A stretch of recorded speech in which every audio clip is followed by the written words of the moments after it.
At this time, Mr. Denny, if you could make your way on up here.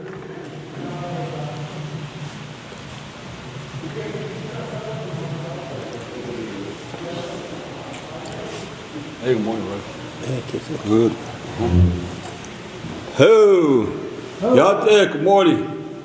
Good morning. Yat Ben Yat everybody. All you fine folks out there, relatives. Glad to say good morning to everybody. And Che Yado Nanslenige Ya Todokonje, the Nansla, Totsoni Bashin, Katnes Zane Dasha Chedo. Chanjakin A Dashanala.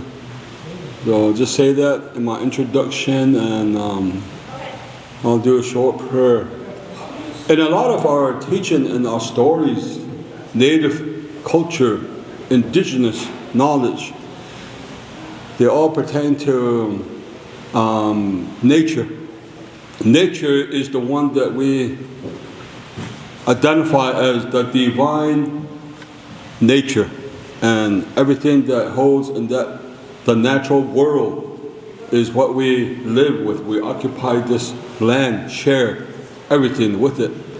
So along the way, some of these animal protectors, they provided medicine to our people, and they advised that we take this medicine and use it in a certain way that we could render prayers and heal ourselves with it.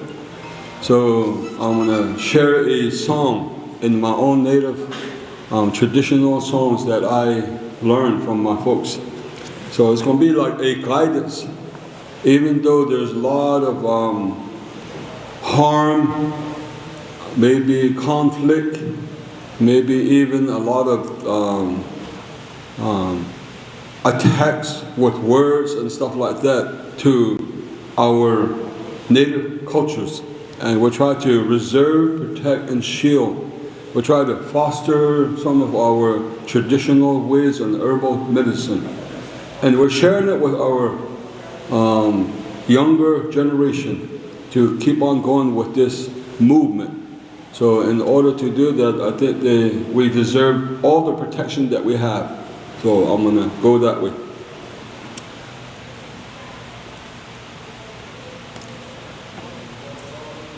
And just going to be one opening song like that.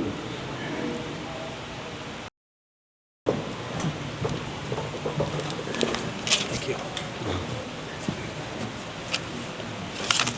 I want to thank our brother here, Mr. Denny. Thank you very much for your prayer, your prayer song. I'm really glad and happy. You know, we try our best here to kind of set the tone, set the vibe, set the energy here today. You know, so I'm gonna go ahead and kind of read a little opening here. You know, before we get started with our agenda here. So hello, welcome to the 76th Annual Native American Church of North America Youth Day, the convention here this weekend. You know, before I go any further, you know, my good relatives, I just want to take a little moment of silence right here. I know there's some relatives that lost some loved ones. You know, my late uncle, the late Jim Claremont, my auntie, and my brother and my sister here. So if we could do that, we'll have just a little moment of silence and then we'll continue on here. So.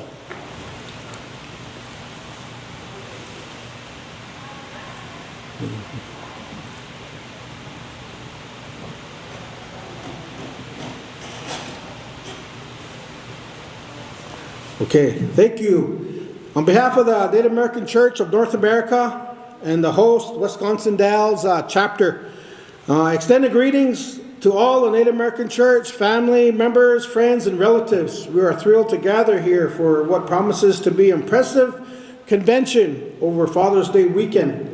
A special welcome to all the affiliated chapters, executive officers, Native American Church families, friends, and visitors. A big thank you in advance to our Wisconsin Dells chapter, the host, for all their hard work, preparation for this weekend, for all the prayers and all the activities. You know, kind of highlighting today, you know, is Youth Day, and then all the activities at the House of Wellness.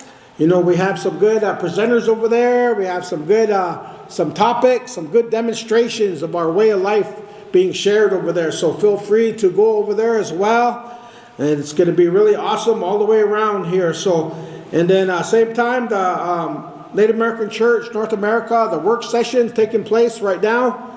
I'm really glad and really happy about the goodness here. And then this weekend, we're honoring some relatives.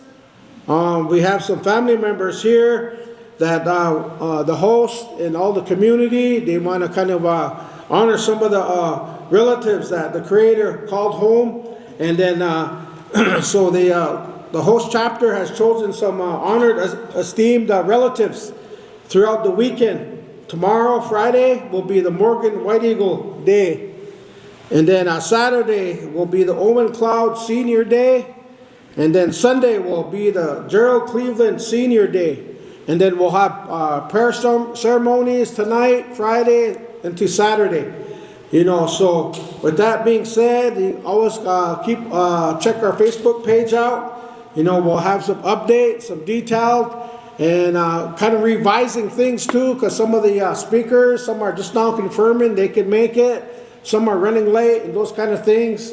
So you guys could kind of keep in touch on your Facebook page, Native American Church, North America. So we deeply appreciate the Ho-Chunk Nation, the tribal leadership, all the spiritual leaders, the traditional folks here on the Ho-Chunk Nation for their kind hospitality and allowing us to gather here on their ancestral lands this Father's Day weekend. Acknowledgement of the elders and the ceremonial relatives, a courtesy, mutual respect for us all being on the Ho-Chunk Nation this Father's Day weekend. So I want to say thank you to them. You know, we extend our thanks to everyone who contributed to the planning, the prayers, the preparation, and all the fundraising, however it may be, that made it all possible for this weekend. We acknowledge all those that helped getting the wood, setting up the teepees, cooking, fundraising, cleaning, medicine, doing all these good things for an awesome weekend. We want to say thank you. And we recognize that sponsoring a ceremony is no small task. You know, we are impressed by the unity and collaboration, you know, among the tribes as we come together in harmony with God's good, wonderful creation. May God bless you all with good health, luck, and happiness from the youngest to the oldest. Thank you all for being here on the 76th annual. May the good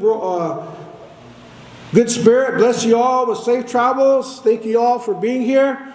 And a good blessing could be waiting for you upon your home, upon you when you return back to your home prayers. You know, so good luck and congratulations to the next host that's gonna host next year. So with that being said, you know, before we get into our agenda, just kind of set the vibe, the energy. I know my Uncle Wilson's been waiting here. And then some of the other relatives kind of been waiting, you know, ready to kind of share the good news, the good philosophy. So before we do that, we have some instruments here. Maybe a good brother Dallas and maybe Travis. If you guys could come up here and kind of set the tone. These prayers, adding on to our good brother Avery's prayer. So if you guys could come on up, and maybe Dallas could hit drum, and then maybe Travis could sing four maybe songs here, encouragement. You know, so guys come on up here, appreciate it. Then after that, we'll get started here. There's coffee, there's water over here. Also, we have some food items too. So be your kind attention here to our members here. And thank you all for those that are tuning in on social media. Say good morning to you. Good thoughts, good feelings, good vibes, and good energies to each and every one of you out there on social media. So thank you all here. So have your kind attention here. Some prayers, some songs here in a good, nice way.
want to thank our good relatives here, Native American Church members.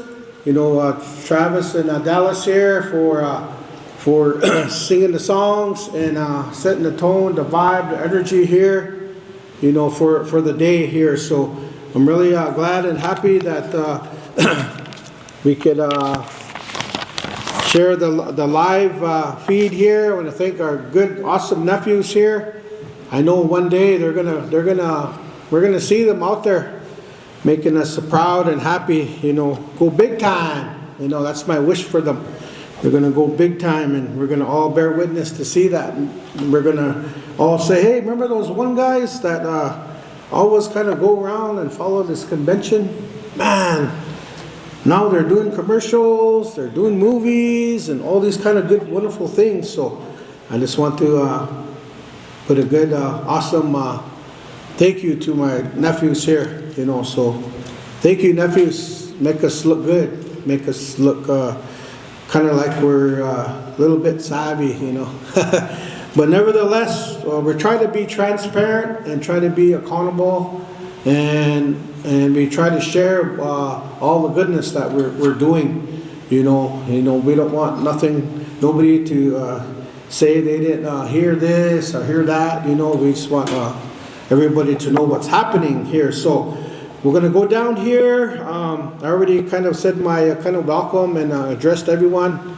So we'll go down to a history of a Native American church here, Wisconsin Dells chapter, and just kind of shine light on them, just a mutual respect, on behalf of all of us here, different tribes, different chapters here. So we'll go to this Heather Cloud.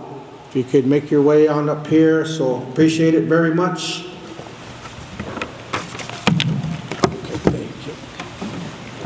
Wajani wena hamte hani chawida haipe hijan kishana hini karagiwi hochankrajra wakanjapi winga hingaide egi Michael Rajra Heather Cloud hingaide.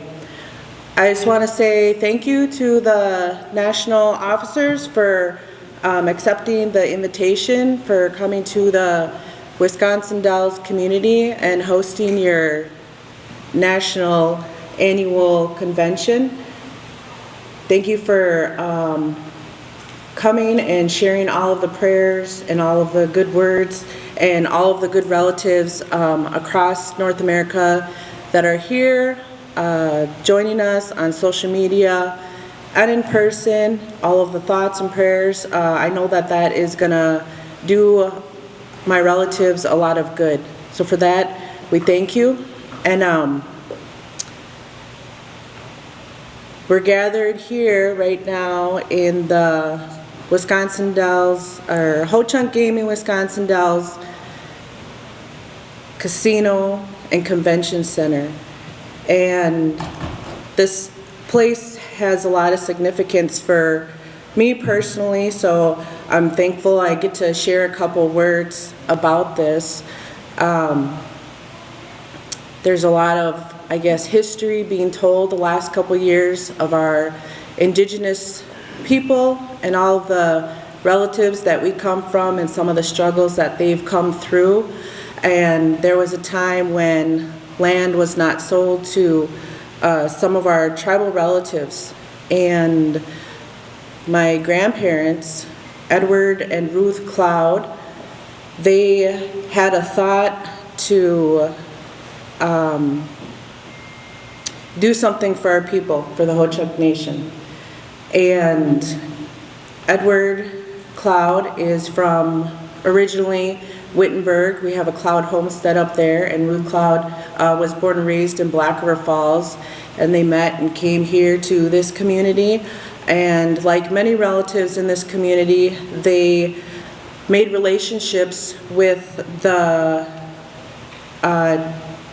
non-native community members that were here. And Wisconsin Dells is known for its beautiful scenery. So people would come and ride the boats, and then they would give tours of the area and the landscape. And because of the important waterway, there was a lot of people that came through this community. And when they came through this community, our relatives, they would sell their baskets, they would sell their beadwork, they would sell their jewelry, and they would ride the boats, and they would be like tour guides for those that visited our community. There was a place called Fort Dells where they did performances, they did shows, they had different stands where they sold their artwork, and then there was the Stand Rock Indian Ceremonial. Every night during the summer, they would have a boat tour that went through there, and the people would get off, and then they'd watch some of the performances and dances, and they'd share the culture with the relatives. And then going from there, my grandparents could see how that was a good thing, and it generated interest of those that were not Native for our community. And they organized themselves. My dad, his name is John Cloud, he helped his father, my grandfather, Edward Cloud, to write paperwork to develop a nonprofit organization. And then that nonprofit organization was called Chief Cloud Authentic Indian Village. And the original board of directors is David Chibra, my Choka Edward Cloud, my father John Cloud, local businessman John Kingsman, who is also the Catholic priest in a local community in a town next to ours. He played an important role in everything. My father's brother Dillard Cloud, Amos Decora, and Ellen Lewis, they were the first board of directors for this nonprofit organization. And they worked with this John Kinsman and the president of the Baraboo National Bank and the Catholic Archdiocese provided a grant to the nonprofit, and John Kinsman went to the local realtor to buy this property with that grant money because they wouldn't sell to my grandmother and grandfather. And when he got the land in his name, he went to my grandparents' house and signed over the deed.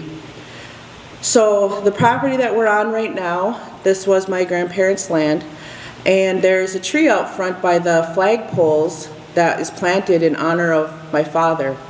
It's a crabapple tree, and so I enjoy thinking about that when I come here. And then my dad's brother, Alvin Cloud, Niju Hochki Maniga, we're sitting in his ballroom right now. There's a plaque up there. The tribe wanted to name this ballroom after him. He was one of the first, not on the first board, but one of the first legislators, tribal council members of the Ho-Chunk Nation, and he was on there for decades, and he did a lot of work in our community. And so the tribe wanted to honor him, so I'll say thank you, and I just wanted to acknowledge that, this room that we're sitting in, and then this land, and then that's where the tribe got its start. After my grandfather got ill, they turned the land over to the tribe for $1, so that way it could benefit all of our people. That was the intent. And so through that sharing of the culture and caring for the people, they had prayer ceremonies on this land. My grandfather and my grandmother took care of those. A lot of relatives asked them to pray for them. One day at one of those meetings, it was shared with me that in the morning when he was getting up and talking, he was kind of up in age, and he was tapping his cane on the ground in the morning, and he was saying that one day this is going to be a gold mine for our people. And so I want to say thank you for coming here.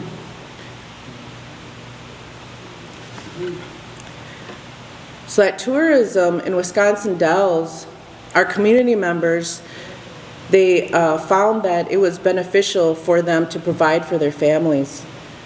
And then when they got together, they wanted to do something to have a place for future generations to come to to have somewhere to pray, and that they wouldn't be lost. The Ho-Chunk Nation, we are one of the only tribes that does not have a reservation. Our land is parcellated. We were removed, many attempts to remove us to different reservations.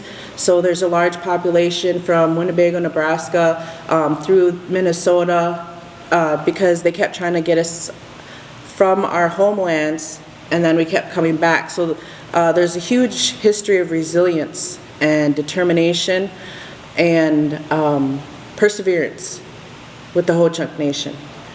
And then some of the land, like I was talking about, we have some homestead land.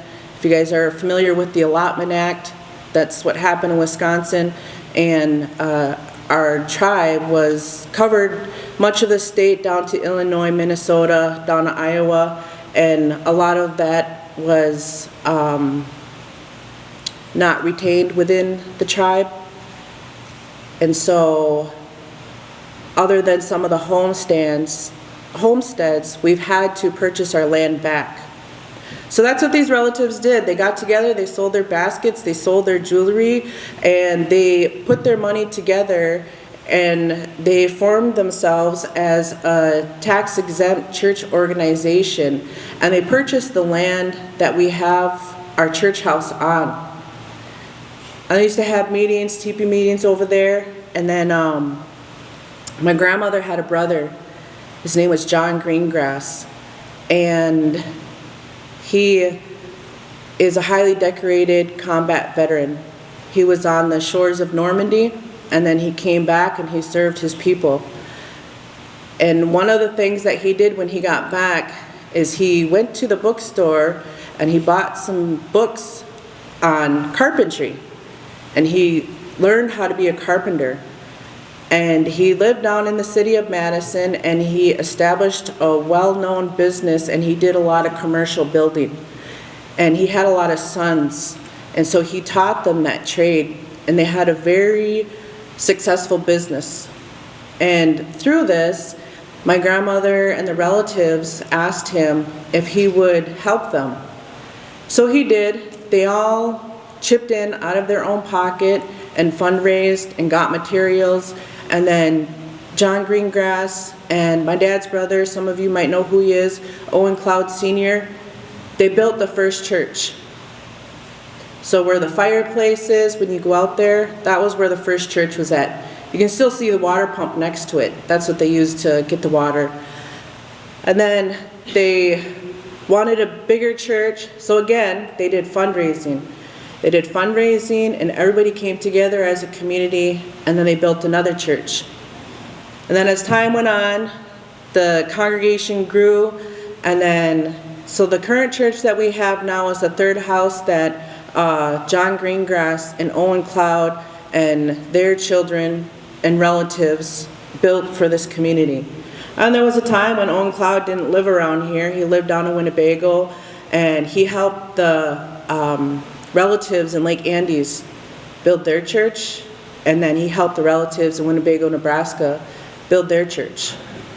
So then all of this that they've done is for all of you to come here and enjoy and talk about all of the good things that the Creator does for us, and then to embody that love, that compassion, that healing spirit, and to say good things and do good things and be good people for the glory of God. And so that's what we aim to promote at the Native American Church in Wisconsin Dells. And the history, we like to share it because it what those elders did for us, we like to promote that. Not only in our community, but with our young people and those generations that are still yet to come, so that they know that they are perfectly beautiful, blessed, capable people, and that the Creator can make anything possible. So I wanted to share that. We're thankful for those that have helped in the officer positions. The first church was built in 1951, and we're here in 2025. So as far as like a church house, that's how long we've had a church house on the grounds.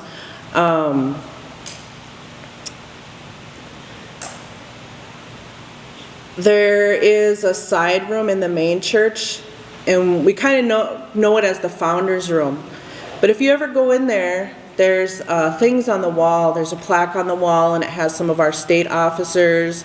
It has some of our incorporating documents. It has a picture of the first church and the first meeting, and someone took a picture. And then, I don't know if you guys know who Billy Hensley is. His name's Doc. He's the one who took the picture, so he'd always say that. That's why I wasn't in that picture, because I was the one taking the picture. So just some things, about where you are, who we are. Just wanted to share that with you. Thank you for coming, and I hope everybody has a really good time here. We wanted to extend these teachings with the national organization, the hospitality, and then the love, and then the compassion, and then being good to one another, and talking good to one another, and treating one another with respect. So, thank you for your kind attention, and God bless us all.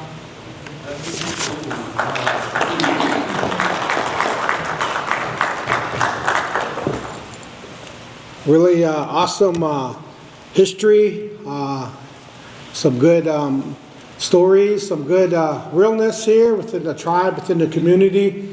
Wonderful how it started out, humble beginnings. Then as time went along, improvements came, fundraising came, things like that. So maybe the nephews, we have a short video that we want to share. And then after that, we'll go to Uncle Wilson.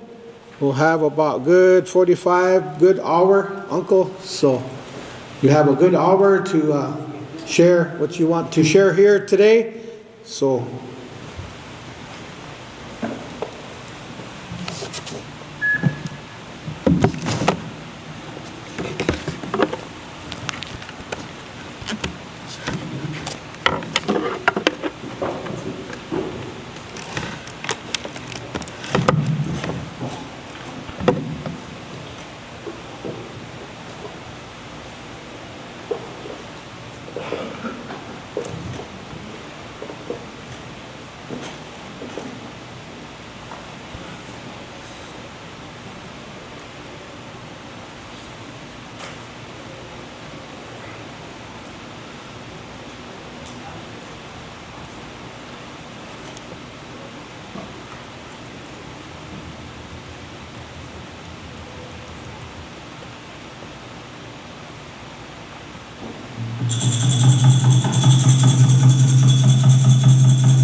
Thing happened in these 40 plus years since that was signed, where people are scared on Capitol Hill to talk about American Indian religions and ceremonies and sacred places. And every time we do that, staff started explaining to us the Establishment Clause like we've never heard of it before. We want, most of all, our congressional staff to understand you have plenary power over Indian affairs. And this statute isn't a made-up piece of law. It exists. It's an existing legislative vehicle to fund the preservation of these ceremonial ways. Sometimes that means protection of a sacred site. Sometimes that means medicine acquisition, medicine security. Sometimes that means public-private partnerships with private landowners that happen to have highly sensitive battlefields on their land, sacred sites, medicines, things of that nature on their land. So this is where you're going to hear some of these expressions when this briefing starts, and we wanted to just kind of prime that up.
Just want to thank our nephews here for the good, just shining light on some of the places that we've been here. You know, trying our best to advocate in DC and different areas.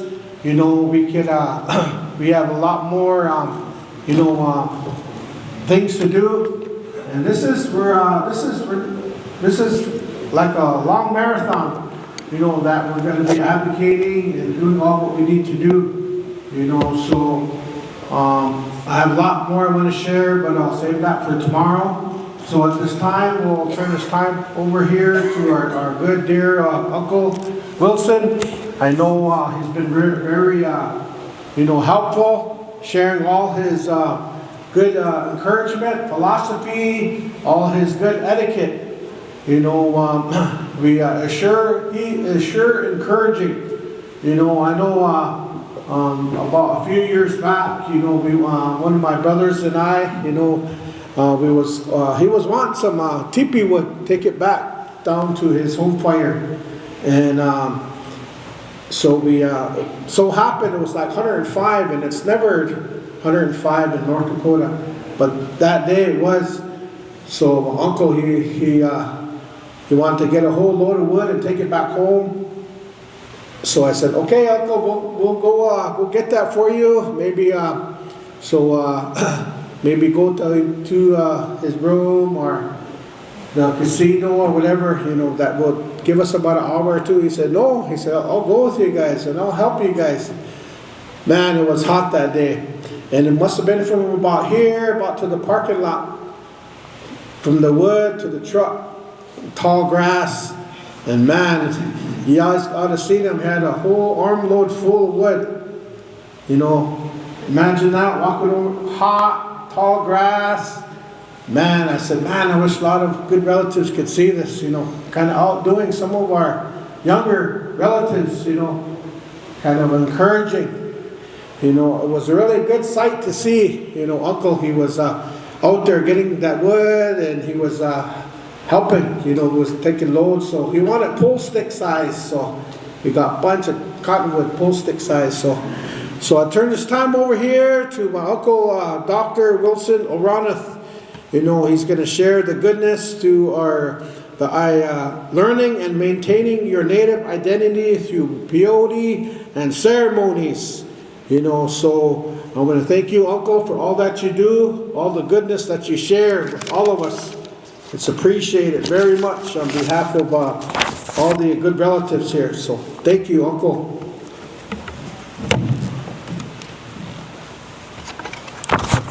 Okay. I'll fix it for you.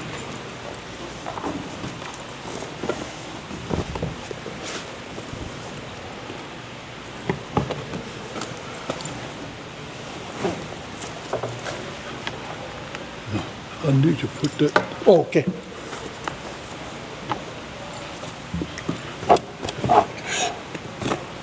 Like this here. Good. Okay.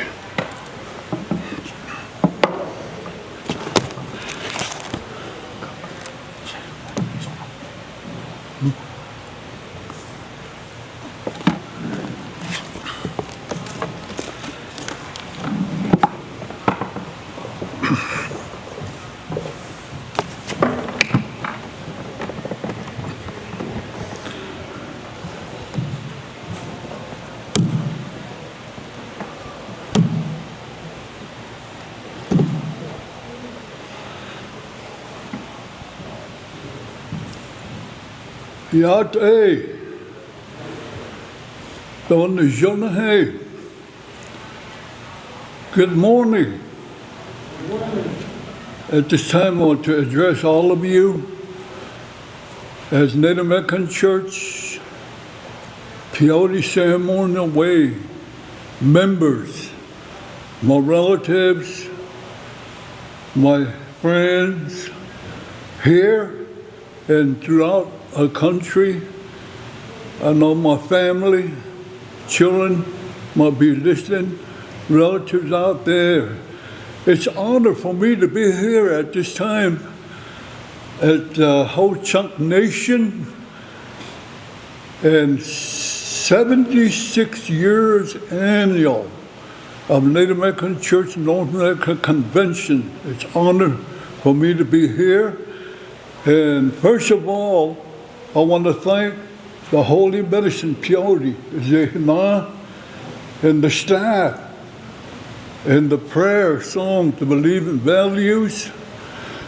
And next, the young man that sings some songs here just a few minutes ago, thank you for that. And then thank you for my Native American Church North America executive officers and all the board members, rope men, the main official, all of you that are here, extend my appreciation and gratitude to all of you to say, aho, good, thank you. My name is Wilson Ronald Jr. I'm Dene. I'm from a place called New Cumberland, Mexico. That's where I'm originally from. That's where I live. I'm married, have wife, family, children, grandchildren, great-great-grandchildren, great-great-great-grandchildren. It's an honor for me to be here.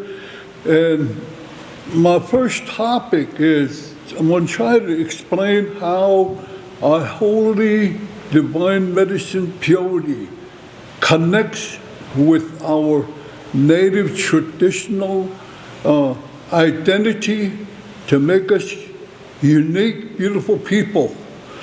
But first I want to tell a little story of the creation of our holy divine medicine peyote. according to our great forefathers, we say, their story says, in the beginning, the Great Spirit, our Creator, gave us a way to glorify Him and His beautiful creation. So to glorify Him, He created this holy medicine, our divine medicine, because He figured that one day we might lose connection with our native language, ceremonial beliefs and values, and also we might lose our self-identification. We might have to copy somebody else. I guess that's what the Great Spirit figured that out.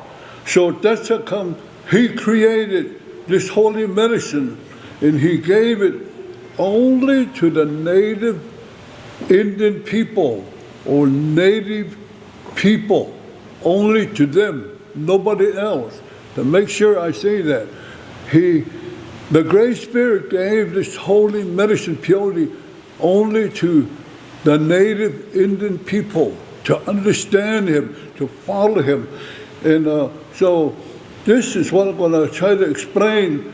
Along with this divine holy medicine, we were given our prayers, our songs, our faith, our love, our hope, our charity, and our sacred instrument that goes with it. Our Creator gave certain special water for us to drink, a special sacred food to eat, to survive. And He gave us a language, our native language, to communicate with this holy medicine. Like I guess in English we could say holy medicine, but we all have a language, like as in the we say, no condan says yot is there digini. And then the traditional people used to say,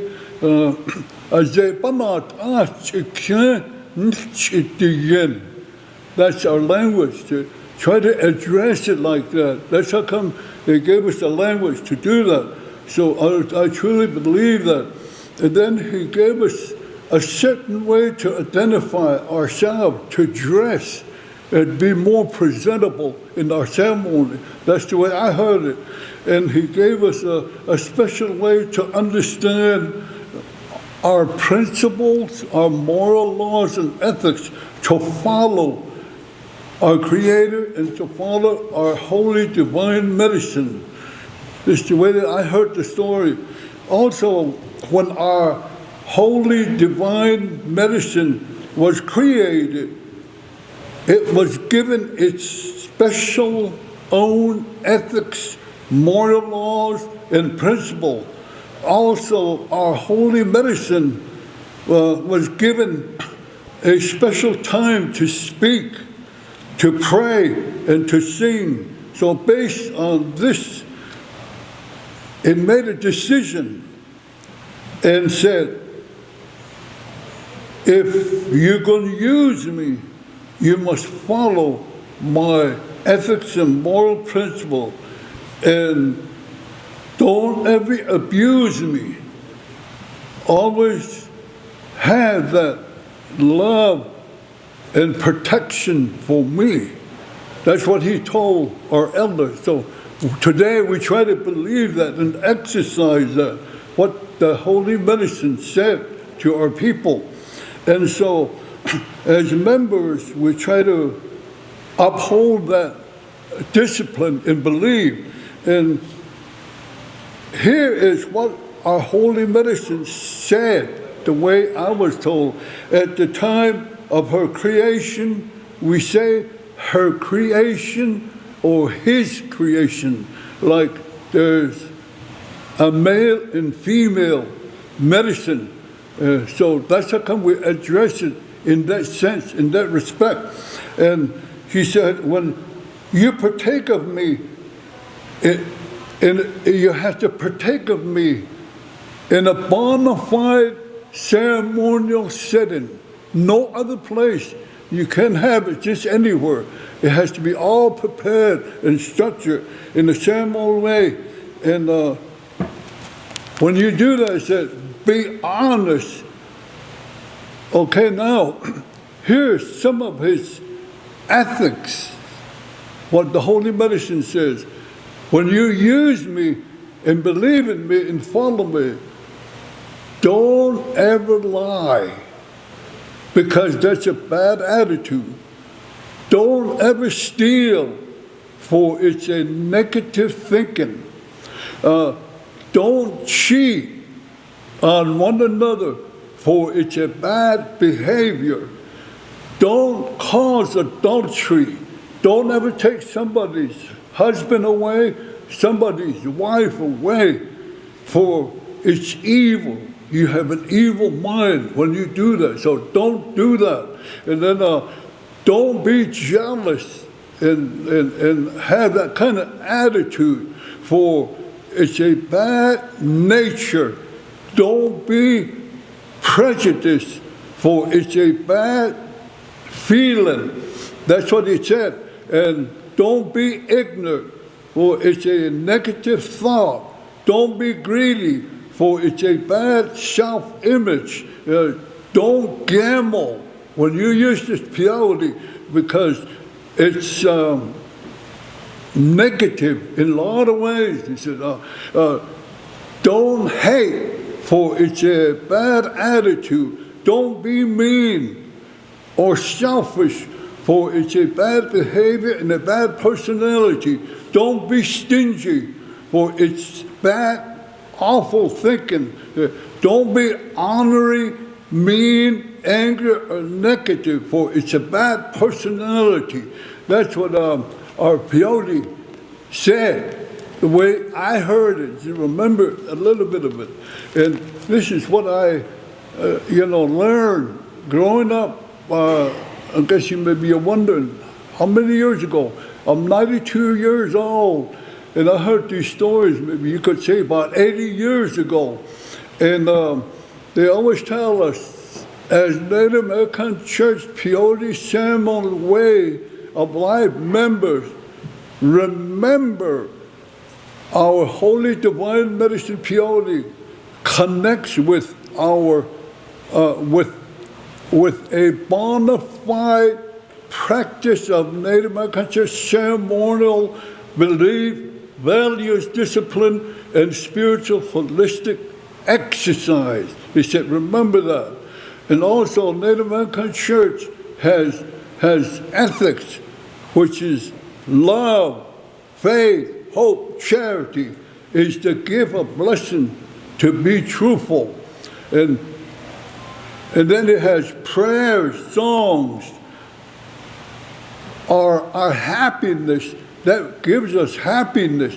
That prayer and song from peyote gives us happiness, achievement, to learn to listen to the truth, principle of life. And then the element of this holy medicine is the bond between ourselves and our Creator. And this is a bond as a spiritual, physical, moral discipline. It is a physical discipline because that's just the way. When you eat this holy medicine, you have a certain way of moving and presenting your body image and your identifications. That's just the way it is. That's what we were told. And also they say that holy medicine ethic is to know that we only have one Creator, and there's Holy Spirit, holy people to go with that. They said you talk to praise them, because of their beautiful creation. They said it's too good to be like that. And this is the first special obligation in our life, to dedicate to that type of obligation. Also, a holy medicine is not a lack of evidence to convince our mind, but it's to make our mind understand, to realize that there's certain law that was given to us by this holy medicine certain principle and ethics, and we are here to demonstrate that and to discipline ourselves to believe that. That's the way that we were told. And they say that this was the highest obligation and understanding we're supposed to follow.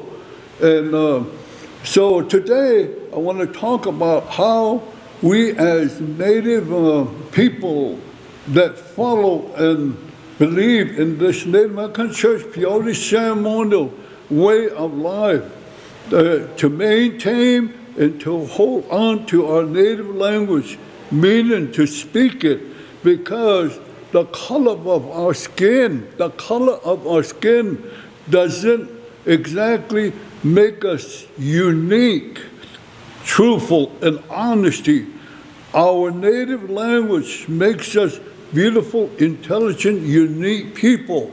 So, like we were told not to really speak English language in the peyote ceremony or other ceremonies that we have. He said, speak your language the right way. He said that was most important to our elders and our people one time. So believe it or not, our native language and our holy divine medicine peyote, they go together. And that's where spiritual unity and social unity is found. You can't separate it. And then you can separate the medicine. You know, that's what they're trying to do. They call it, there's hallucinogenic intoxication, all that. They say, no. Don't separate it. They tell us, don't such a need, don't just eat. They say, keep it as one and partake of it. Use it like that. Enjoy the spirit and the healing and the spiritual power in this medicine. So this is very important today, right now. And to say this, I believe that we need to reconnect ourselves to our native Indian ethics principle, to learn, understand, and maintain our self-identity and our native language. We need to relearn our language. One example I want to say here this morning is, I think as Native American Church organization, as members, we can develop some type of educational system or something to reteach our younger generation, all of us, to speak our language in the spiritual setting, social setting, everyday life. I think that's important. I would recommend to all of you that let's try it. Do something to maintain our language and our native identification. And that's, to me, that's very important. I think this is how we can discipline ourselves in so many ways through the holy medicine.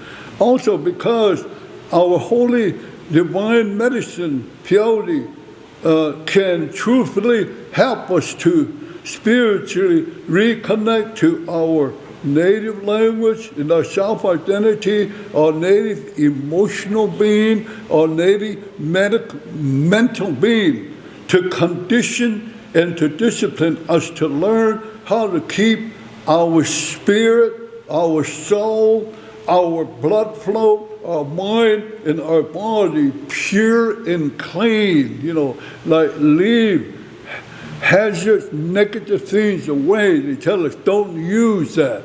Use the right things to balance your life, to be healthy, to be productive.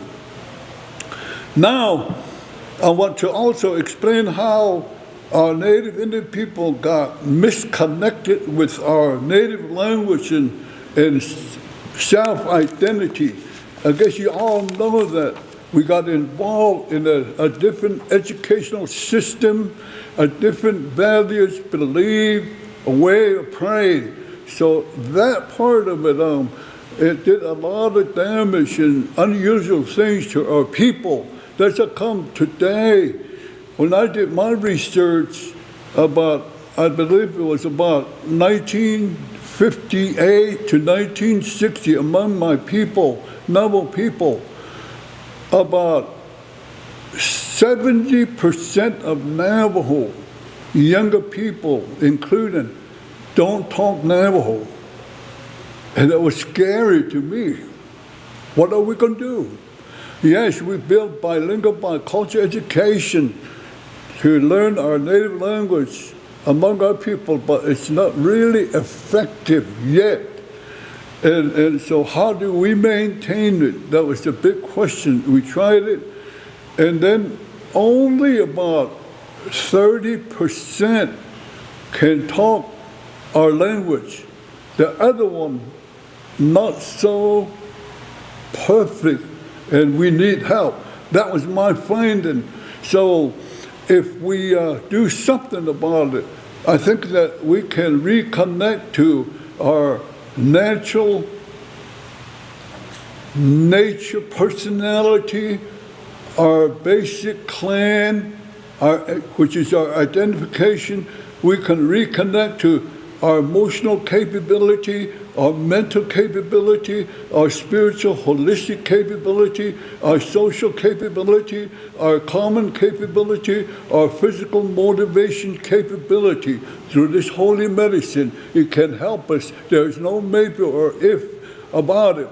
But we all have to come together to educate our mothers and fathers, grandpas and grandma first, to educate ourselves first, then children like that, then grandchildren, then great-grandchildren. I think that's the way to challenge ourselves to do this. And now our hope is through the power and the faith of our holy divine medicine purity in our native language is to reconnect to our values, belief, and teaching from the knowledge and the spirit of our holy medicine and its wisdom. We can start today. Let's don't wait until tomorrow or next week or next year or next convention. I think we better start right now. Think about it. Put some of your opinion in it. That's to maintain and to learn our self-identity. That's our basic topic. I guess you could say I came up with a diagram to show what I mean and how we can reconnect to our holy medicine and our self-identity. So I guess we're going to put it up here. There's the first diagram that I made. It has a circle. Can you do it?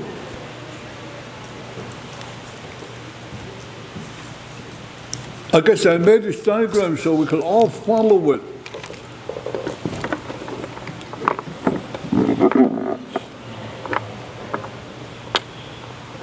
Now my grandson is setting up, so I'll wait a little bit here.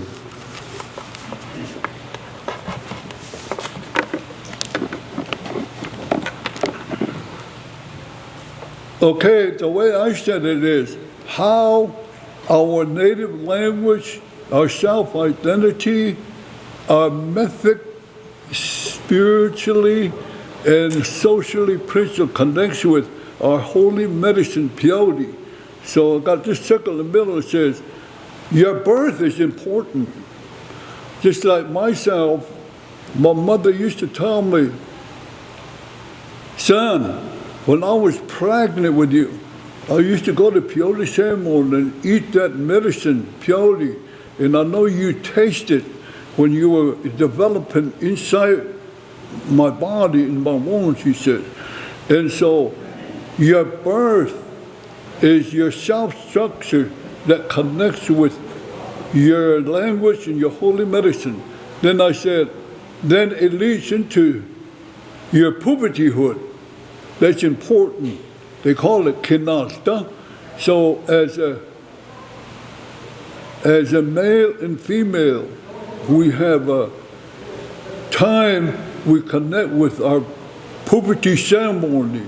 That's where our spiritual and moral law functions, connects with our holy medicine, because our spiritual thinking is important. That's where we connect with our spiritual thinking. And so our spiritual thinking, through our holy medicine, we can analyze alternative solution through the use of Native American Church principle of logic and cognitive process of our mind and mental perception to balance our native perception through this holy medicine. We can apply critical interpretation and analyze alternative solution about our medicine Native American Church. We can do that. And then we can develop ability to apply principle, putting together, learn the new ideas that will solve our problem through this holy medicine. That's what I wanted to share with you. We as Native American Church members can use our holy medicine for logic, understanding, and reasons, and to distinguish facts from opinion. And it seems like this holy medicine is the discipline of our thinking, mental strength, and feeling process, and thought process. That's the way a holy medicine can help us. Therefore, we will develop a real nice goal setting, a good strategies, and experimenting good attitude for good information, using the American Church teaching for discipline to think, plan, being prepared, and being alert. How we're going to go in peace and harmony with our holy medicine, Native American Church, into our future for the sake of our generation. And then the next one, I said, planning, learning medicine's principle and standard connects with our self-image and holy medicine, I said.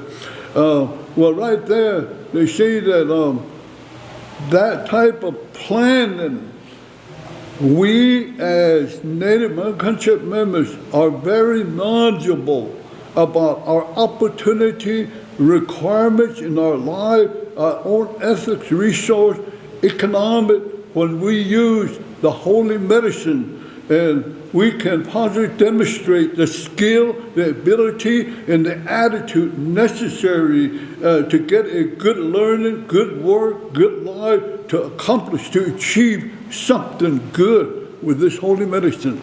And that's the way that we should plan. And our Native American Church and holy medicine is our discipline of our native learning. We learn these values and principles that makes our learning and our life beautiful. Native American Church peyote way of learning makes our life beautiful. We're physically fit, makes us mentally, mostly psychologically fit. So this is where our planning of learning and getting prepared comes from. So if we learn that, that's where preparation comes from. This is where our reasons and purpose to make Native American Church and our whole medicine is planning and possible and positive and humble feeling is set in place. With a humble feeling and thinking, using our native frame of mind, spiritual mind, it can help us set our mind straight to reconnect with our spiritual thinking, to do something good for ourselves, home, family, our ceremony, our Native American church. And that seemed like the way that our understanding is. The next one I said, you condition your spiritual learning. Native American Church, as Native American Church members, conditioning ourselves as Native American Church competency based upon our belief, our quality of life, and its outcome. It can help us like that. Meaning to demonstrate our self-direction, our vision, mission, and goals based upon our personal values, and which is consistent with our Native moral standard of our Native American Church and our holy medicine. And as member of Native American Church, we have to demonstrate the quality of participation. We have to participate. Come on, where are you? Hey, it's important to be at this convention annual. If you ask this holy medicine, say, Holy medicine, help me to understand that I have to participate in Native American Church convention, in these sacred gatherings. I have to go, say it. We have to participate in order to protect our holy medicine, our prayer song, in order to protect our Native American Church values and principles. And it seems like participation is important because that's where the quality of learning comes from. And that's where, working together comes from. We have to work together to achieve, to be successful in terms of our holy medicine, Native American Church. So as a member of Native American Church is to define our personal values, belief of our disciplines, and to apply in our choice to motivate ourselves to our personal skill, working together with all Native American Church members here in the United States, work together, not just to be separated, like to say, I think you belong over here, or I belong over here. No, wait a minute. That's not Native American Church. Purely ceremonial belief. You stay together and pray together, sing together, talk together, and plan together.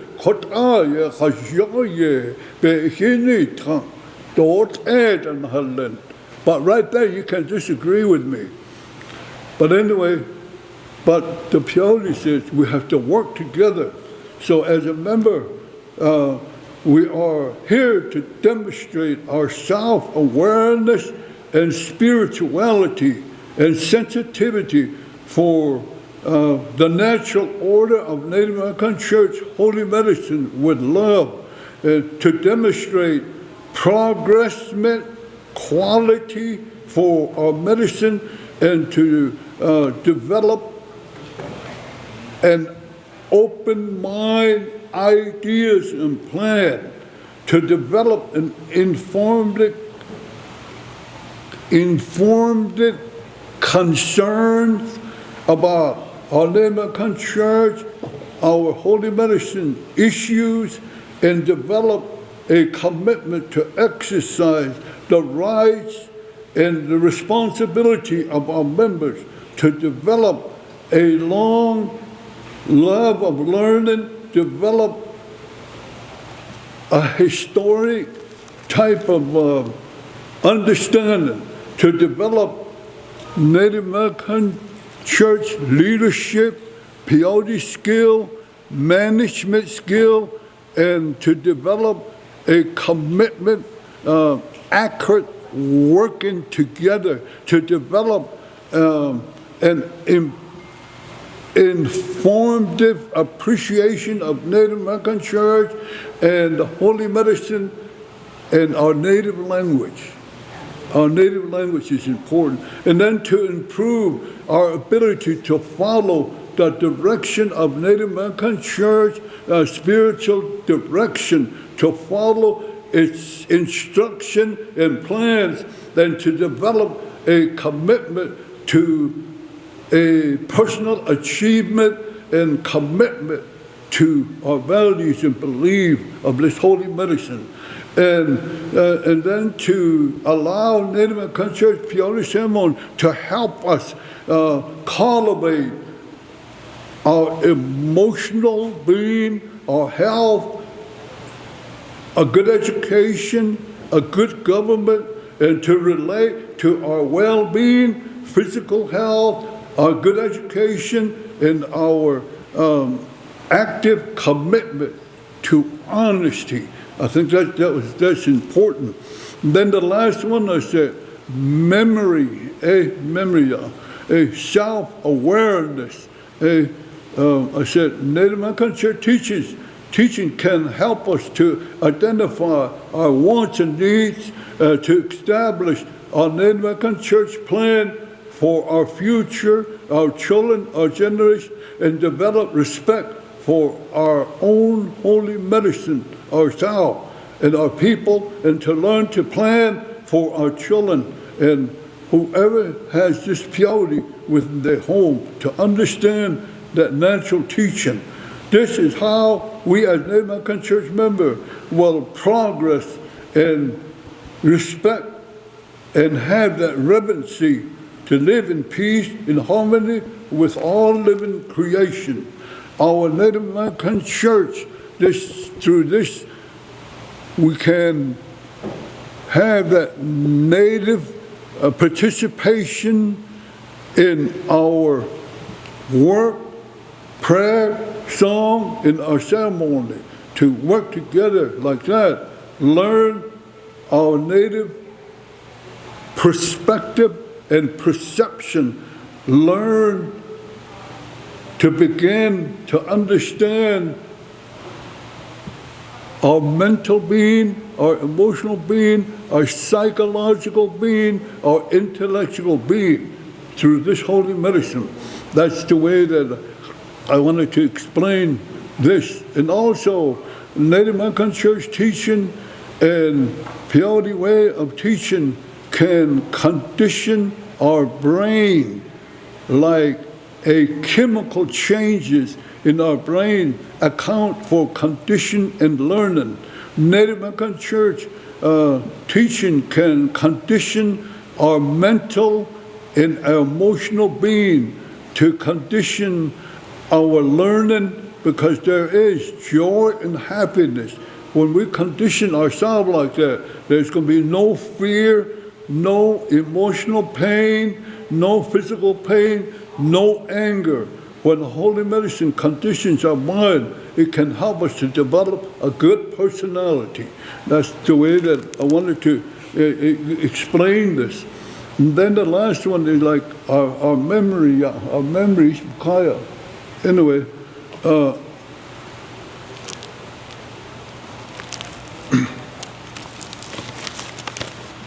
I'll just here.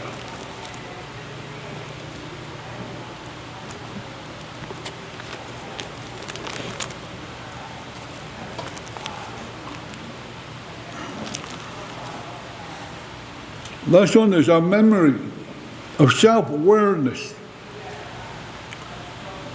That Native American Church peyote way of teaching can help us to identify who we are, what we are, how our children, grandchildren are supposed to grow and develop and understand peyote ceremonial way of life, to understand that, and to show what our life is all about, that self-awareness, and how to keep our life clean, our home clean, our environment clean, our educational belief clean, our ceremonial clean, our holy medicine clean, pure, like that, to understand it and to have our children understand that type of belief.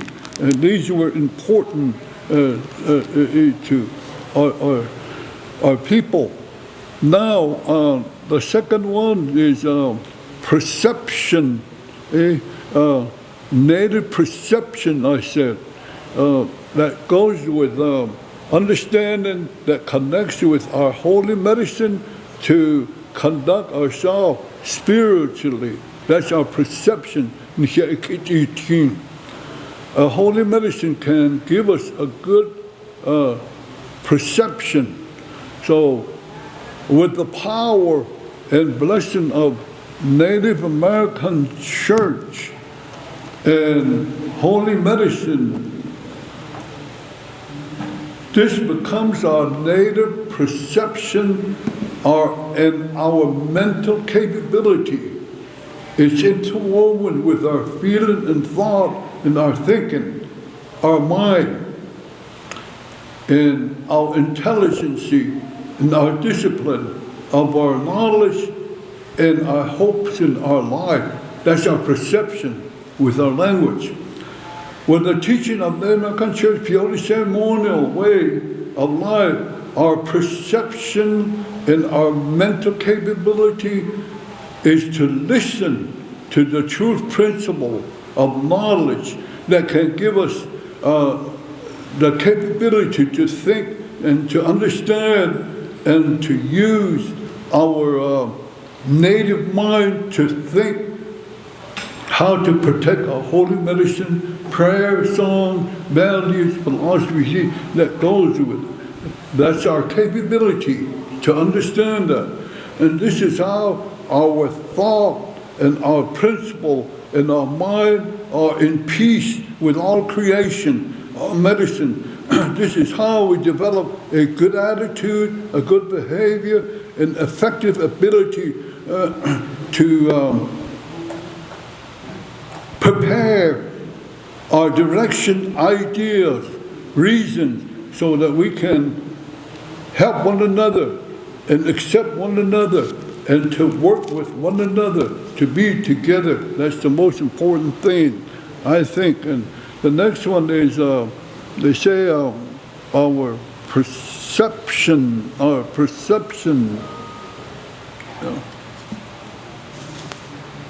Number 2.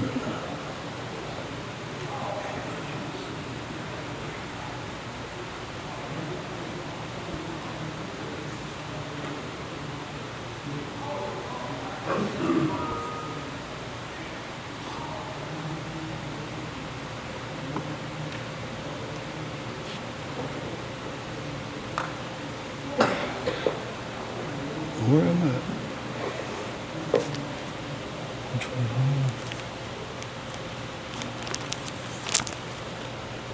Oh, memory.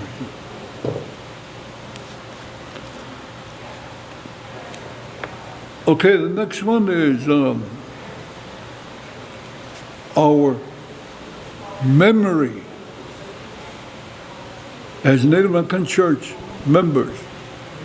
Our Native American Church teaching says our natural native memory came to us in form of a divine light. At the din, that's in the a Nichigapititla, a be enagni, ben hisotino, anhitilia. I call it our memory. This sacred light becomes the faith of our mind. That sacred light becomes the faith of our mind. This sacred light is our native memory. For this reason, our native memory works closely with our holy medicine, our learning, and our cognitive development. The faith of our memory, cognitive development, and our consciousness is our mighty courage. It's our mighty courage. Our mighty courage, strength, it's our educator and our know-how. This is the very reason why our holy medicine helps us to understand that our native memories of things are rooted in the faith of our memory. For these reasons, when we reconnect to our 4 areas of our memory, we heal and we come back to our spiritual true self. Like number 1, these 4 areas, we have to understand our native brain, mind of intelligence, when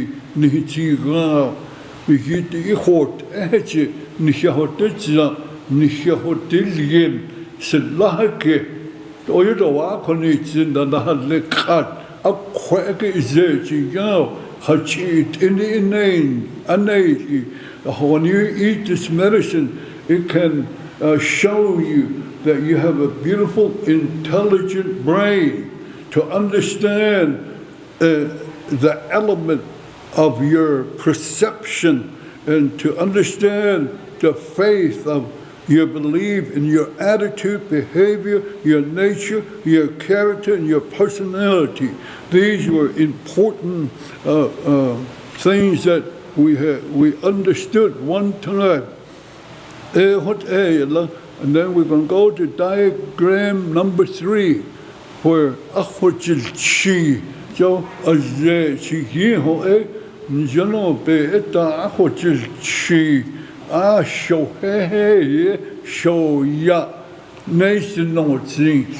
was trying to explain what I just said here with my languages. I was talking about feeling, our native feeling. So Native American Church peyote way of our ceremony can help us understand our feeling and our thought, which is our need to clarify our understanding of our native way to think about our language, to reconnect with our language.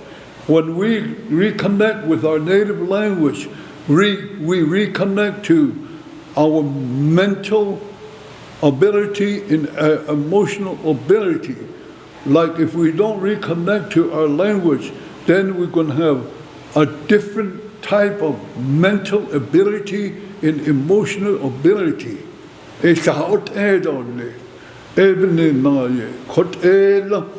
So using our Native American Church and holy medicine teaching, we can learn to use our native feeling, our native feeling to help us to redevelop our faith and our hope, our love, our understanding, our plans of life, to redevelop a positive mind that relates to our native way of thinking. We got to come back to our native way of thinking.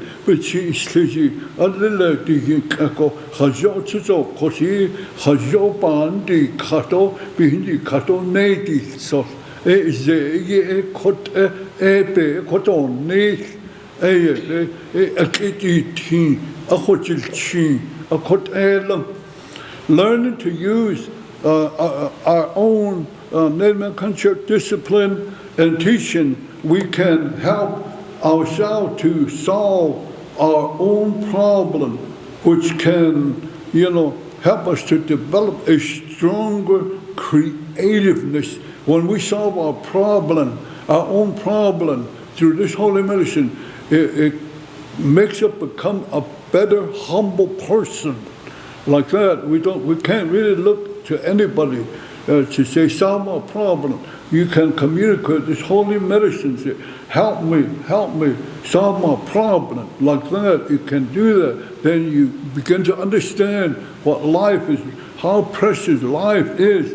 And so it seems like, because with this holy medicine, it seems like I could say we can conquer our fears, pain, to solve some of our common everyday problems, like number one, being lazy, to sleep late. We can solve that problem. That's negative. Also, it's just also. Hanel kato jiwota it's also. Echachi chingitne, hajeneska, hadaidota. These yen adon choye, heis kada nana. So the holy medicine says, don't be lazy. Get up in the morning. You got a lot of opportunity. There's prosperity. If we follow that, it'll be good. And we can have a real nice language, not a bad language. Because when you have a bad language, you can have a bad attitude and behavior. You try to get away from that through the discipline and the knowledge of our medicine. So this means that our Native American Church and our holy medicines feeling is our self-awareness. Our feeling is our self-awareness to protect ourselves, to protect our family, to protect our children, to protect our grandchildren, protect our people from harm, evil and danger. So, then it connects with our thoughts, thoughts, yeah. Shoya, are we that's how we say it. But in English translation, our thought, our Native American Church teaching tells us that our native thought is informed of a spiritual discipline and social discipline, because our native thought can help us understand our native moral laws, standard principle, and fundamental natural law to protect our holy medicine in our Native American Church for what it stands for. There are 4 kinds of feeling that relates to our native thinking. Number 1, positive spiritual thought and feeling. Number 2, social positive feeling. Number 3, wishful feeling. Number 4, negative feeling. 4, so you have to be real careful. Our feeling is like at the speed of light. You have to be careful how we use it. So through Native American Church, peyote ceremony, it can help us to understand that, to realize how to control our feeling and in the right manner, in a positive manner. And then the next one, I said, our mental being capabilities. Our Native American Church teaching says our native emotional capability, our mental capability is custom made for us. It's custom made, but it has a certain principle and laws. We have to follow that. If we say, this is mine, I can use it the way I want, it'll get you in trouble. That's because there's a lot of people in jail today. They did things they shouldn't be doing. A lot of our people did that. So you have to be careful how you use your mental, emotional capabilities. So through our holy medicine, it can help us to understand how to use it. And then it'll make us understand that we are born with our spirit, our soul, our mind, our blood floating, our body. And that relates to our native emotional capability and our mental capability that explains our intelligence.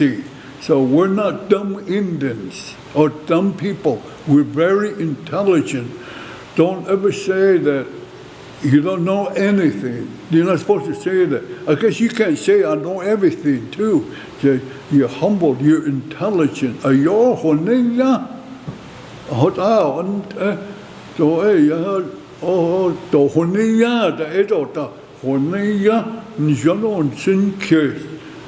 that's the way we say it. For this reason, we have feeling, thoughts, thinking, the way we see, the way we taste, the way we smell, hear, learn, and understand, preparation to develop self-awareness through our medicine. That's how we develop self-awareness. Atikiti, ata jahuna, ata yone, ata hahasen, ata shahuntle, awi en kota, nsitike, etikiti. That's self-awareness. So medicine can help us to understand that. And that's how we're going to have that real good self-motivation. None ite, none lo. And then that good self-confidence. Is confidence. Self-confidence. We're going to have that. And you're going to have self-love. They say that when we were born, our mother or our dad, grandpa, grandma, somebody, they put us in a cradle board and they build that sacred fire with that flint, Indian native fire, not match, fire.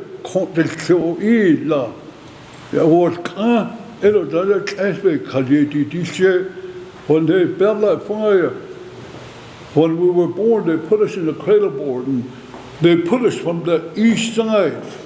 So our head facing that sacred fire, so that sacred fire could penetrate through our brain, mentally, emotionally. And then they put us from the south, west, and north to sanction, purify our brain of intelligence to grow up to be a good, intelligent person. That's how come we say, Grandpa Fire, Grandma Fire. She chase a masan, hachine kon. Ben hitita istui, ben hitiga, the yeno hone zao, a yohot idan jono otis ni ben yakotza. So we have that sacred fire in our ceremony, Native American church ceremony. That's how come they say, always face that fire. In Native American church ceremony, don't turn around, turn your back. And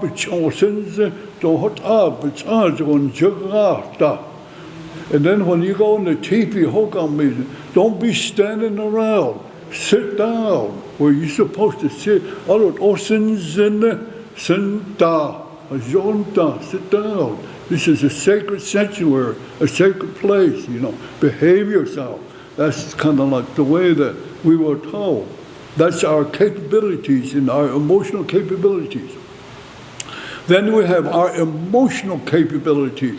Our Native American church teaching says our emotional capability is custom-made for us because our emotional development develops with our native intelligence, our perception, our attitude, our behavior, our personality, our self-image, self-concept, and our self-understanding. That becomes who we are through our holy medicine.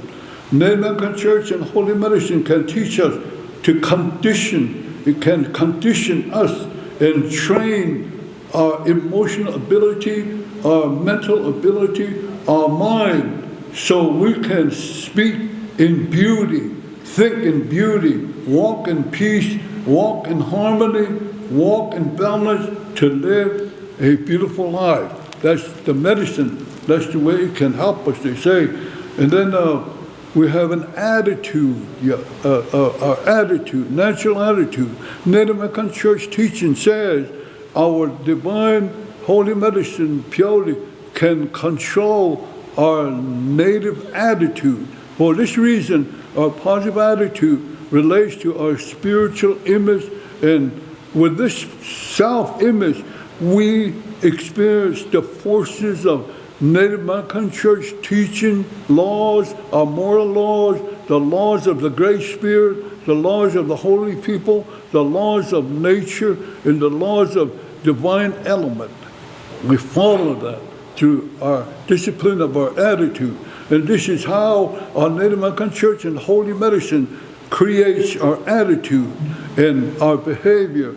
For us to act up on this is how, I guess you could say, this is how Native American Church and the whole medicine help us to develop a good attitude by looking at every part of our self-image, our identity, and then our identity that explains our life as Native people, and see the difference between those things that we can control and those things we cannot control. The next one is our character, based upon our medicine. Native American Church Holy Medicine can give us the teaching of our native characteristic to understand who we are, what we are, why we're here today, where we came from, and where we're going in our life. But for sure, I'll say this, maybe I shouldn't say it. Our people never said that the Indian people, our people, was going to go to hell. But today, some people say that, our native people say that, no. We came into this world based upon our characteristic that relates to our belief. We're going to a special place. It's already prepared for us. That's where we're going to go when we live to the full extent of our life.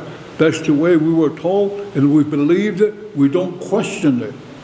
And I think that's really good. So, Native American Church teaching can help us to understand our characteristic, and that involves the desire for freedom beyond fear and insecurity. When you understand your basic characteristic, there's no fear, no danger, You're at peace with yourself, you're in harmony. And Native American Church Holy Medicine teaching are for us to understand how to avoid harmful things, painful things, evil things, negative things, and stay away from bad characteristic and even people. There's honest, good people. Our holy medicine can help us to understand our native characteristic, self-image, self-identity, which will explain our popularity and our potential. It can explain it. It can teach us that. Then we have our personality. Your personality. So we have a certain personality. When we use Native American Church Peyote Way ceremony, we are told by our forefathers, a spirit of a woman gave us 4 different kind of personality. That's our belief, In our belief, they say,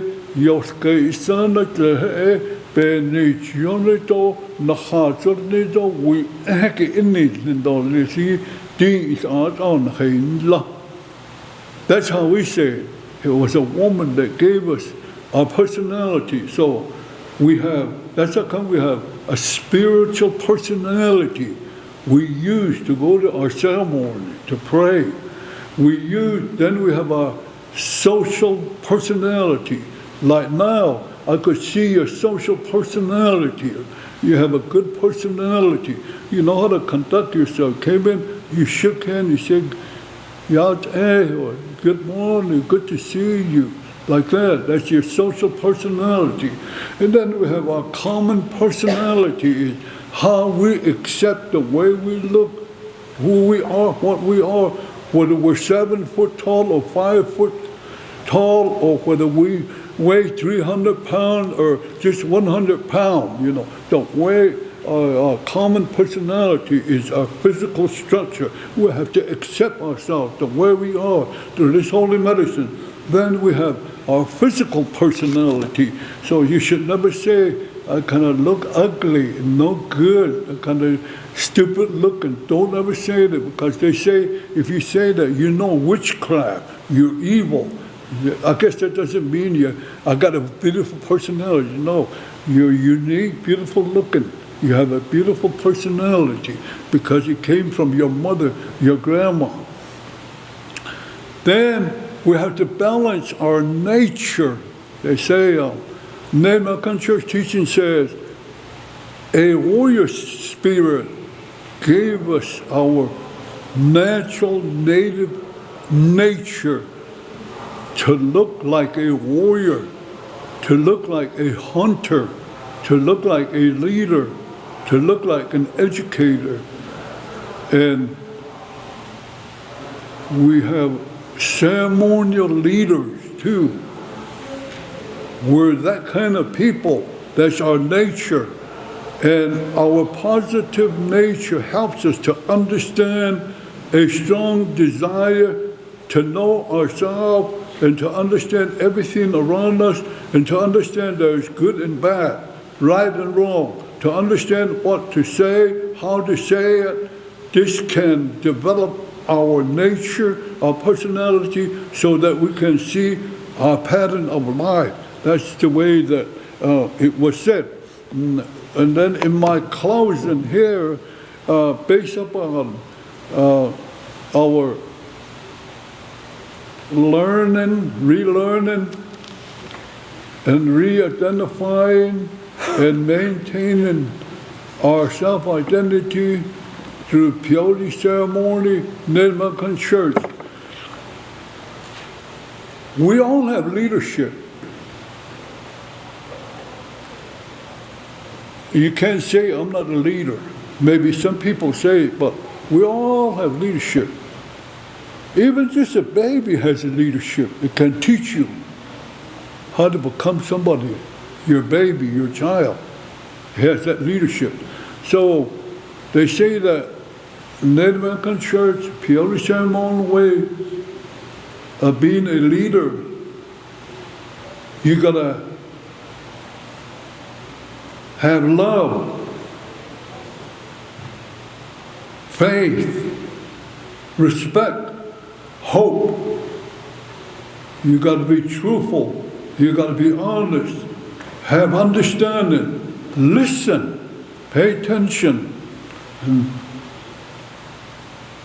Have patience. Have self-understanding. Be alert. Watch out. Don't be easy. If anything negative, say, no, leave me alone. Be stingy with yourself.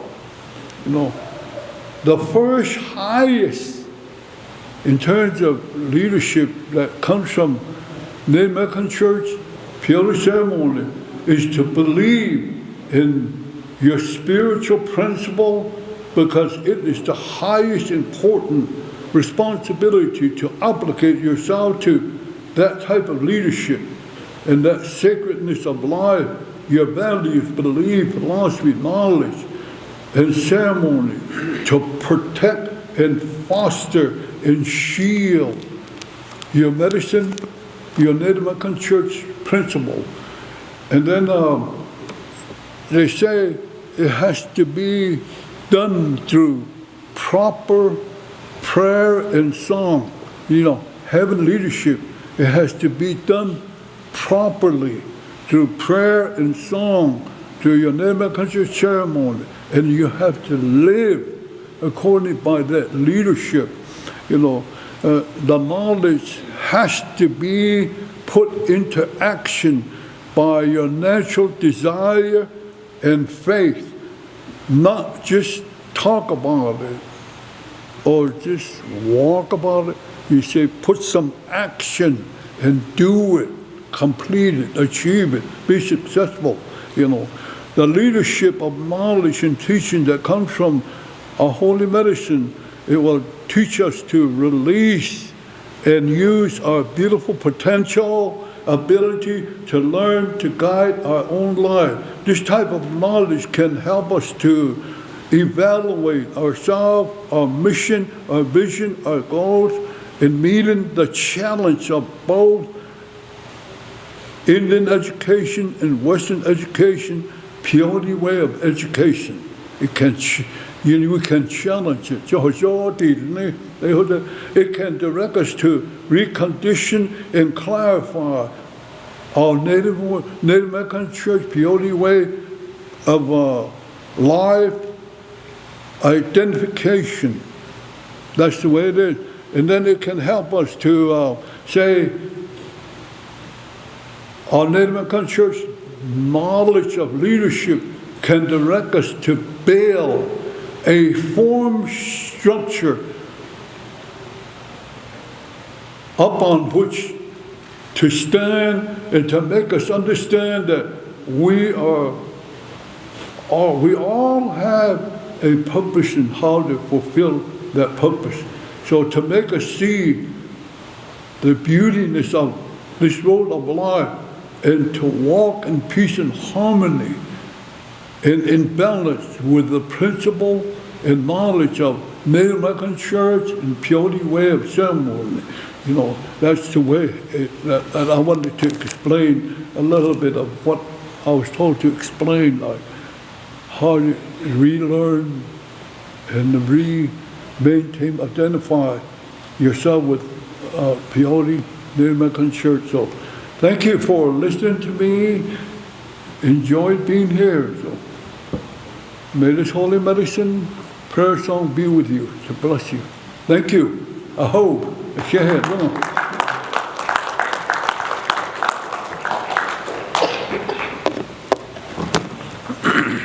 Thank you, Uncle. I want to thank our dear uncle here for a really awesome encouragement, philosophy, good understanding of our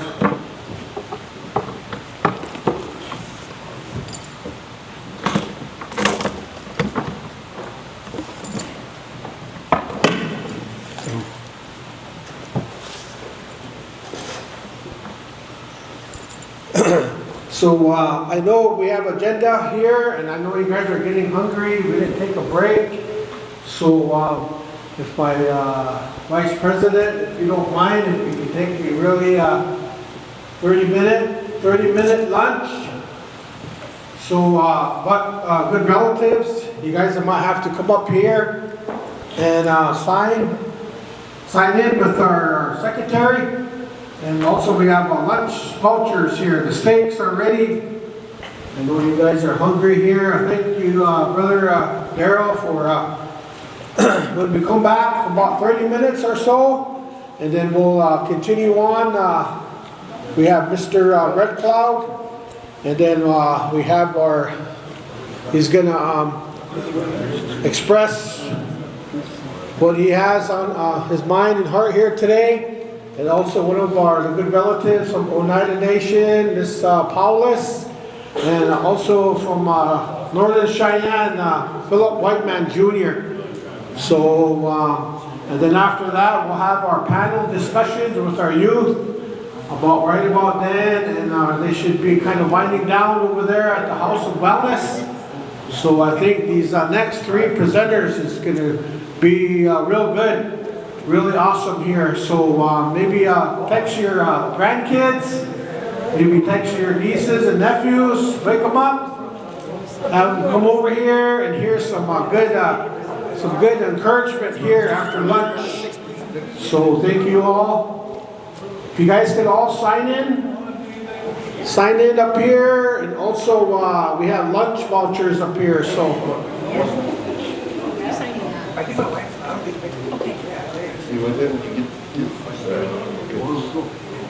Upstairs. So we'll reconvene here in about 30 minutes, 35 minutes, 36 minutes. Upstairs. You would go upstairs, relatives. Just look at the signs. There's a bunch of signs up there. Buffet, I believe, second floor? Second floor. So there's an escalator, there's an elevator. So you guys will enjoy your lunch. I'm going to thank the host, Wisconsin Dells, all the goodness here for accommodating. Thank Auntie and Uncle Buffet for cooking for us here today.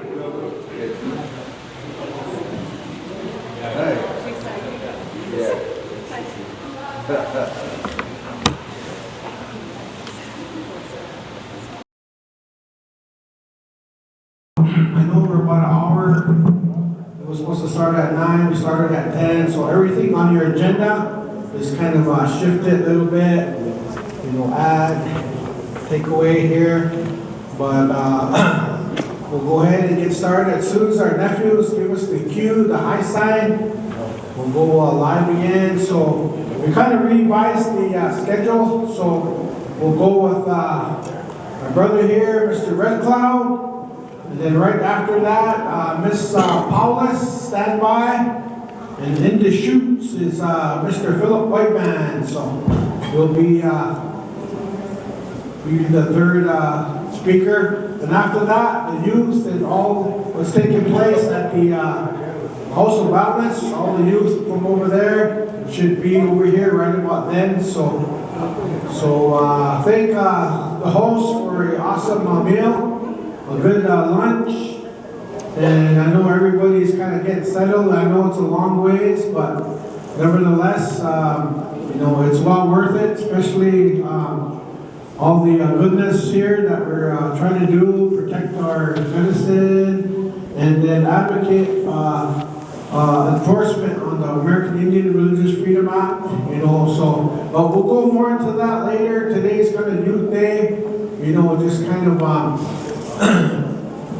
reminding ourselves and then kind of shining light on some of the encouragement from different tribes, different philosophy, different etiquette. I'm so thankful that we have a lot of good education, you know, a lot of good legal lens, you know, grant writers, ceremonial practitioners, you know, and just old common folks like myself, you know.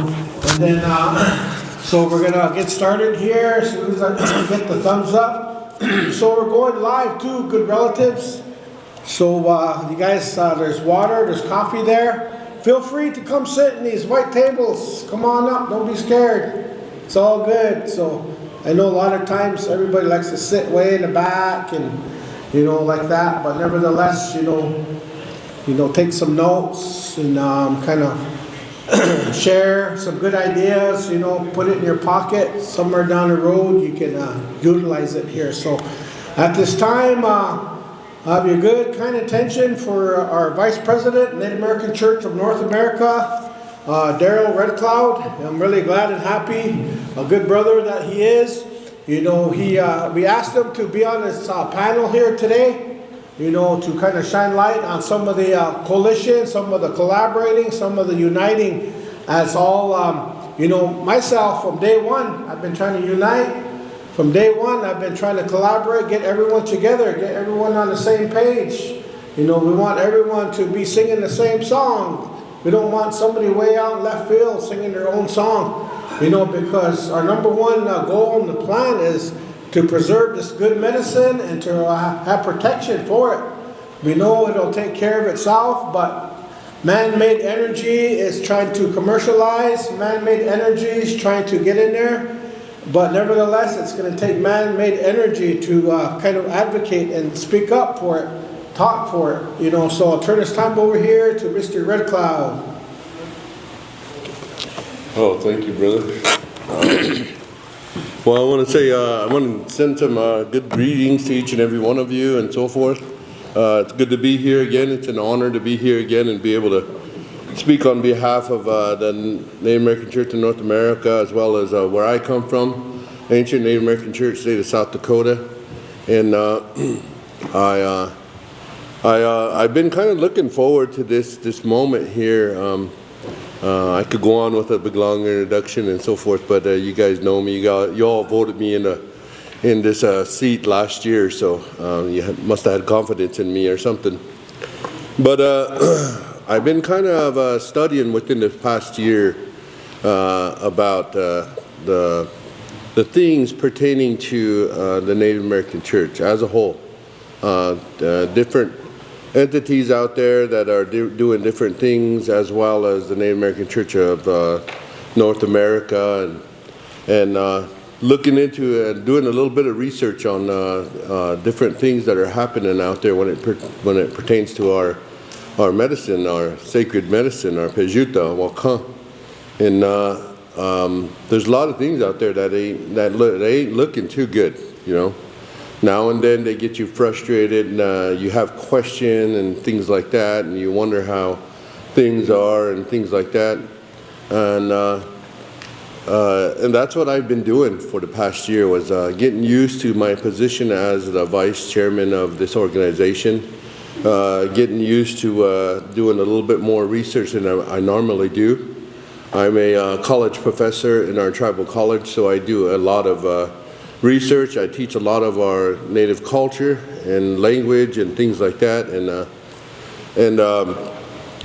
This position here has put me in a place where I kind of have to buckle myself down and start finding out what is what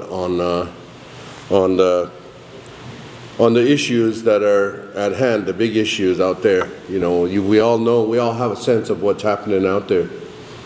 And I've been talking to my older relatives at home where I come from and so forth, and trying to pinpoint what I can do, how I can do things and so forth. And here I got an email from Justin here, and he says, "Hey brother, you wanna be a part of the panel up here over at the convention, present on coalitions?" So I said, okay, I will, and I did some research, and this is what we really need, developing coalitions. And when we do that, that brings us together. And what Uncle was talking about this morning, how he was expressing himself, the things, the teachings, and the Peyote way of life and so forth. As I sat there and I listened to him, where he comes from as an elder person, the wisdom, the knowledge, the insight that he has about the Native American Church, the Peyote way of life and so forth, the teachings of this medicine. And I thought about it really good, and if we unite, like it says on the packet that some of you got, at the beginning it says, coalition building, starting a coalition, getting it done with unity, NACNA 2025. The word unity is very, very important whenever it comes to developing these coalitions. Right now, I think this is an idea. It's in the development stages right now. I know the board and myself will be talking about it and seeking out the direction that we really want to go in order to develop these coalitions. Just to give you some oversight and some ideas of what we're thinking about. And I was asking Justin this morning where this idea came from, and it came from another member of another coalition. And I was thinking about it, and from what I heard Brother John, what he always talks about, and he says we have at least close to 300,000 or better Native American Church members, and we have a certain amount of affiliated chapters.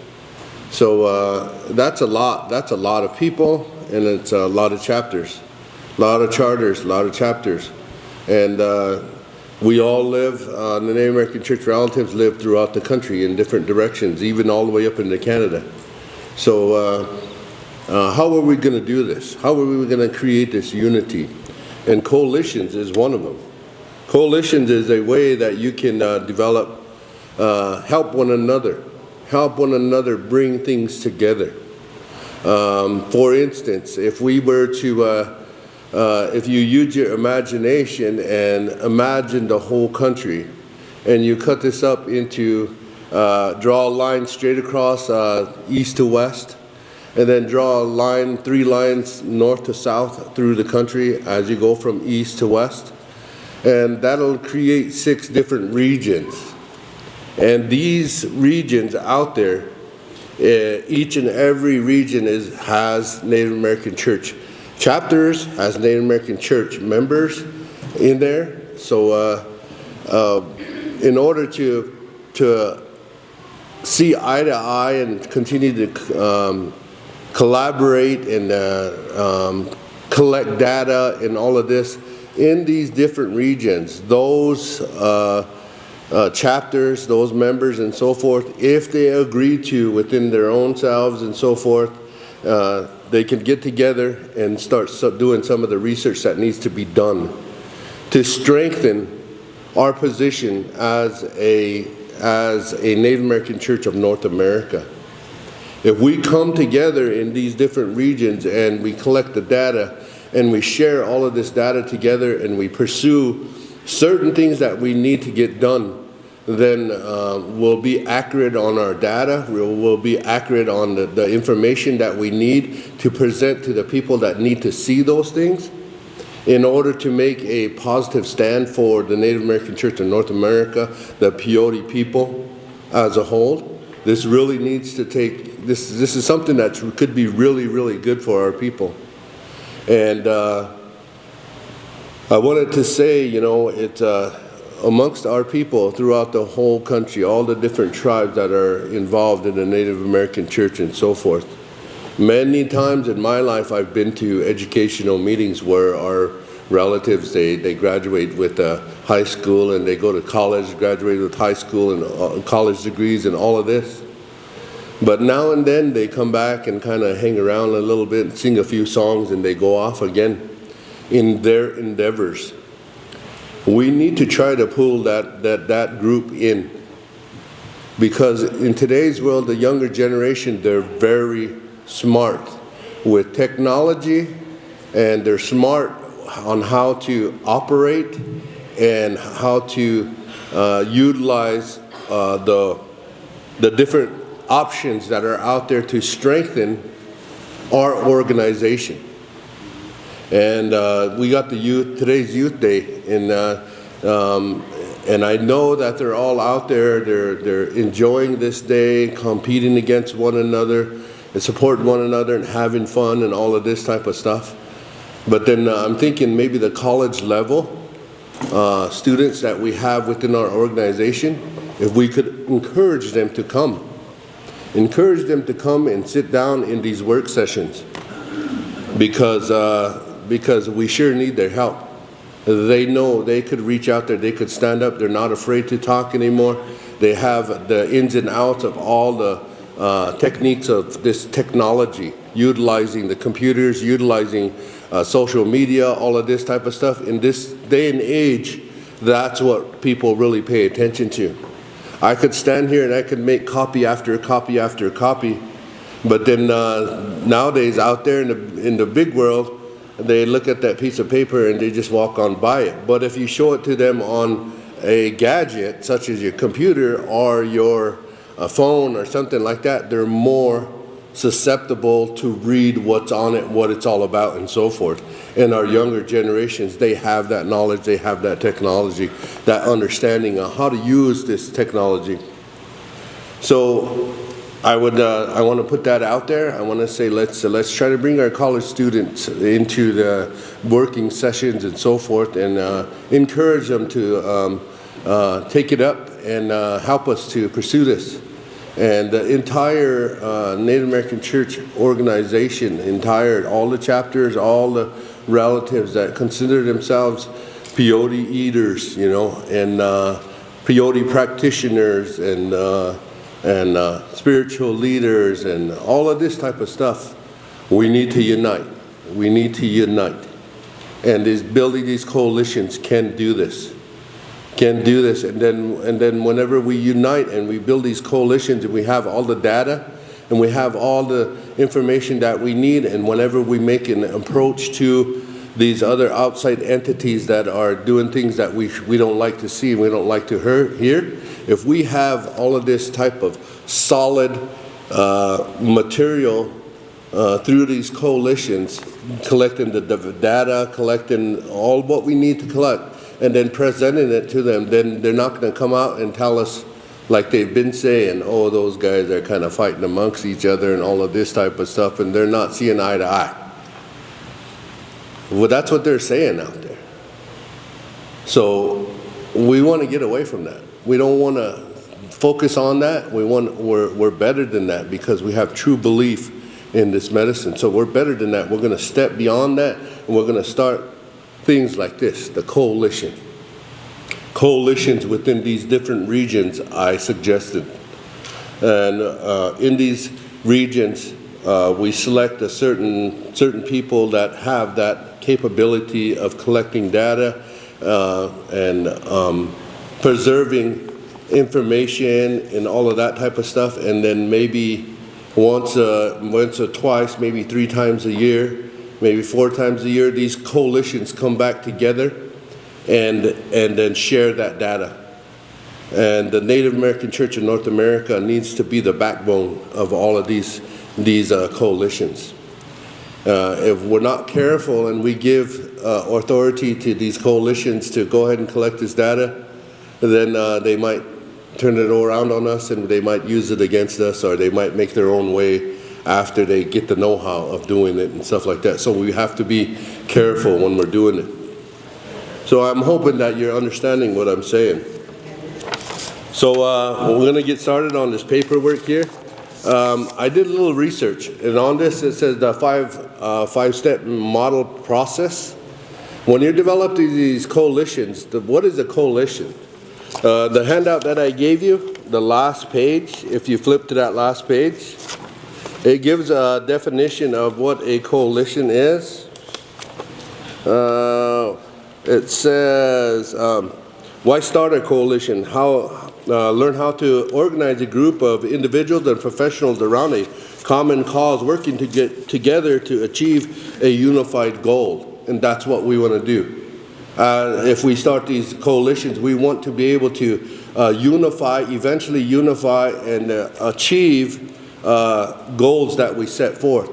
If we want to achieve a certain goal, get more information about the land base, what type of land base is down there in Texas, is it available to our people? How can we go about doing this? That coalition that's in that region will gather all of that data and all so forth, and that what we need. Then they'll come back to the Native American Church and give that report, and we can talk about it. So it goes on to say, in simplest terms, after the first paragraph, it says, in simplest terms, a coalition is a group of individuals or organizations with a common interest who agree to work together towards a common goal. That common goal could be a narrow as obtaining funding for a specific intervention, as a board as trying to improve permanently the overall quality of life for most people in the community.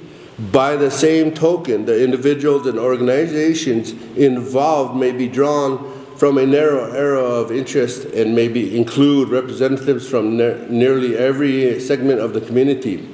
What they're talking about there is, when they say every a member of the segment, the community, well, like I said, if we imagine these different coalitions throughout the country pertaining to the Native American Church, these segments will come back to the community, and they will give that report.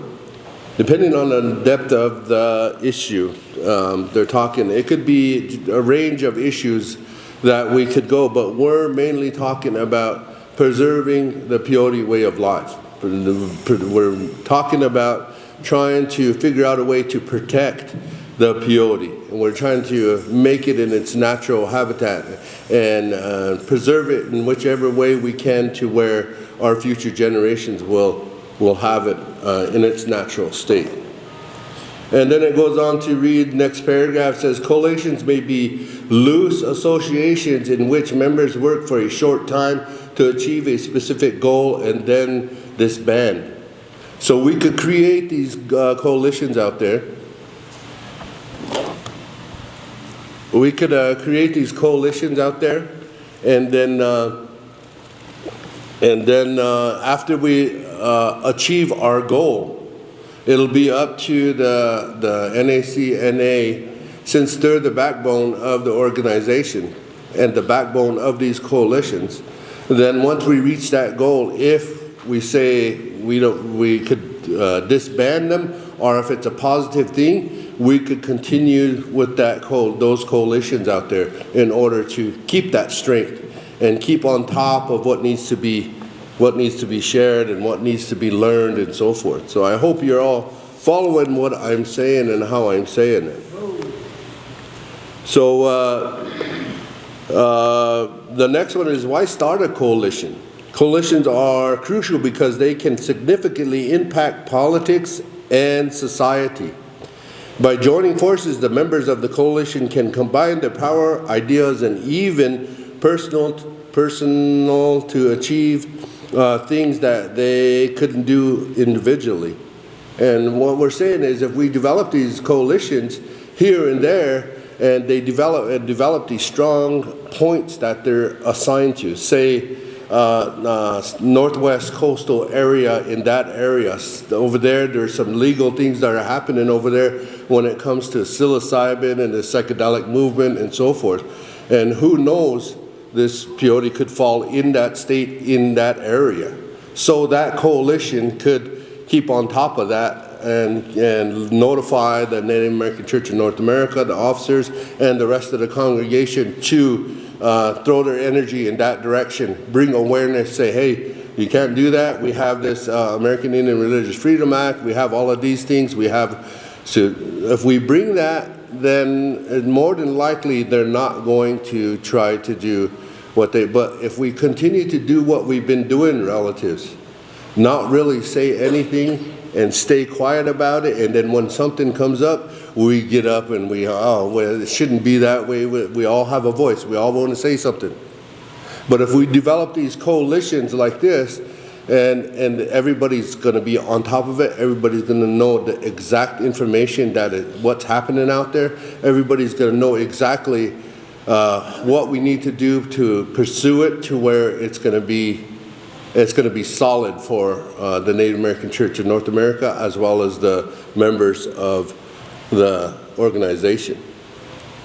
This teamwork can be a game changer in winning elections or creating new laws. I'm not really focused on elections or new laws. What I was trying to get to right there was it could be a game changer. The outside out there, the people that are making changes like the psychedelic movement and all of them, those other smaller entities out there, they're making these changes. But if we do this unity and we work on this together, it could be a game changer for them. They're going to see us as a threat. They're going to say, no, we can't do this because Native American Church in North America is right there.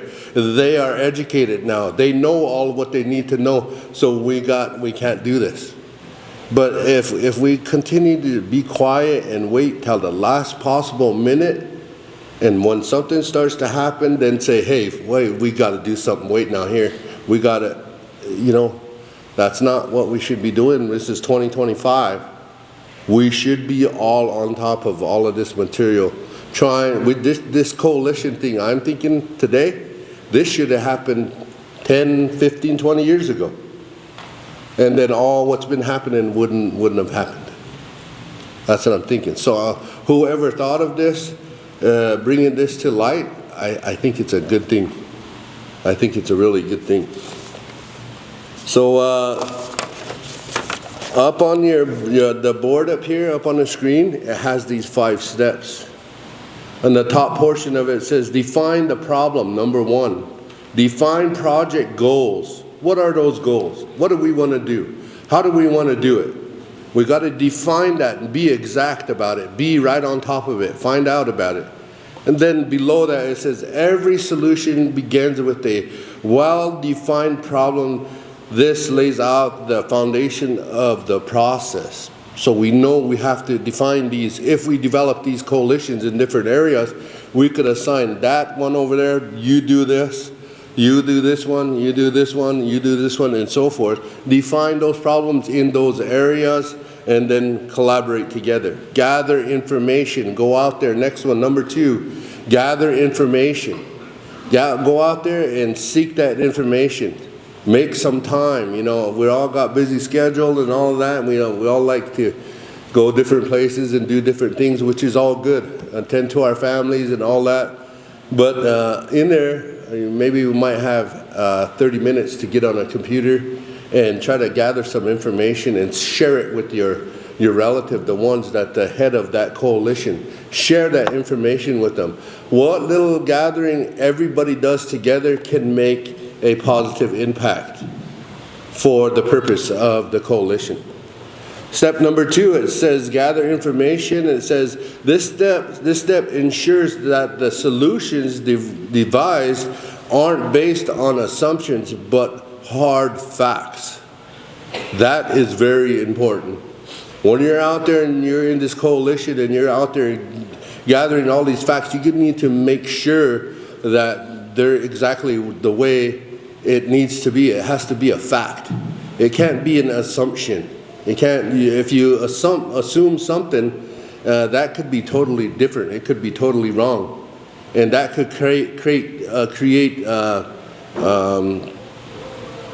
it could create misunderstandings. It could create hard feelings and all of that type of stuff. So if we're going to go out there and gather information, we need to gather it and make sure it's true, it's facts.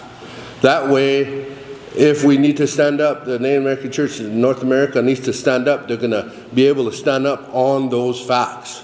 And we're going to be able to say, this is how it is. So this is, you guys need to, wake up here.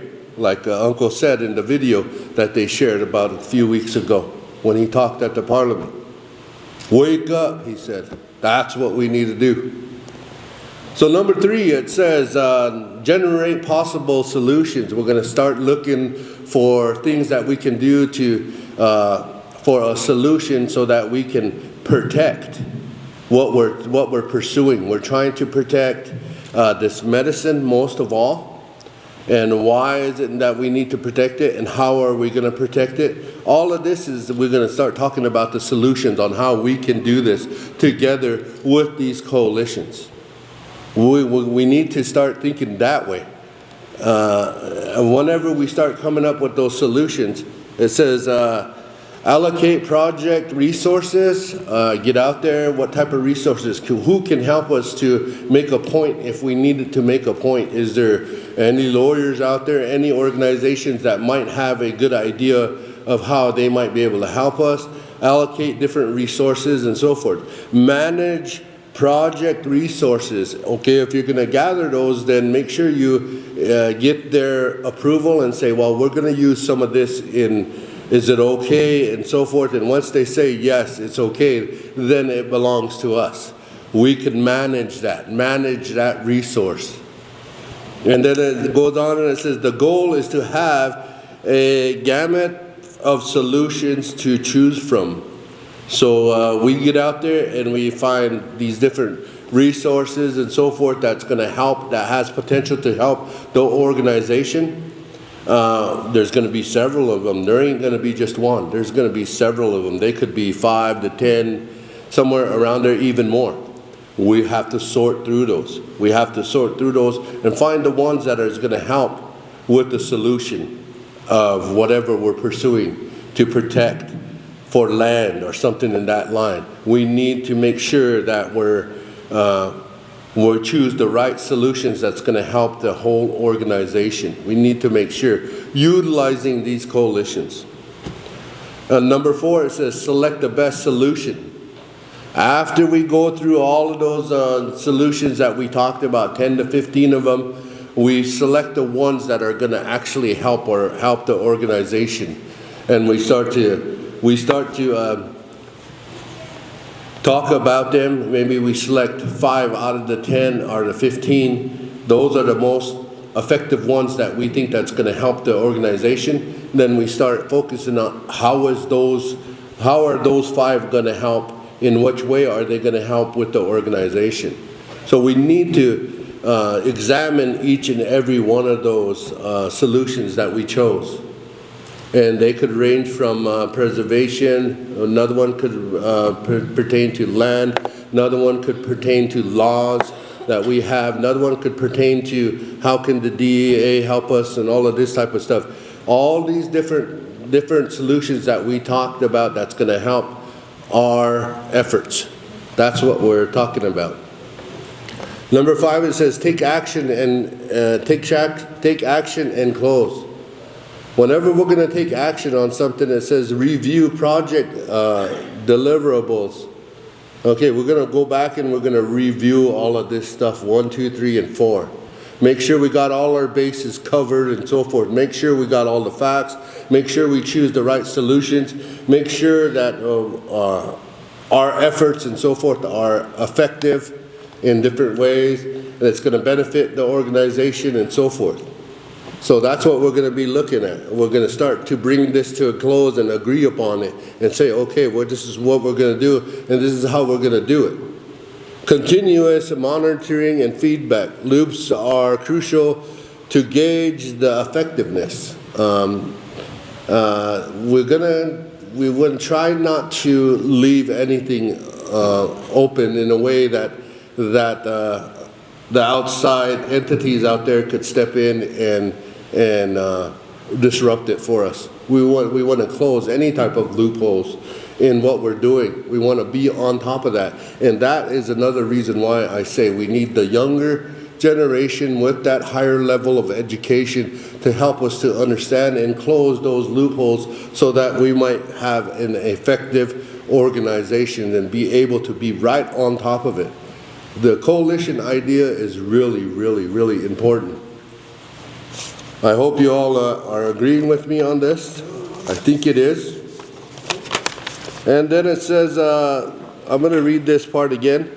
Why start a coalition? Coalitions are crucial because they can significantly impact politics and society. By joining forces, the members of the coalition can combine their power, ideas, and even personal material to effectively affect things that they couldn't do individually. This teamwork can be a game changer in winning elections or creating new laws. Additionally, coalitions are effective in bringing together diverse viewpoints, which can lead to even more innovative ideas for addressing significant problems. So if we move with this, eventually, if we continue with these coalitions and so forth, maybe the first year might be a little bit rocky and we might still be feeling our way, but eventually it could help us in addressing significant problems that are existent in it, and they're out there. Those things are out there, and you know, we could all smile up here in front and act like everything is all right, but whenever we go home from here, we go back to our normal lives and so forth, and being involved with this board up here, we come across material that we think we need to address, but we don't have these coalitions to help us. My brothers and my sister up here, they work, they have families, they have homes, they have things to do. So a lot of the things that we would like to do, we can't because we need to take care of our life too. So they need to support their lives as well. So having these coalitions out there, it could be a plus for the whole organization.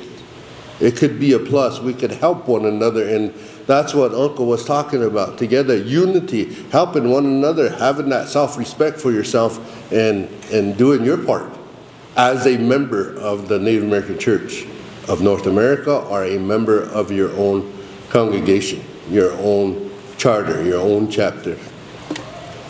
For people like us, joining a coalition ensures that our options are heard loud and clear. It's tough to make a difference on your own, but when you're part of a larger group with these same thoughts, you're much more powerful. This is why coalitions demonstrate the power of teamwork.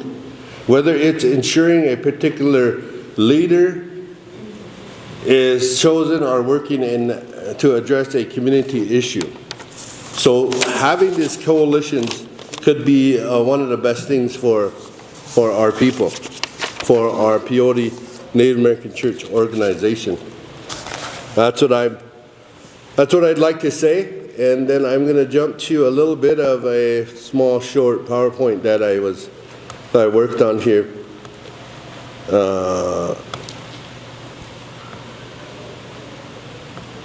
And this is where I got most of the material from, and I encourage you guys to go ahead and look around on your computers, do some research on your own, start looking around with it and thinking it through. Is this developing coalitions, are they going to help? Will they help? To me, it seems like they would, but I encourage you to do your own research.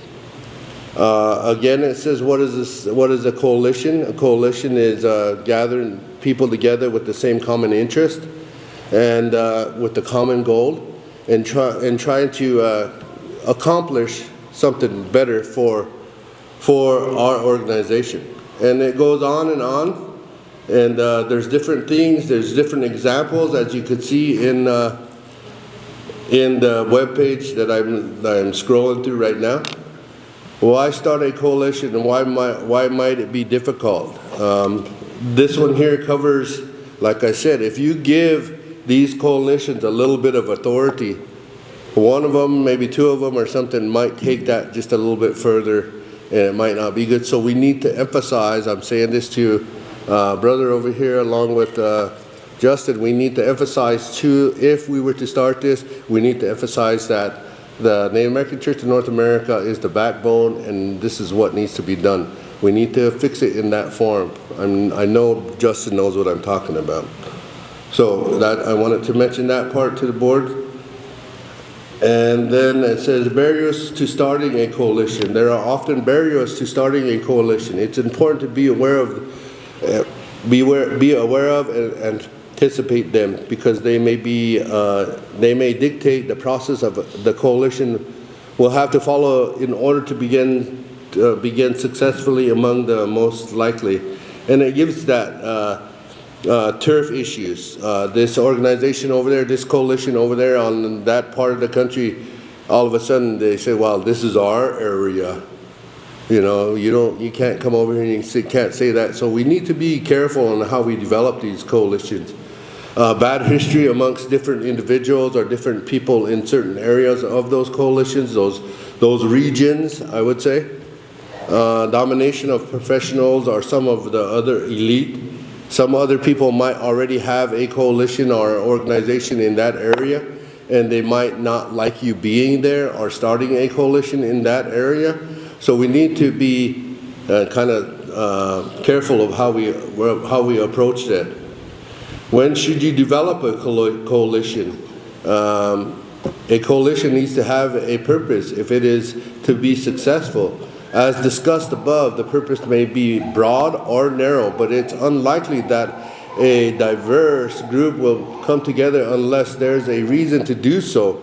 At particular times, circumstances help to move the formation of coalitions. And again, it starts to give different descriptions about it.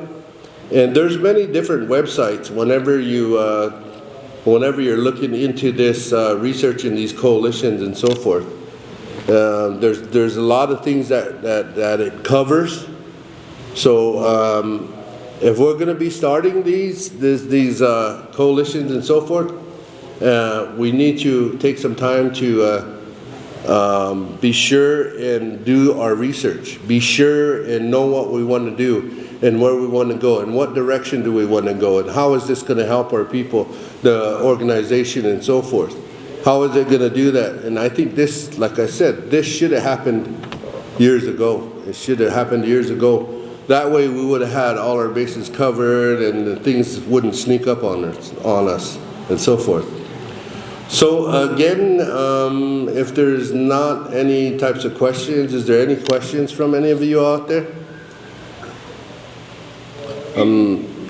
Obviously not on Facebook. I probably won't be able to answer that question or something unless somebody shouts it at me, but yeah.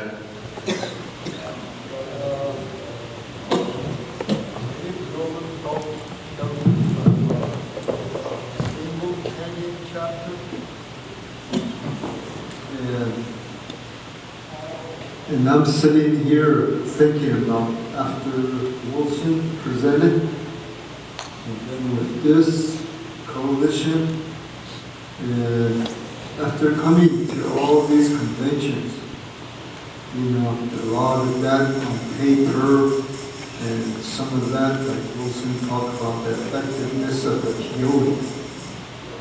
And with this one on top, that collaboration, coalition, some of those words, if something on paper, I think it would make it more meaningful. Yeah. So there are 2 presentations. I think during the agenda meeting, some of that can be brought up because I'm thinking over here, like the young ones, just like Daryl said, and Wilson said the same thing. It's not for us, it's the younger generation, the seedlings, the roots, some of that. So I just wanted to say that for both presentation, and for me, it's a good start. Yep. Yeah, so I know there's probably not much questions out there right now, but think about it, relatives. Think about this in a good way. I mean, we could sure use that unified help out there with these coalitions. Be willing to share your information. Be willing to do some of that, check in some of the data. What is that like? What should we do? How should we do it? And we all know that things are kind of hard, especially what's happening in this country and stuff like that. But we need to keep going forward, and this is an option that I think would be really, really helpful to the Native American Church of North America, as well as your own organizations, your own chapters and so forth. Being able to get out there and do some research, being on top of the issues that are at hand right now, those things are out there. It's just right here, right in front of us, right here. They could change this peyote way of life with the snap of the fingers if we don't do something about it. They could change it. So we need to unify. We need to help each other to learn out there and share that with the organization. Because, you know, our relatives, they stood up for this medicine. Some of them, they fought for this medicine. Some of them never came home. You know, some of them are really good people too. They left a way of life for us to follow. And if we follow that, just like Uncle was saying right here, if we follow that like that and make our life that way, we're going to enjoy that peyote way of life. Share it with our children, our grandchildren. So if there's no more questions or anything like that, sir. So if this coalition gets formed,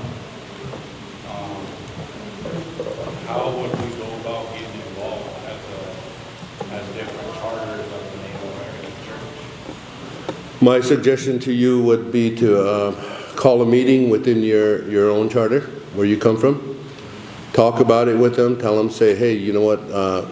First of all, do some research on coalitions and what they can do, and then do some research on what's happening right now with the medicine, and then call a meeting with your charter and inform the members within your charter. Say, hey, we would like to start this coalition.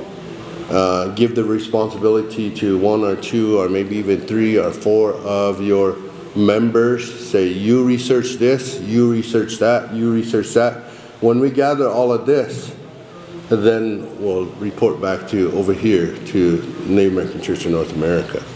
So if it's all right for me to say, I would approach your charter and tell them that you would like to form as a coalition. Once you do that, and if we get it, I think we might even, I don't know if it's safe to say that it's something we'll vote on this weekend or not, but it's something that we want to bring to the attention of the Native American Church of North America. You understand what I'm saying? Yeah, and then another thing would be if we got all the board members down in the Omaha tribe, we just voted them last year. Yeah. Myself, I'm the chaplain, and my wife here is the Viking custodian. We've got selected as a delegates this year. Yeah. But, so if we had like questions on reaching out to our president, would reach out to you directly since you've done research. If he had like other questions regarding his research, would he be able to reach out to you and be like, hey, you know what, I need a better understanding of this? Yeah. Yeah. Explain Yeah, I'm starting from after I was assigned to do this presentation, I've been really pursuing and researching what can be done with coalitions and so forth. And I'm still in the process of learning some of it, but I ain't gonna stop right here. I'm gonna keep going with it. So if you do have those questions, and if I could help any way or somehow, I'm here to help. I'm here to help to understand that, as well as Justin can help quite a bit too. Way back there.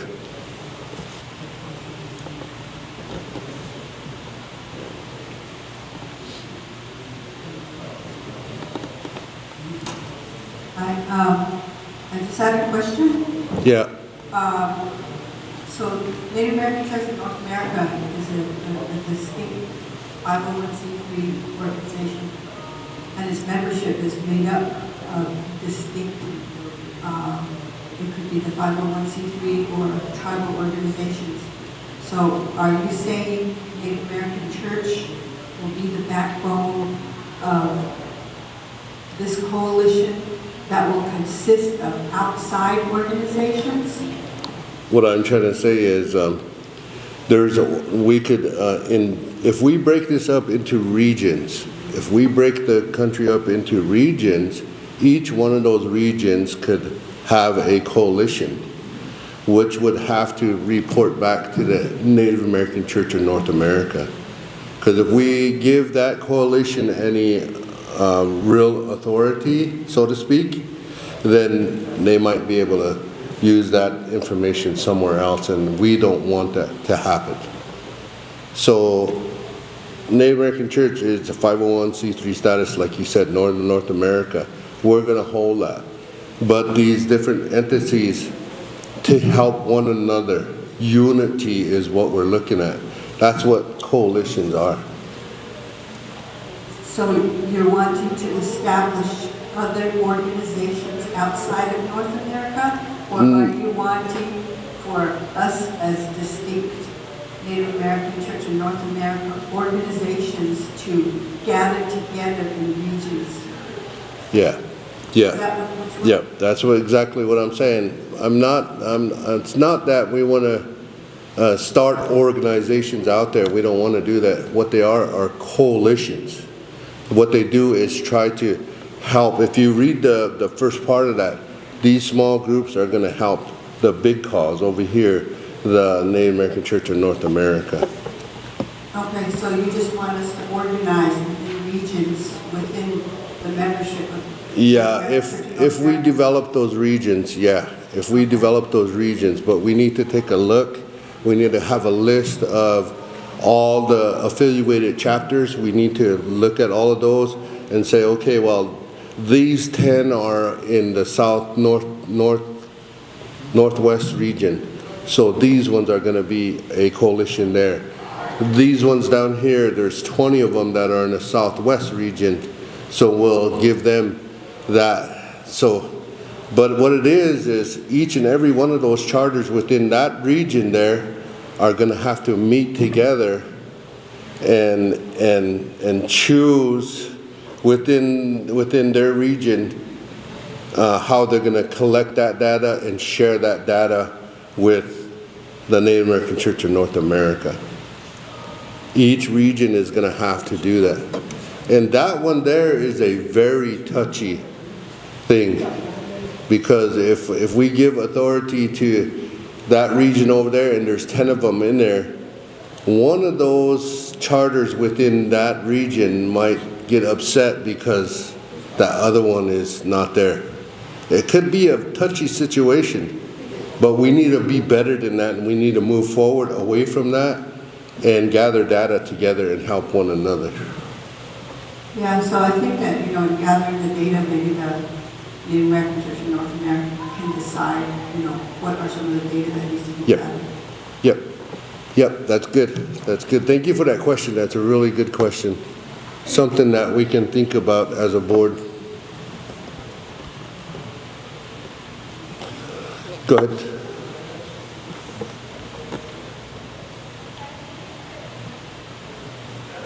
The one with the NACNA, a lot of Can you just read that out one? coalition. And they always say like collaboration is the one that makes every approach, that's where it makes the difference. So when I come here, I go by my elders' teachings. Hey, don't sidetrack yourself. Go there just for one reason. Be supported. Be part of that team.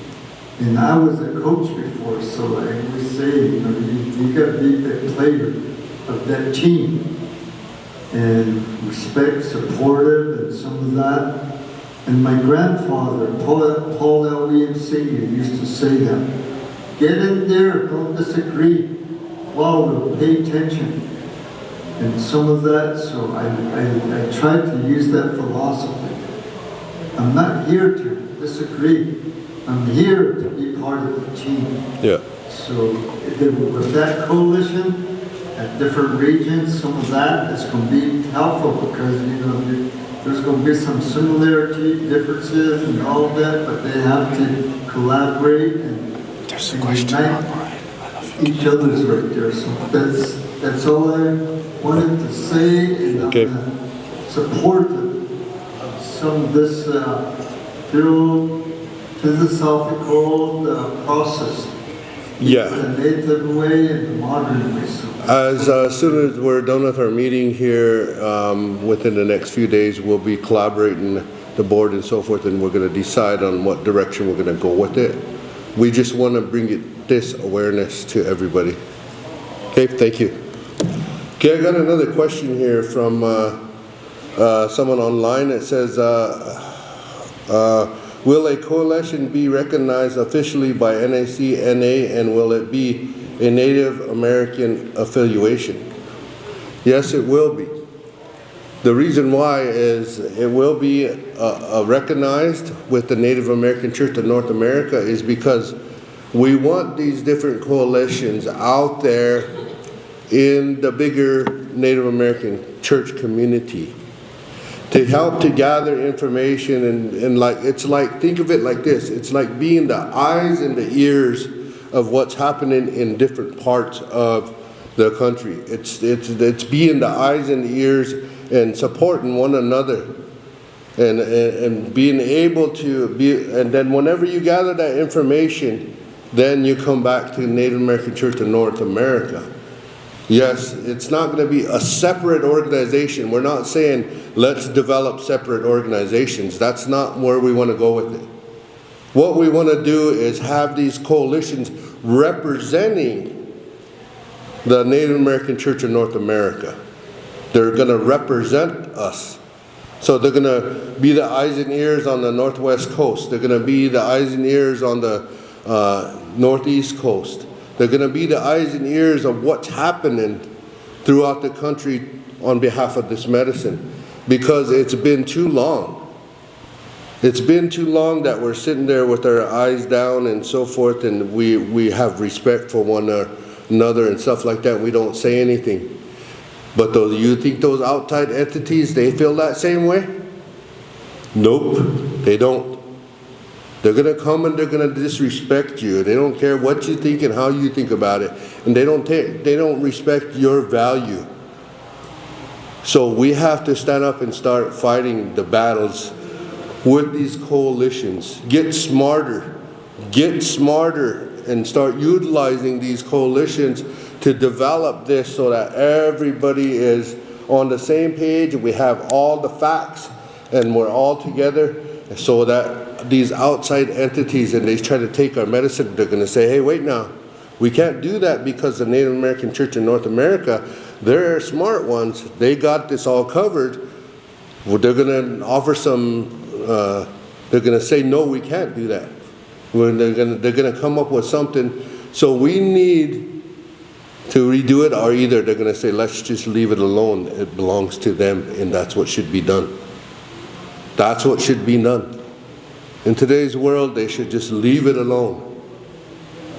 Leave it alone, that ours. Why They say in our language, that belongs to the native people. That's what that one is.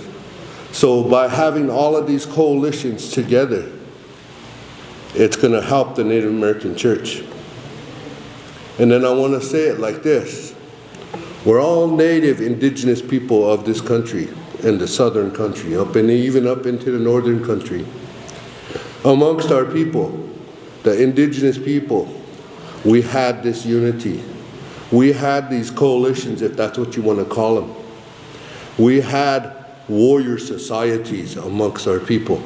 We had these different societies amongst the one tribe. They had a society. Each society covered each and every one of the issues that helped the tribe to operate in a correct manner.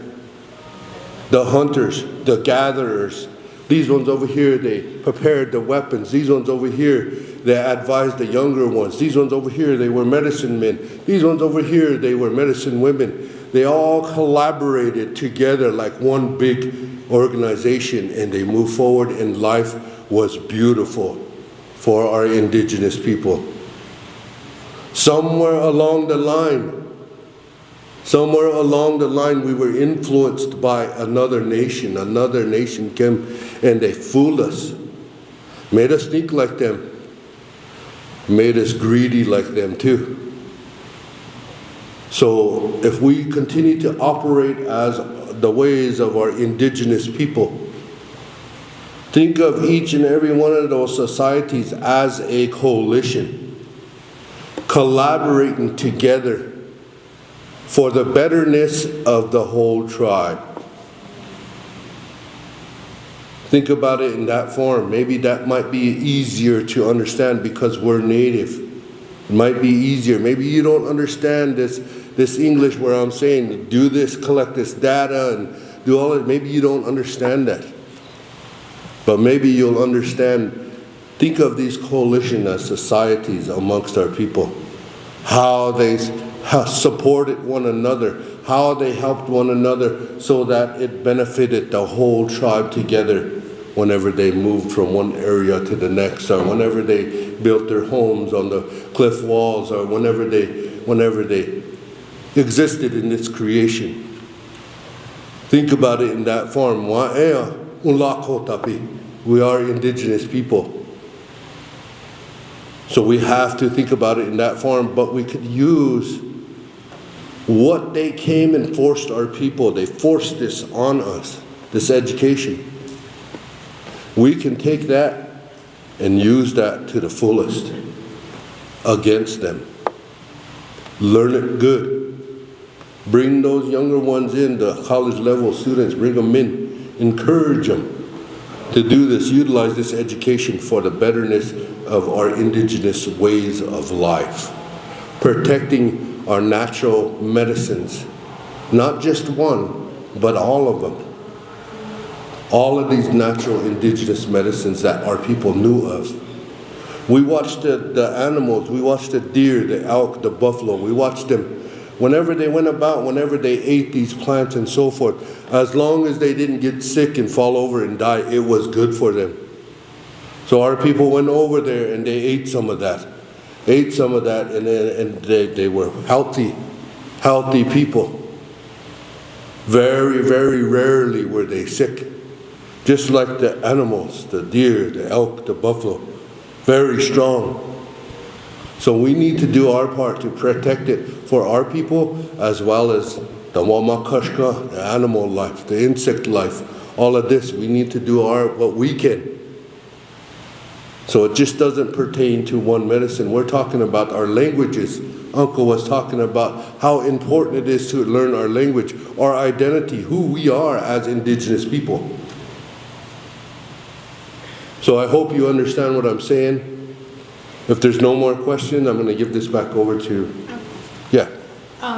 So when we do these coalitions, so what is the goal of these coalitions as far as like what data are we looking at? Have you thought about that yet, or do you want the whole group to come together on that? Because when we say data, it can mean a whole lot of different things. And reading this, there's a main goal to the coalition. So what would be the main goal of each region? Would they be different? Would they be the same? Because for example, when I talk about data, like in my chapter, so we collect data in our chapter. And so the data that we collect is how much peyote do we intake a year? So when I go down there and I buy it, we monitor it and we divide it up into this many buttons, and at the end of the year, we say this is how much we use, so this is how much we're going to take. We're not going to take more than that. So I guess just my question is, are the coalitions all have different goals? Are they all the same goals, just in different regions? And then what are those? What kind of data are they looking for? Okay, and that's a really good question, very good question. What we want to do if we start these coalitions and so forth, each and every one of the coalitions right now, right at this moment, we are all aware of where our medicine, where the situation that it's in right now. It's being threatened. So if we start these coalitions out there today, we want to assign these coalitions to maybe go out and get some data on the opinions of other indigenous peoples out there in these different communities on what they think about indigenous medicines, peyote, and other indigenous meat, and get their input. Each and every coalition will develop this, and then we could develop this together. NAC of NA could take it down there to the psychedelic place down there and say, hey, these are these Native people that they say they're speaking for. This is their words. This is what they're saying. They don't want this. You know what I mean? So that would be the number one issue today. But I also hear what you're saying.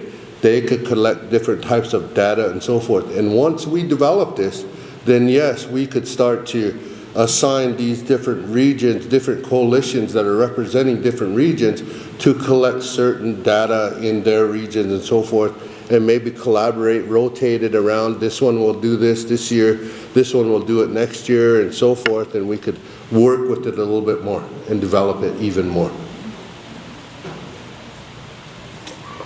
Thank you all again for listening to me. I hope it was interesting for you. I hope I stimulated that thinking process. Thank you all very much again. Appreciate it.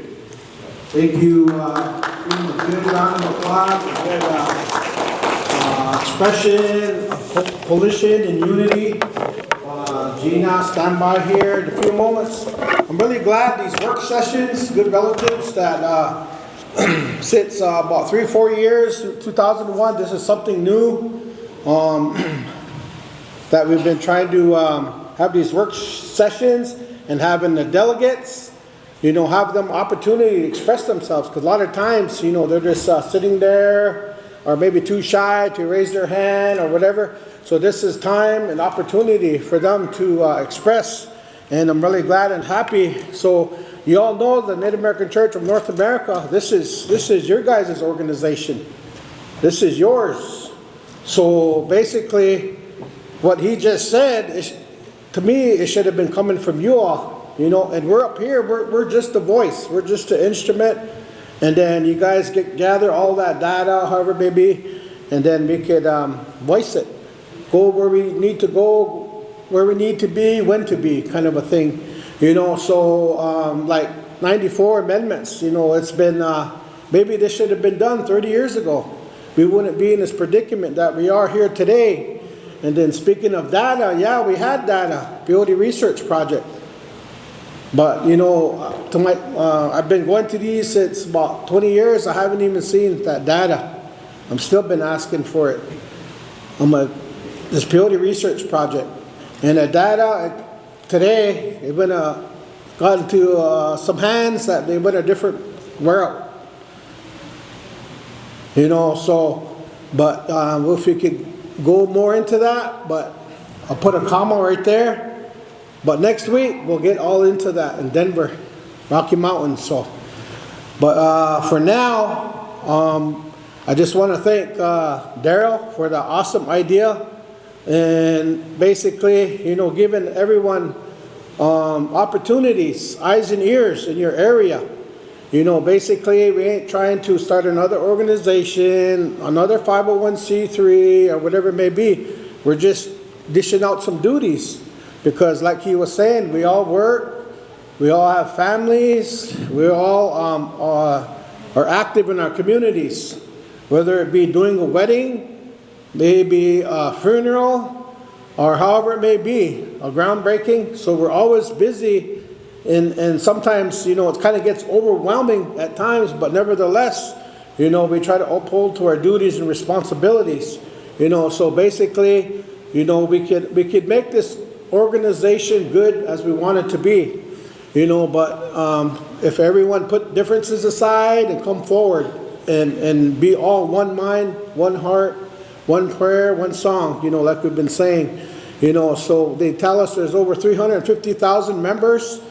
Sometimes I wonder, gee, where are they at? I kind of feel that way sometimes, because here we are, and there's this medicine right here.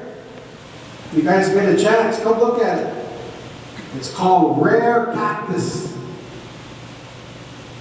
It looks like a peyote chief to me. And guess where I got this? At Walmart.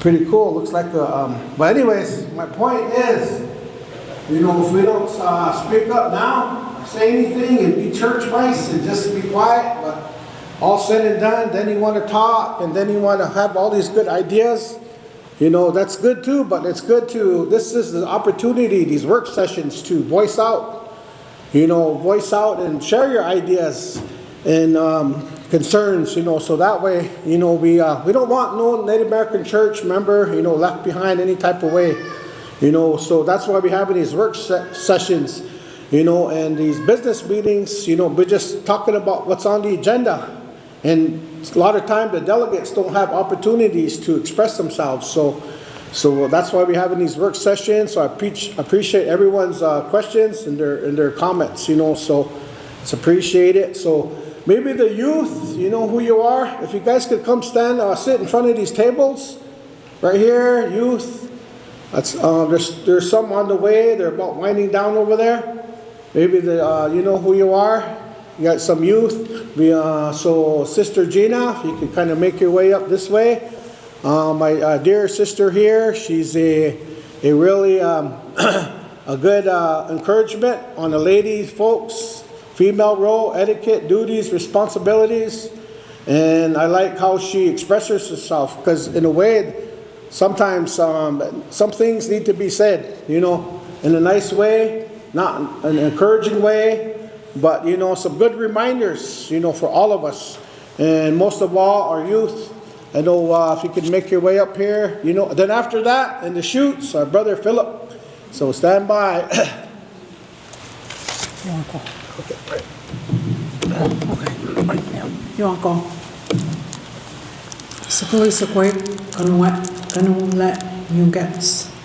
My name is Gina Paulus Ponrostro from the Oneida Tribe. Clan is Wolf. And I'm here to talk today about the youth, and Pancho had let me know like etiquettes and things of that nature. I'm that auntie. When you come in meetings with my family or around our altar, I'm that auntie that will make mention of something if people are being disrespectful, or if they come around the fireplace and they act a certain kind of way. I kind of remind them, I'm not trying to be anyone's parent, although as a relative, I'm an auntie, I'm a grandmother, I'm a mother, I'm a sister, I'm a daughter. I have all those titles. I also used to be a police officer for my tribe for a few years back in the 80s. I was a police officer, and I evolved into all kinds of different positions within our tribal judicial system. And so when that gentleman that was talking before me, I took a few notes, because when he was talking about coalition and all those kinds of things, get down to it, get down to the meat and potatoes of it. We need support. We need like little subgroups of our big groups to get out there and to really go forward and move forward. And sometimes they need it in writing. They need the boundaries written. What can I do? They're saying, what do you want us to do? Write out what you want them to do. Tell them what you want them to do. Because no one's autonomous. They can't just operate and have no direction. Everyone needs that leadership. And even our children need that leadership. And the reason why I say our children need that leadership is because I've seen a lot of children come in meetings with no parents. I've seen them come in, walk in them tippy doors by themselves and sit down. And they had no relatives guiding them there. They're looking for somewhere to go. And they had no one to teach them. They had no one to tell them, when you go amongst other tribes, introduce yourself. Especially when you see elderly people, introduce yourself to them elderly people. Them elderly people have come a long way and they're still sitting in these ceremonies. That elderly people, they're not nobody, they're somebodies amongst their tribes, amongst their people. They've set down footprints where people can follow them and live a really good life and learn really good teachings. And some of these elders, they still speak the language. And you know, amongst my tribe, that's not common at all.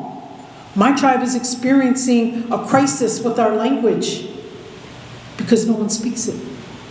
And if you would come from a tribe where the people that are aged 50 and over only speak the language, and no one under 50 years of age speaks that language, your language is dying. And when those elders, when they pass on, your language is dead if no one speaks that language. So it's really important for our youth to know this, to get interested in doing them kind of things. But it all starts with knowing your identity, where you came from, who walked here before you, who died here for you to be here, sitting right here. Some of you sitting at that table, my granddaughter sitting at that table, someone prayed for her to be here. Someone prayed for her to know about her ways, her culture, her language, her ceremonies, the traditional knowledge and the traditional teachings. Someone prayed for her to know that and to continue on with it. And so I talk about that a little bit because I noticed even amongst my tribe, we have young ladies that come. They come by themselves, just no parents, no aunties, no uncles, no grandparents. And they just want to be part of what's going on. They want that connection that all of you know about and you're familiar about. When you see that fire and you're eating that medicine and you're putting your prayers down to the Creator, they want that. Because no one ever taught them that. And there's certain things that go along with that. When you have respect when you walk in that circle, and when you put your tobaccos down, and when you talk to that medicine before you ingest it, you're talking to it, and you're telling it what you want it to do. And I say that because this young man that was talking before me said, we have an obligation to protect that medicine. We do, as Native people, as Indigenous people, our responsibility is to protect our medicines. And in Indian country, amongst most tribes of North America, that peyote is considered the leader of all medicines. Every tribe has their leaders. For my tribe, the deer is the leader of all the four-legged animals. The eagle is the highest because he flies closest to the Creator. And that medicine is the leader of all the medicines. So while we're talking and having, I guess this is a workshop or something of that nature, and I'm here to talk to the youth. The youth are so important because they're going to be standing here 20 years from now, 30 years from now, and they have to know how to explain this. They have to know how to explain these ceremonies, why we use that tobacco, why we use that peyote, why it's the leader of all medicines, what it can do for our Native people, and why, and most importantly, why we don't let anyone exploit it. And when they're talking about we got to protect it, we got to fight for it, it's because we have groups out there that want to exploit it. They want to exploit it and open it up to everybody. Call it a psychedelic drug, all that. I've never experienced that in my life with this peyote, being a psychedelic drug. I consider it to be a medicine that heals people's hearts, it heals their pain, it heals people that are sick. And I can talk about that because I'm cancer-free for more than 15 years. And I was offered that chemo and I stopped. I said, I can't do this. I got to turn back to what I know. I have to do what's in my DNA. I have to use this medicine. And for 15 years now, I've been cancer-free based on using that medicine. That's the only medicine I take to address that cancer that I had inside my body. And the cancer I had was a very serious kind of cancer. ovarian cancer. And so with that being said, when we get to our youth, they need to know how important it is to protect it, because that's what that medicine can do for them. It can help them with their mental illnesses or any kind of issues they have with drugs and alcohol or abuse, family, domestic violence, broken families, all that. It can help them and it can show them way, because we have young people that come to our fireplace based on those abuses that have occurred, and somehow, some way, they didn't follow their parents' footprints.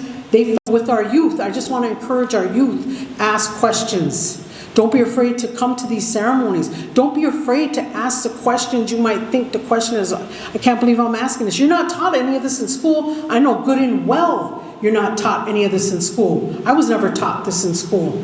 We were just taught a boat landed on Plymouth Rock and we celebrate Thanksgiving. That's what we were taught, but that's not true. That's not true. Our people were here for centuries and centuries, practicing these ceremonies, eating this medicine, living in harmony with this environment.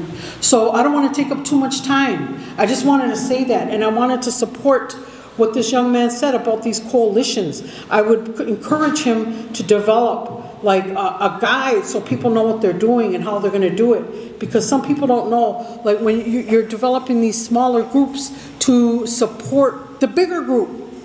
And then the bigger group has that, they're going to give that leadership. And that's what we need. We need strong leadership. They're going to give that strong leadership to these smaller groups that are going to go out there and make sure that your next generation, your next 7 generations, that they can still sit in a ceremony, they can still sing their prayer songs, they can still ingest that medicine. That's our inherent right as Indigenous people. That's our right, legal right. All that, that's our right. From time immemorial, that has been our right. So I just want to say that much to you, and I want to say thank you for taking the time to listen. Yo go. Thank you, Sister Gita. Really awesome words here that she expressed, some good reminders. I know she wanted to go a lot more, but she's going to put a comma right there until later. So at this time, I'm going to thank you, Sister, very much. I know your words, your expressions, it's always good to hear it on the female role, the lady role, you know, aspects in being a grandma and going to school too as well. I want to say thank you. So at this time, we'll go over here, our Chief White Man, Philip White Man Jr. I know a good relative here. I know he came from Sturgeon Bay. He's kind of on an encouragement tour, went all over here, sharing good words here to the relatives. So I have a good kind of attention here to Philip White Man Jr. Right. Does that work? Yeah. All right. I'll sit on this chair. Yeah. Oh, man. How much time do I got? 4 hours. 3. A good 30. About 4 hours? 30. About 30 minutes. Get popped out to the. Oh, there we go. There you go. All right. All right.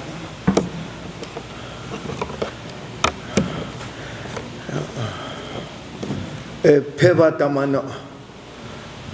Here we vikis na ne. Oh. Na tuna pepoan.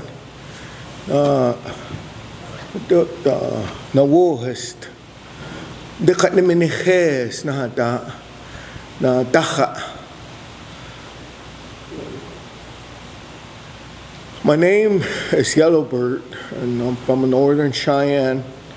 And my grandparents stayed. Yeah. So my grandfathers, I should say, they were chiefs at the Battle of the Little Bighorn.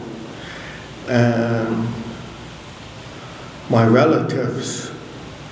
And when that medicine first come to our people, my grandfathers, they looking at it. It came to them. To different individuals. And the stories that go along with that medicine, how it come to our people, how that female, how she drained that inside that lodge, and that fire drum, roadman, cedar. She wanted life. And the woman ceremony, inside that lodge. And what she gave responsibilities to those men. And today's about youth. And I was asked to come here and share stories. And my parents, grandparents, they tell me same old story over and over and over again as I was growing up.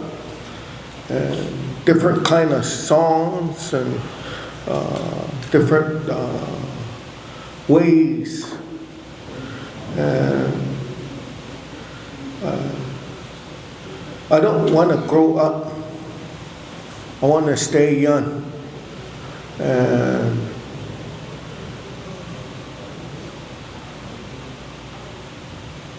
today, where I'm standing now, I'll think about my father, bird chief. His name is Vickis Vihinus. I think about my mother, appears in the morning woman, millman. And to be a part of this gathering this weekend, this 76th annual Native American Church, my grandfather's, when that medicine first came to our people, they put that medicine into the one of our covenant bundles. And I could say that Cheyennes are the first people on earth. I could say that the first Cheyenne fireplace come from Cheyennes. I could say that. And I don't want to be like that. And one of the teachings, someday that launch, well, before that, our prophet, our teacher, he talked about the ho'owut, so earth dwellers, hairy, and hair on their face, got odor coming out of their mouth, no hair on top. They're light skin. They're going to come from back east. I used to think it was from England or New York City, but I think it was that star. It's red.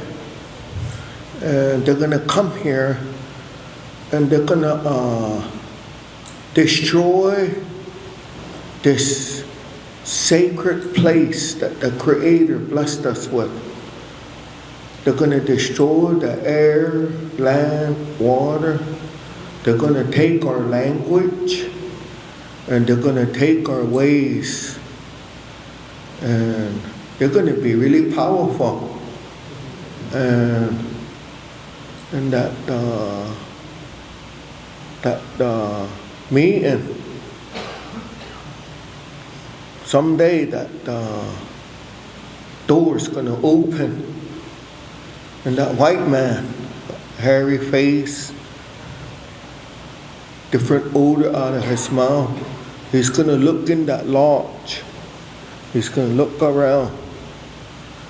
And he's going to catch us. He's going to come and catch us like that one.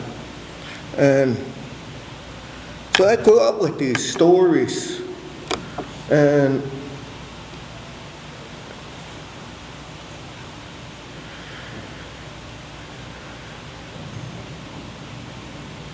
I had grandmother. She was a strong Christian, and her name was Milky Way Road Woman.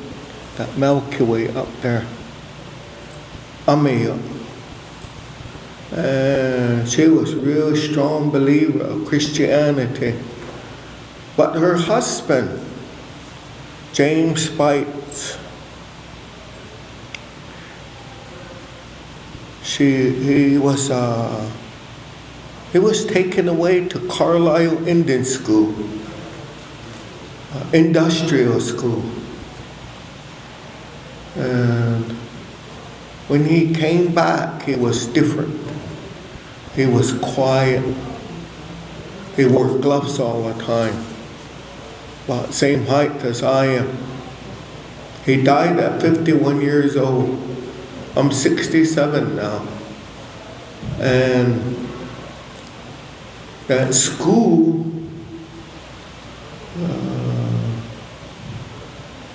I went there. I've been there maybe about 2-3 times now, and they got Dickinson College, and I'm on the advisory board, the future of our indigenous children. And I went there to make peace with myself, because the extermination, the oppression, and the genocide that killed the Indian and saved the man act. When you learn what happened to our people, once you start to understand, when the French people come, they see Sioux people over here. They call them snake people. Over here they see Cheyenne, they call them dog eaters. They start labeling us. They're really smart. And they understood the concept of divide and conquer. They understood labeling, and they understood lines. They understood it. And that man that was going to come from the east, the Cheyennes call him Ho'owut. And that someday that person, he's going to be now not only in our lodge, but now he's going to be in our family. And it was kind of like a spider. It was industrial. I was just listening to this gentleman talk about coalition and how we can network.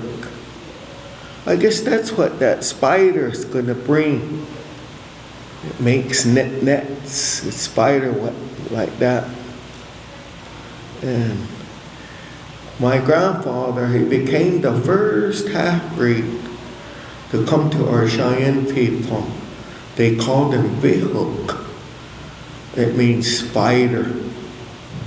And he was like a man with no island.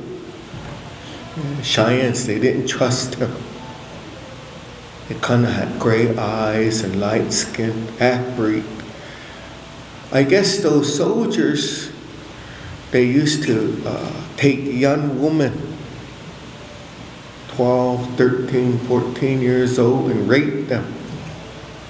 And unfortunately, might be fortunately, I don't know, but my grandmother went up at Fort Laramie around the times of the treaties when they were signed. That Lieutenant Marcus took a liking to my grandmother, and took advantage of her. She's just a young girl.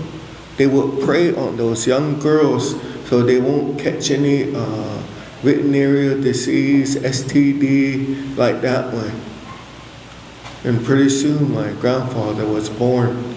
And that man didn't want nothing to do with my grandmother or my grandfather. And when my grandfather grew up, kind of wanted to learn how to speak English and learn how to speak Cheyenne. But his first language was Cheyenne because he was raised by my grandmother. When he was 3 years old, it was at Sand Creek when Shivenger and the militia came and castrated and mutilated my grandfather, White Antelope. He tried to go over there and show him a Medal of Peace. He was just given a couple weeks before that, or maybe a month before that. Abraham Lincoln gave him a Medal of Peace. He tried to go out there with that white flag, and he listened to those guys, told him to go camp right there early in the morning when them soldiers come riding in. He tried to go out there, and they didn't want nothing to do with him. They threw him down and castrated him, sliced him up, and he tried to make peace with them. And he sang a song, and the words in it, it's called Hohanai, that means rocks. Ua enika ehoyo, ehewon. Only the rocks will remain. That's what they say. He sang that song. It wasn't a death song. It was a journey song. And this is not our home. We're only here for a short time. Maybe one season, maybe a breath or two, maybe 2 seasons, 3 or 4. But this is not our home. And so our Indian people, they had no concept of ownership. They had no concept of eminent domain or dominion. And how can you own air? How can you own water? How can you own land when it owns us? When we depend on it. And so my grandfather, he managed to live through that Sand Creek.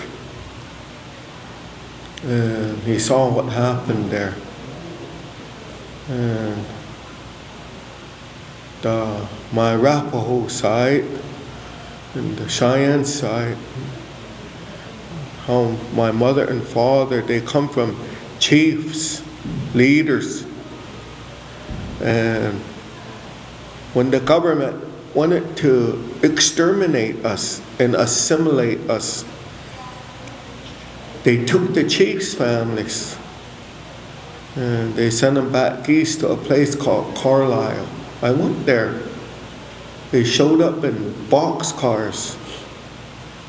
The little Indians would get out with their regalias, march them down the street at midnight, along the creek, and they take them into that facility. And then they cut their hair off, wash them with kerosene, and they've done some really bad things to our people.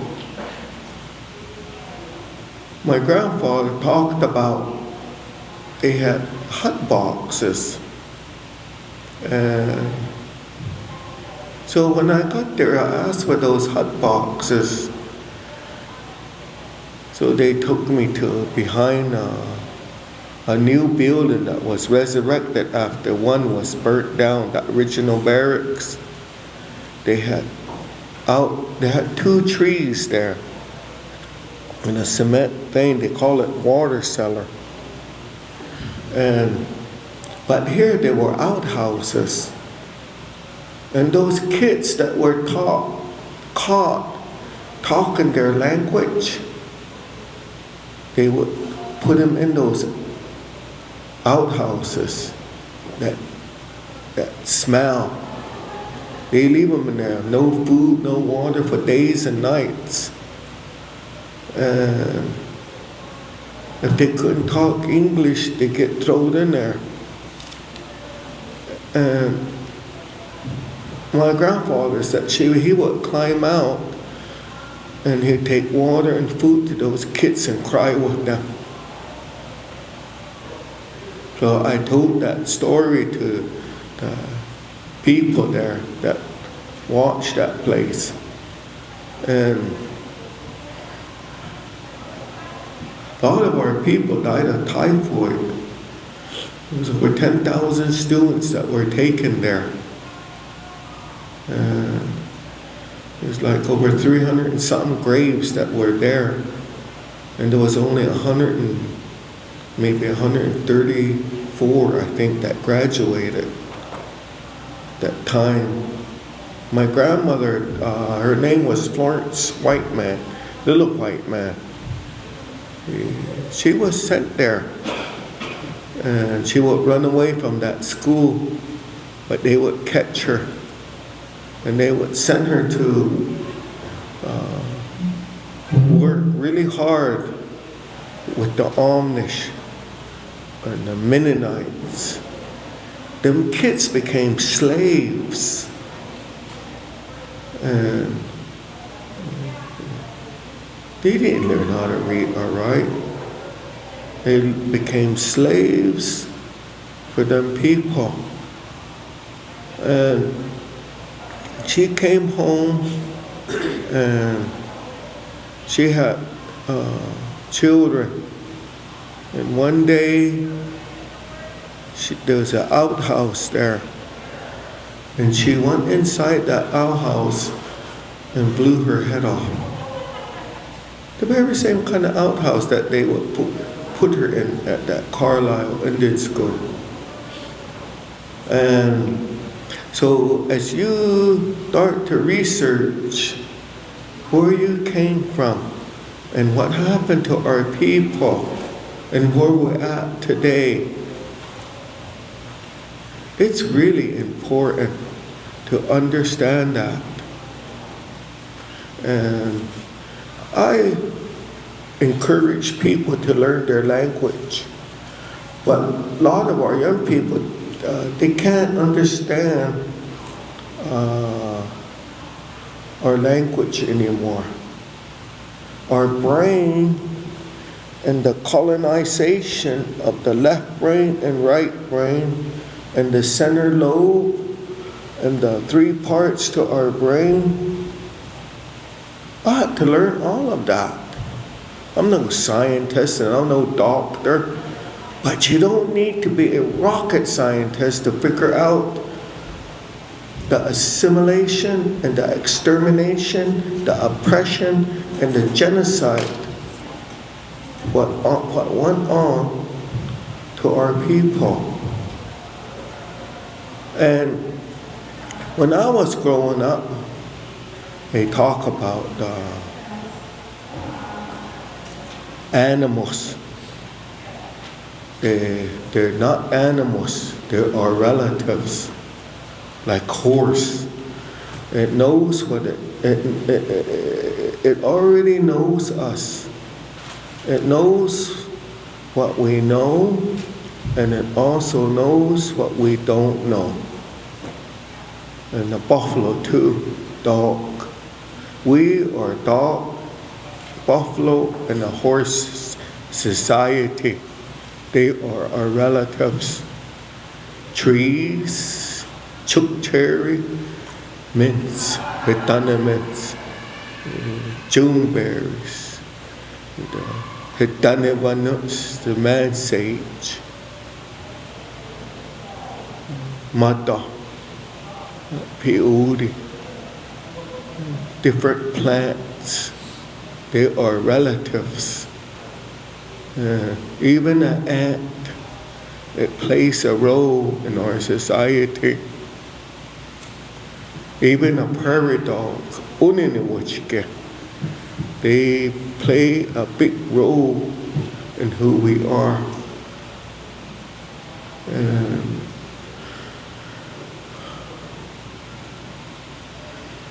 There's a left brain and right brain. And one side of your brain is dominant. And I had to learn all of this because I was diagnosed with dyslexia. I couldn't read or write because Cheyenne is my first language. And I'm not Cheyenne. Not with that studana. I'm a spirit seeker. I used to be really proud I was Cheyenne, but after I found out what those Frenchmen called my people, Cheyenne, it means dog eater. And once I went through my ceremonies, I understood that I was a spirit seeker. And once you become a spirit seeker, you emerge and you become one with everything. No lines, no labels, no separation.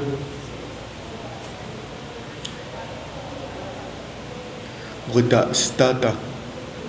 That's what that means. And we're only here for a short time. And then two, once you understand two-ness and oneness, this medicine that you guys are talking about, it's Cheyennes call it Vihanimat, King Piut, Chief Piut, whatever you want to call it in English, but it's a servant, and those chiefs, they connected with it. Chief he serves the people. You have to value all of life. You have to learn to listen so you can be heard.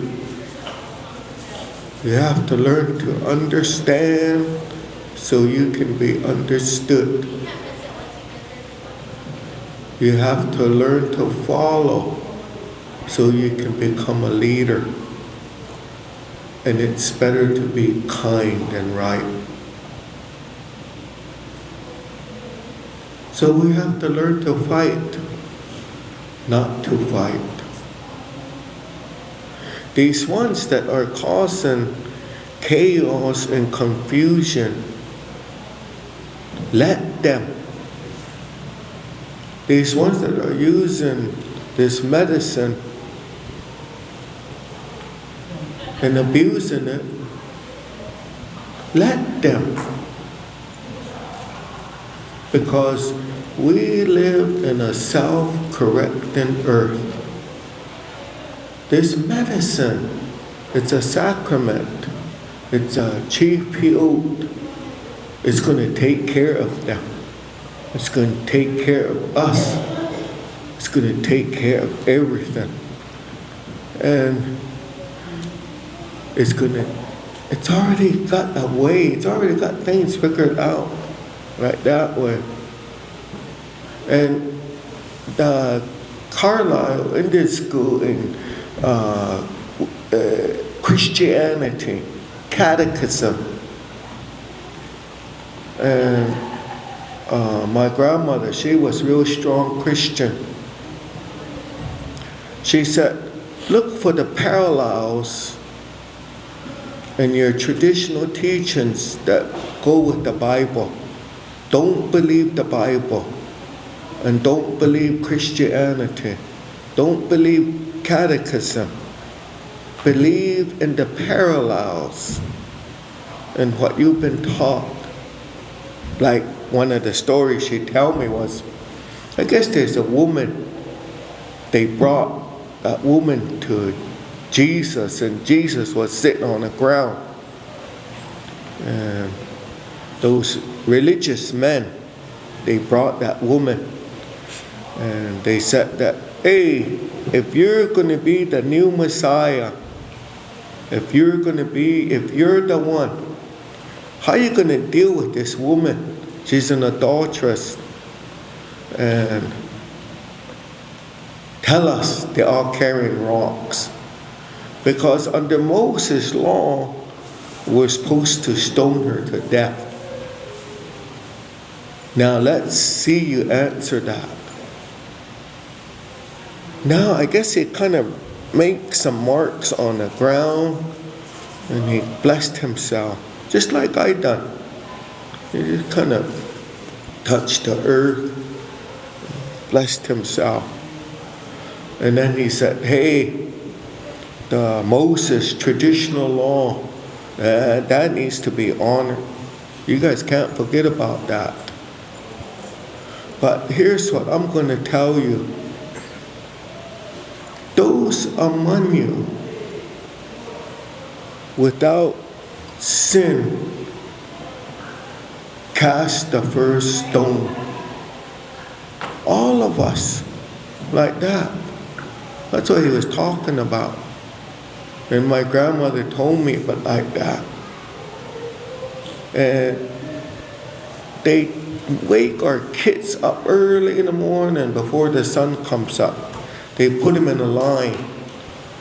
They started disciplining them. And children, if you understand traditional circle, children, they sleep all morning. And then they wake up like in the afternoon, and they're full awake in the evening, at night. And a lot of our teachings, they give them responsibilities. Make sure that they bring water. Make sure that that fire's burning all night. They become servants to the community. That community, the village, is their responsibility. And if you want to wake up early in the morning, believe me, there's a certain time coming in each and every one of our lives when you're not going to be able to sleep at night. And you'll be already sitting up early in the morning before the sun comes up. When that weather changes, your body's going to tell you. Our body is connected to the circle of life. That circle in the Peodia, it's not for good people. What the hell? It's not for good people. It's for people like me and you that need help. It's not for the righteous. It's not for the good people. It's for people that are sick, mentally, emotionally, physically, or spiritually. It's for people like me. That medicine is powerful. It's got ears, it's got eyes. It already knows you. Boy, there's a lot of blessings that can come with it. Horses, cattle, sheep, home, education. Boy, that medicine is a miracle worker. But it's not for good people. It's for people like you and me. The ones that lie, cheat, steal, gossip, drunkards, drunk. My dad told me a story. I guess the impact of assimilation. alcohol when it come to our people. I guess man, they're all drunkards. Women been with all of those men. They want to sober up. That man said, I think I know how we can sober up. I saw this once when I was a kid. Oh, that's another thing. You're not supposed to let kids in a peyote meeting. It's only for older people. It's tough sitting there on the ground.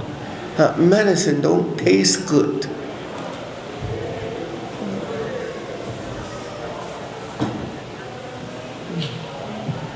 Sit there, connect with your spirit, that fire, that medicine. There's supposed to be no preaching, no talking, and no philosophizing. You let that medicine heal you like that way. I guess these drunks, they wanted to sober up. They said, I seen this once when I was a kid. We should do that. Let's get wood, put up lodge, and we'll get drum, we'll get cedar. Well, who's going to be the road man? And I guess he's kind of bully, big guy. He said, I'll be the road man. And one guy's kind of wiry, kind of always busy. He said, you be the fireman.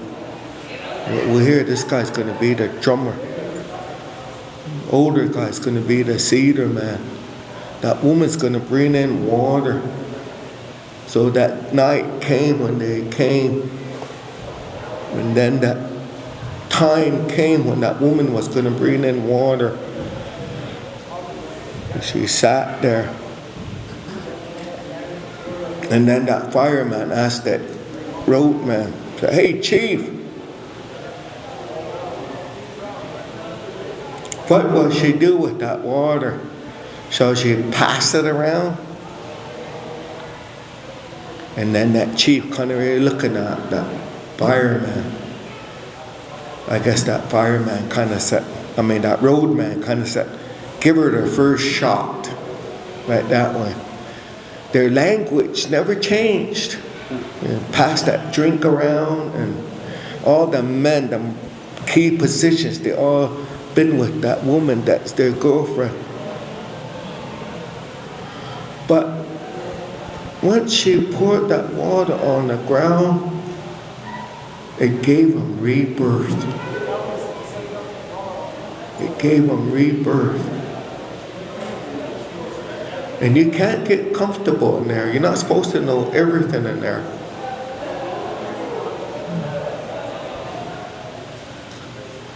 You can't get comfortable in there.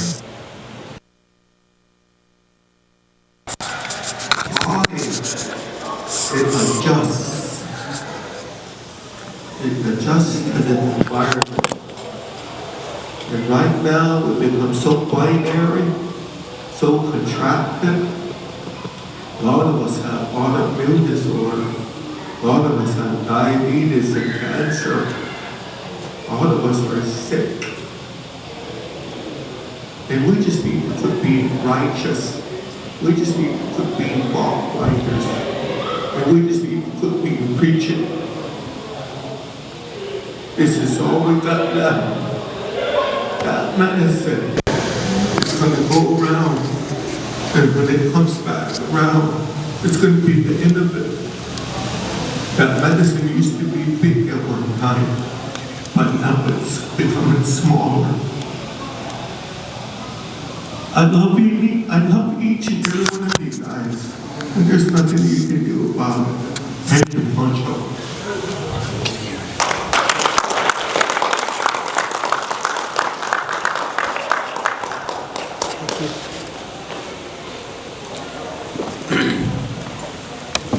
I want to thank Brother Philip here for his good words and stories. I know it was really good all the way around. All the emotions, mentally and emotionally. you know, in a nice way, kind of helped us all. He was all kind of awake, paying attention. But it was really good. So at this time, all the youth, I know I seen them back there earlier, if they could come on up to the front. Come on up to the front. Maybe the mentors or whoever's in charge, they could come on up to the front here. We'll go with our youth panel, so come on up.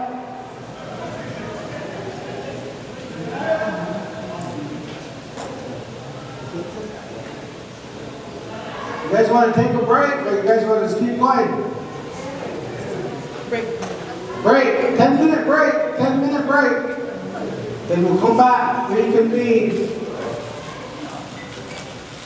But all the youth, you guys can come sit up front here, these white tables.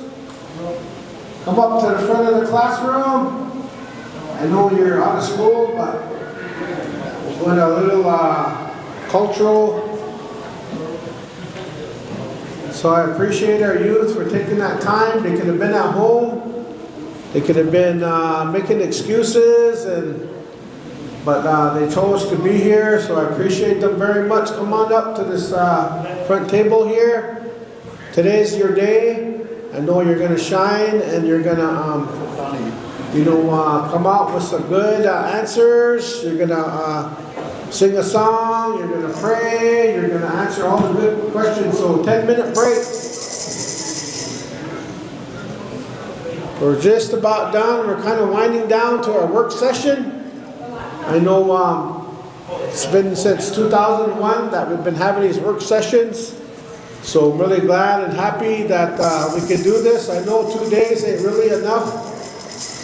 Friday and Saturday, it's just our business agenda.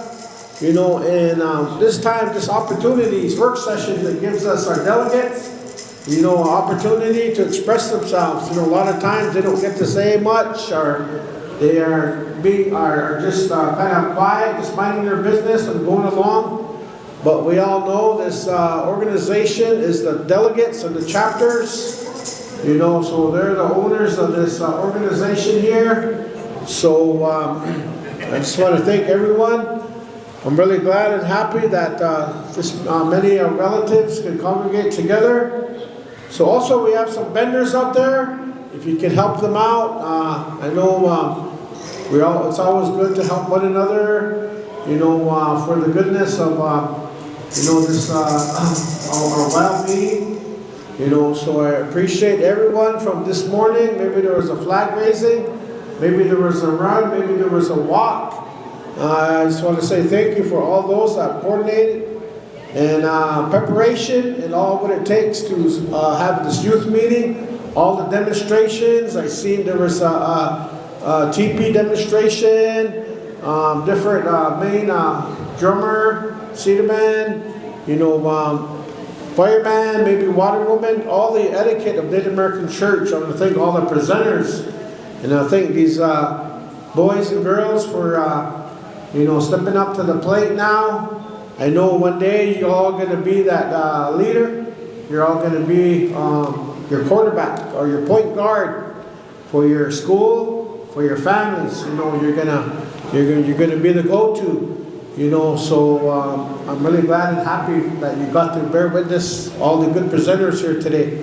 So we're taking a little 5-minute break here. Then we'll turn this time over here to Justin, our legal team here, our legal representative.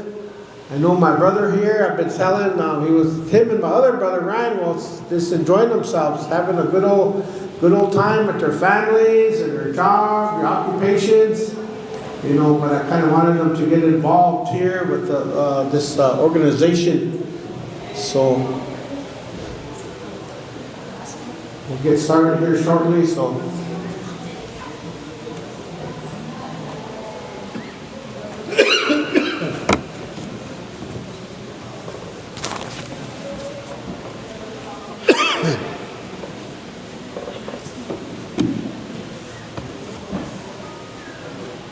Is this the mic you're using?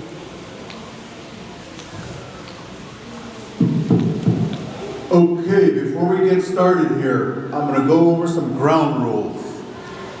Okay, we're going to have some rules here. Who knows what a rule is? Okay, we're going to have some order here. So, when we get started, I'm going to start from here. And when I ask a question, you're going to come up here. The reason why is that there's a mic sitting right here, and there's a camera sitting over there. You're on social media. So as of today, there are about 3,000 people that have seen this nationwide and into the universe as well. At the United States Space Station, they're watching.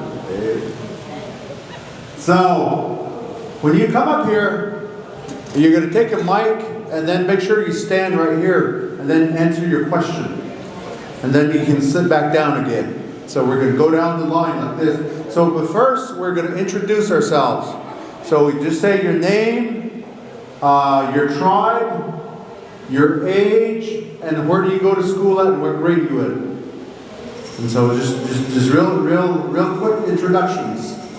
Your name, what tribe you're from, where are you from, where do you live at, and where do you go to school at, and what grade you in. Say, I'm in 14th grade, or I'm in 6th grade, however way. So, once we get through the introductions, then we're going to go ahead and I'm going to ask a question. So there's going to be a question I'm going to be asking. And so I'm going to have maybe part of you, or I'll just call on you. So you don't know who's going to be coming up here. So I may say, all right, this person sitting here. Test. Come on up.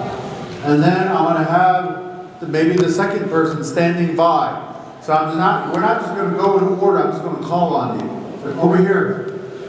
So any questions how we're going to do the format here? Okay.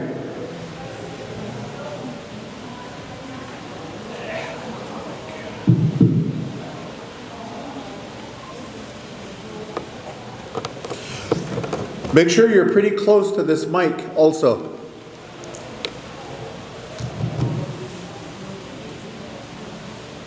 Are we ready?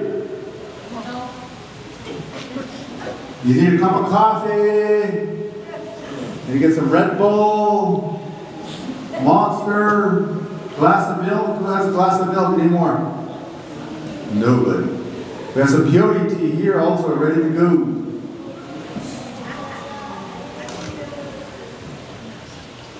I'll wait on the IT crew here. Give me the heads up. Give me the high sign, arena director.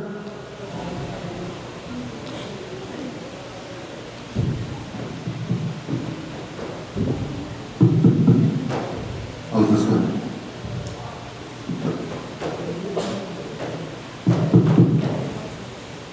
One of the reasons why we started this last year was that as adults, when we have Native American Church or North American conventions, most of the time it's us adults that are just yapping away all the time. So we said, and we talk about youth involvement, we talk about youth wanting to be part of this, we want your tomorrow's leaders, but we never give you the time. We don't give you the time to have your input, to say what you want to say. And we're mostly interested in what you're thinking about over here and over here. What are your thoughts? What are your feelings about things? How do you see all of this? How do you see Native American Church peyote ceremony? Because most of the time you come in and we tell you, be reverent, be quiet, don't go in and out, don't do that. You're very composed. We thank you for that. But at the same time, we would like to know what your concerns are, what your thoughts are. Where do you stand on things? Because it's not tomorrow, it's today. You have this in your hands already. And time's not stopping. And you're not getting any younger either. So those are some of the reasons why we wanted to have this part of the convention dedicated to you, to listen to you. See what you guys could say and are willing to say, or your viewpoints and your understandings. Maybe you have a concern, but we never know that until you tell us what they are. So that's really the reason, because what you tell us, what you say, these leaders over here, we'd like to internalize that and begin to make some decisions, make some things go like that. Just like my brother here, Dale Reptile, talked about coalitions earlier. He's talking about coalitions in all aspects. A youth coalition. Maybe there might be a governmental coalition. There might be some business coalitions. All for the protection and preservation of this medicine.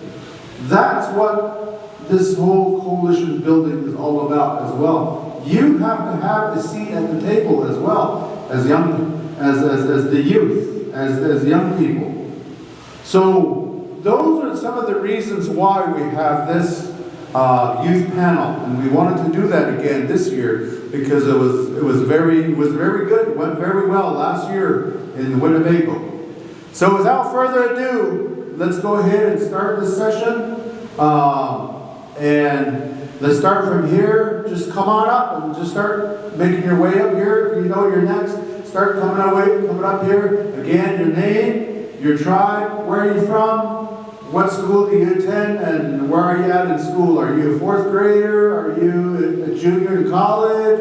Are you in grad school? Just introduce yourselves. Come on up. Go ahead and stand here at this mic and introduce yourself. My name is Gabriella Jeanette Antonio, and I'm in junior year of high school, and I'm 16-year-old, and then my tribe is Apache and Ho-Chunk, and I go to Baraboo High School, and yeah.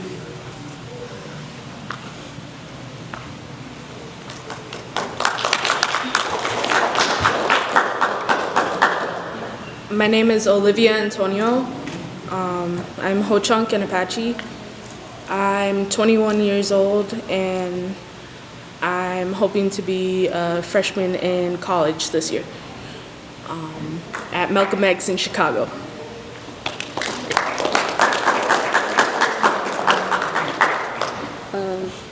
My name is Alicia Morgan, and I'm from the Navajo Nation.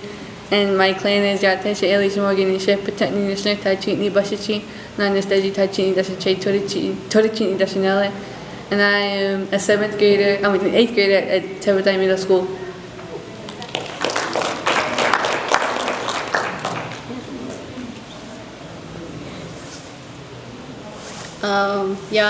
My name is Octavia Nesba Morgan. I am an undergrad studying at Northern Arizona University, studying environmental science and policy.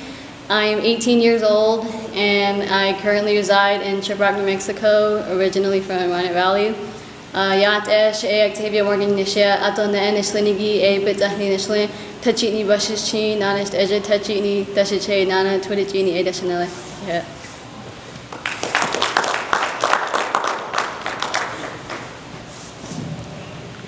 Yat Kiriana but Yasha Kiriana but Atni Lotto Cloak Kianishia but Atni Nisha Kia Ani Bashichi no da Atachi ni Dashache is it Sana Dashanele.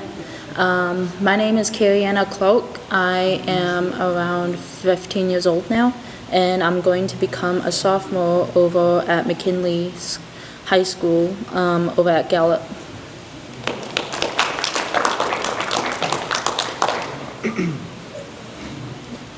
Hello, my name is Bobby Antonio. I'm Ho-Chunk and Apache, and I'm graduated from Baraboo High School.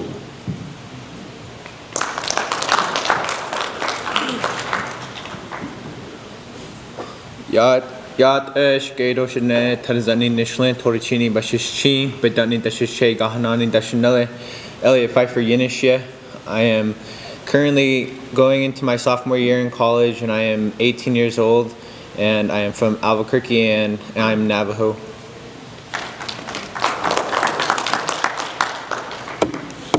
Yat A Shikado Shitana She Faranes Unisha, with Ahni Nashla, was a touching the Bashishin, Tanazani Dashiche, though my Deshkizi Dashinale. My name is Farrell Nez. I will be a junior at Naval Preparatory School, and I reside in Farmington, New Mexico.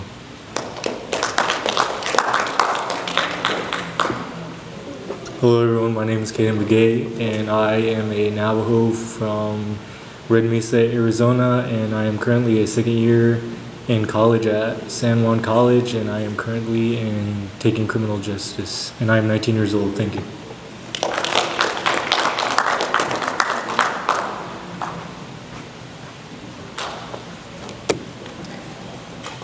My name is Olivia Cloud. I'm a freshman going to sophomore year, and I'm part of the Ho-Chunk Nation.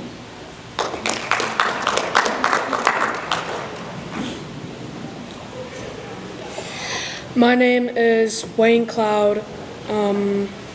My tribe is the Ho-Chunk Nation, and I live in Wisconsin-Madison.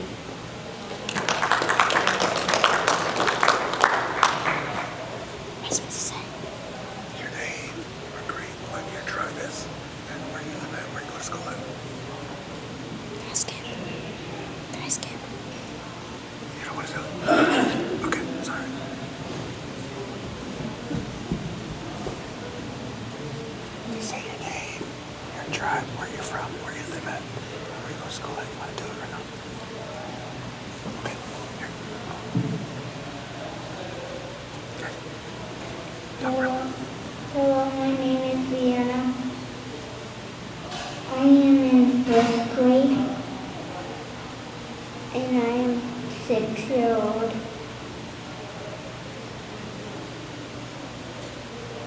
I am in first grade. I am Ho-Chunk.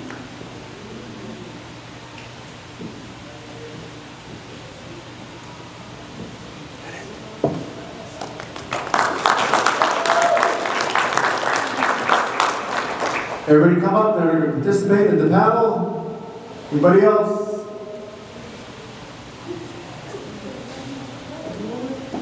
Come on up. You're on national TV. Your name, your tribe, where do you go to school at?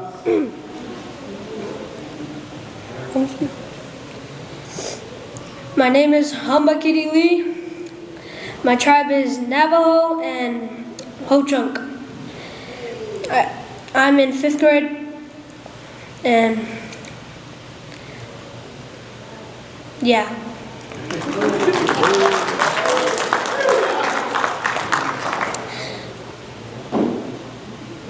My name is Serena Clay. I am in 5th grade. I go to Spring Hill Elementary School.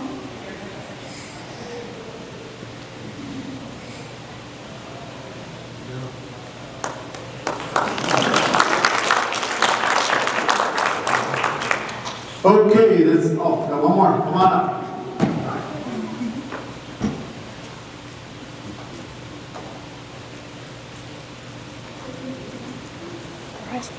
Your name, where do you live at, your tribe, and what grade are you in school? My name is Silas Paulus. I live in Wisconsin. My tribe is Ho-Chunk, Cattle, Oneida, and I am in 7th grade.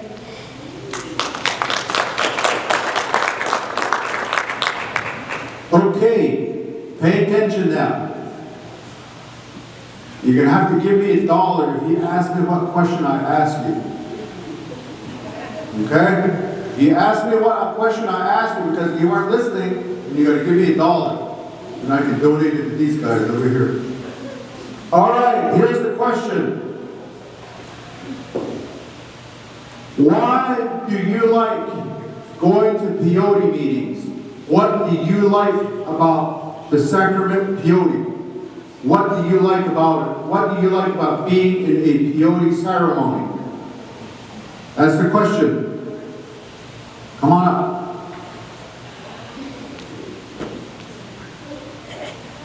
Hold it real close to your mouth and talk real loud. I like going to peyote ceremonies because I feel like I learn a lot and like I get a lot of lessons out of it. I feel like we need more kids learning about peyote.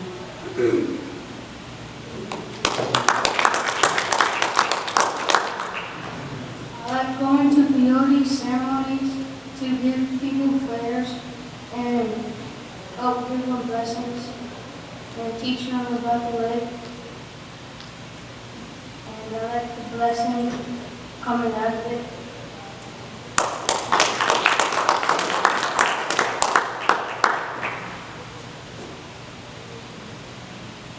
I like ceremony because we can do that.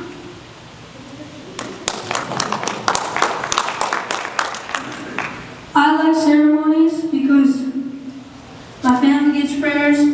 I pray for people who have sicknesses and illnesses, and I like eating medicine.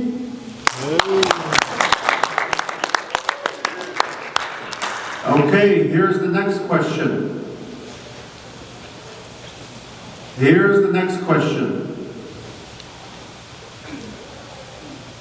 You've heard your grandmas, your grandpas, or your mom, or your dads, or your uncles, or your aunties say that learn all you can. Watch, observe in the peyote ceremony. Sit up, don't go to sleep. Eat that medicine. Why do you think they say that to you? What do you think is the purpose? Why they say that? Don't fall asleep. Eat that medicine. Learn how to sing. Learn how to prepare food. Learn to do this. Why do you think they tell you that? What do you think they're getting at? Right here.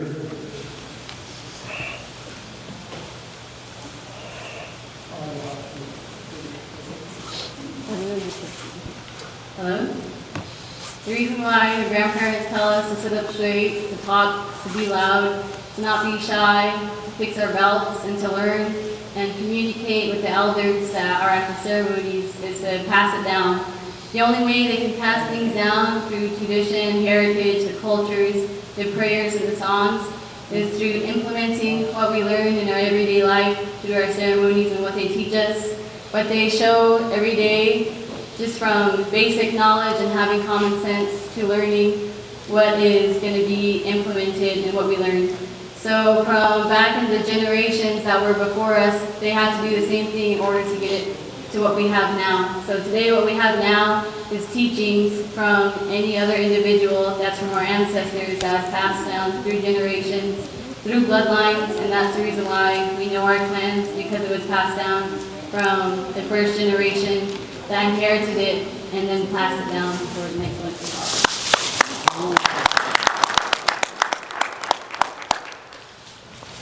I also think it's passed down.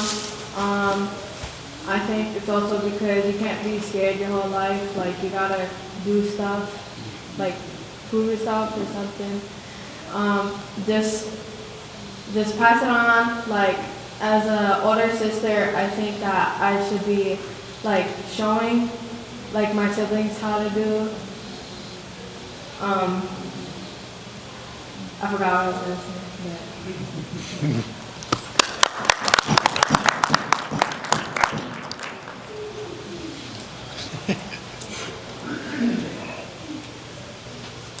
I think the reason why we are told all of this is not only because we have our siblings and our relatives watching us, but it's also because we want to provide future generations to be a better person, but teaching them of what to do in the teepee or ceremony, and what to do and how to be more relevant in that way.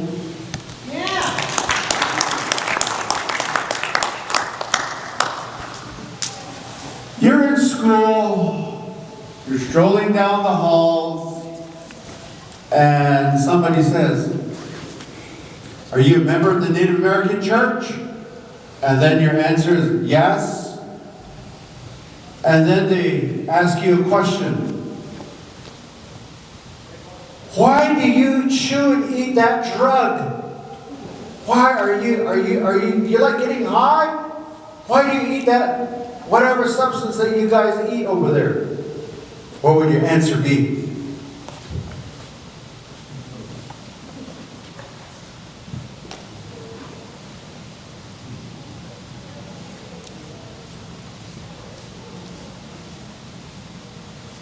My answer would be that we get a spiritual connection to Mahuna, and that we get to experience a closer connection, not just to him, but with others around us, and it helps bring spiritual connection to even the earth as well. When we take in that medicine, and then when you say those prayers as well, you bring it out for yourself and others.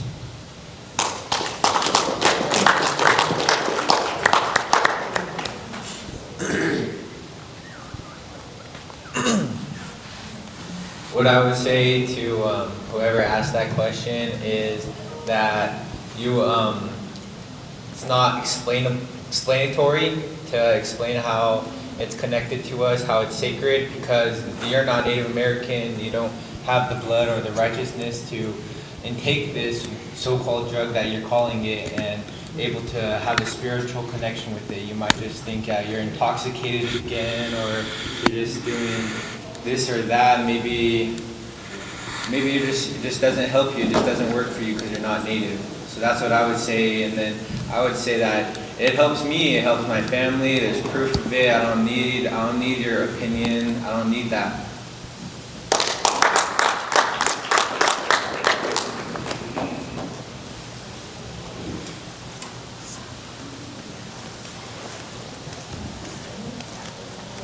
What I would say if they ever ask that question is, it's not a drug, it's our way of life to help us through life, and to take these prayers that people say for us, and we can give those to the other person that say, "Oh, it's drugs, it's this, it's that." And we can pray over them for thinking that way when we eat that medicine. And that's what I would say. Now think about what you do everyday life, and here's my next question. Name two things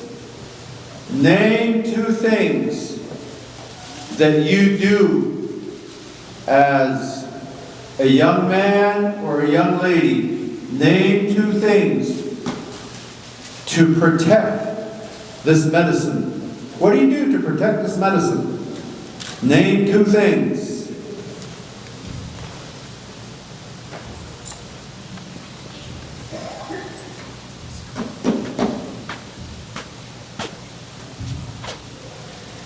Two things as a man that I would do.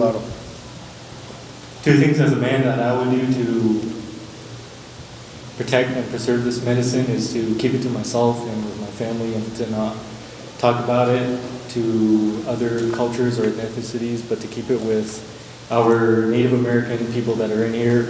And the second is to just to keep it alive and to always teach it with our family and keep going into ceremonies as a young adult and trying to learn this way of life.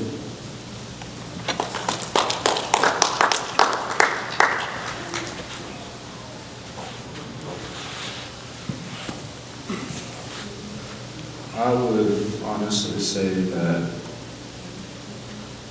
we would spread it and expand the growth and kind of just grow it in the land that we have, to expand our generational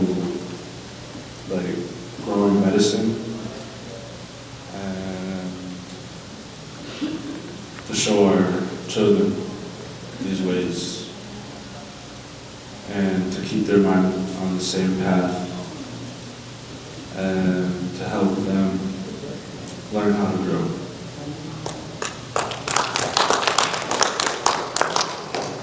NWE. How are you protecting this medicine as you are right now? Honestly, one way I would try to protect it is that I would explain the ways of why we would use it, and I would try to use it and not try to use it as some drug or whatever everybody calls it.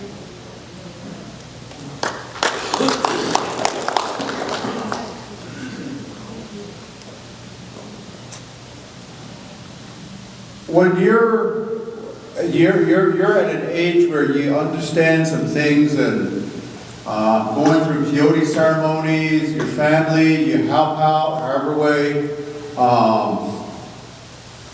What do you think, name one role that you currently believe that you have right now? You have a role right now that you have in terms of carrying this peyote into the future. What do you think one role that you feel that you do all the time that you have in your hands to take this peyote into the future, to make sure that it's still here 50 years, 100 years down the road? What are you doing right now, today, to ensure that this peyote will always be here 100 years from now? So let's start from the blue shirt. Come on up. Yeah, both of you.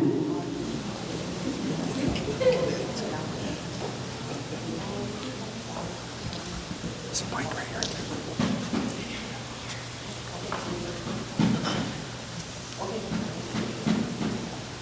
What I would do is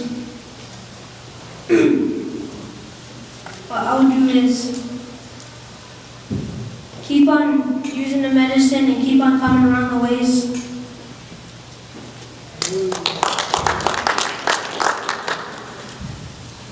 What I would do is keep on using the medicine and showing younger people to use that medicine and like take it to other generations.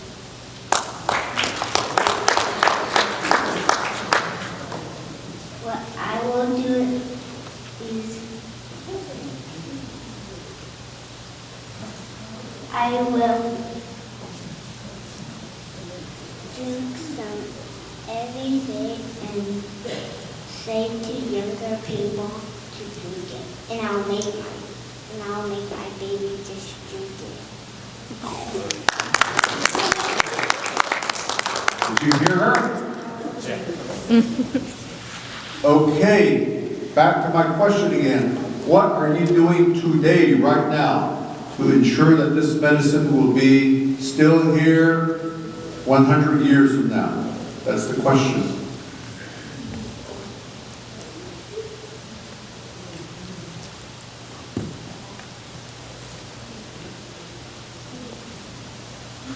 What I am doing today to protect and preserve our medicine is I'm not really showing it off to any other people. I'm not saying, look at this, look at that, and showing people what to do with it. And my role to preserve it is as a protector, as to preserve it in a way so that nothing can harm it.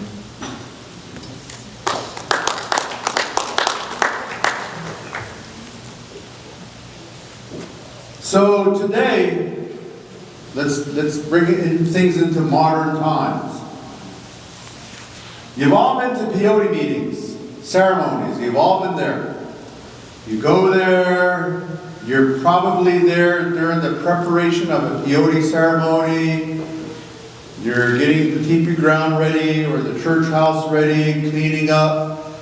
Food's being prepared, wood, corn shucks, cedar, medicine, powder, the peyote tea, all that preparation that goes on. And then the peyote meeting starts. The ceremony begins, and then you go through the process until the end, and then when everybody cleans up, and then it goes home like that. So, you know the process. Here's the question. During this process of a peyote ceremony, and then with people that come over and just the whole process, from the time that the ceremony begins until the ceremony ends, what are some things that you don't like people do when they get to the ceremony? What are some things that you just don't think it's right from your perspective, through your youth lenses? What are some things that kind of bothers you that people do when they get to the ceremony? Volunteers, this is a loaded question. All right, guys. When people are drunk and go into the meeting.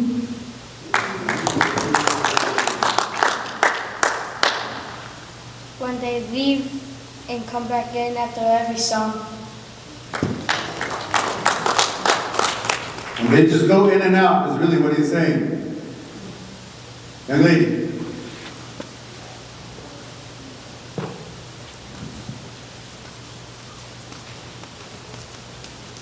What I don't like when people do during meetings is when there's like two people that are really close, and then they start joking around with like about how the ways are, and then they joke about like who's better at singing and who's this and who's that, and it's like not really about that. So that's what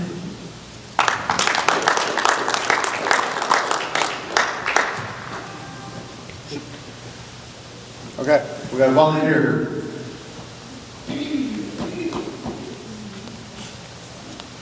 When you're putting up a ceremony, there's a lot of procedures you have to go through. But one procedure that maybe we might overlook or not pay attention to is how we carry ourselves into that ceremony. There's a certain way that we have to prep our mind, prep our body in order to go through that ceremony efficiently, as we know. And one way that I know is being in that Hodiyenko has way into that ceremony, and being in that good thought process, being in that good spiritual setting, and just being ready to help somebody and knowing that those blessings are going to come back in 2-3 times more. And just even going to the ceremony itself helps you a lot.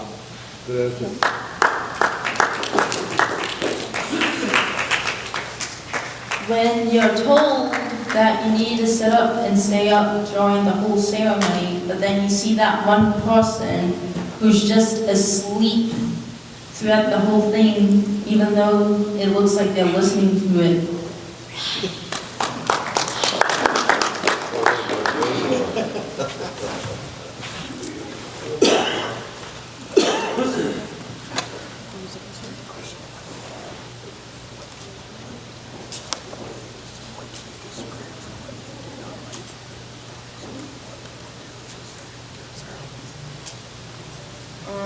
I think that it's kind of disrespectful when you're kind of just talking the entire time during the song and not really trying to listen, and just going in and out of the room, walking around, kind of distracting people. But yeah.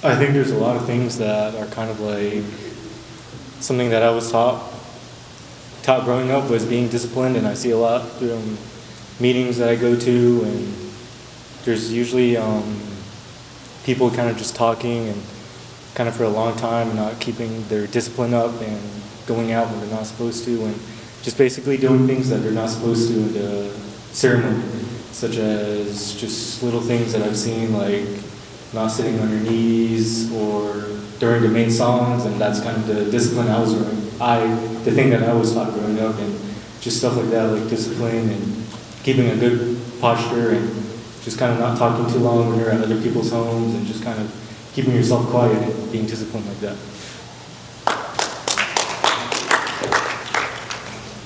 So stemming off of that same question, let's expand upon it even more. what are 2 things, I'm only asking for 2, not a whole lot, 2 things you would do to improve what you just talked about? 2 things you would do to improve. Maybe start early, maybe make sure that all the ingredients for the noon meal is there, making sure that there's firewood there, just a whole slew of things. Name 2 things that you would improve right now about peyote ceremonies. And either for it to be a spiritual sanctuary, as we say that it is. 2 things you would do to make it even better, make it even more disciplined or more coordinated, or where everybody is helping out, or where people have respect and all of that. 2 things that you would do to improve that. Volunteers.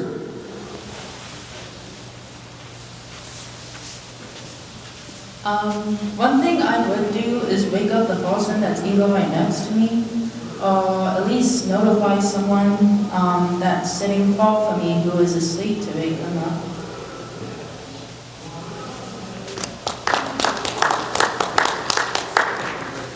Going once. I have to those 2 ladies. The white hat.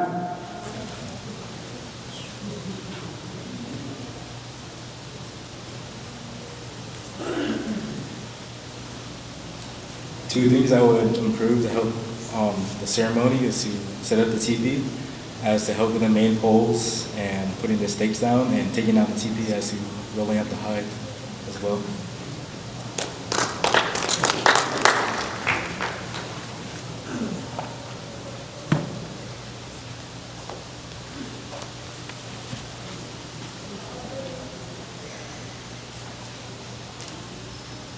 Two things I would improve, with one of them being,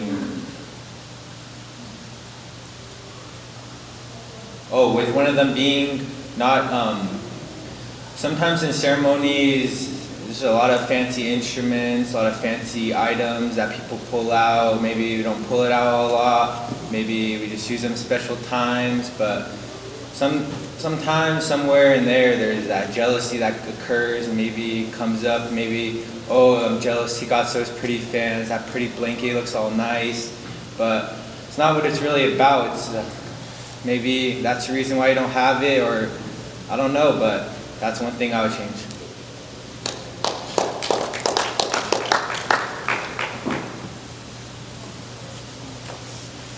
There's one thing that I would change. Usually when we're going to a meeting, there's like a lot of people getting ready to go into the teepee, and there's always one person that decides to bring their whole Pendleton inventory and take up half the teepee, and then there's usually a gap left over because they decided to pick it up and move it somewhere else to where they're sitting.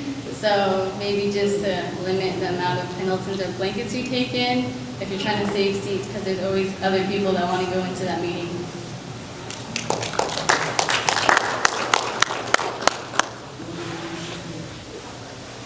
NWA.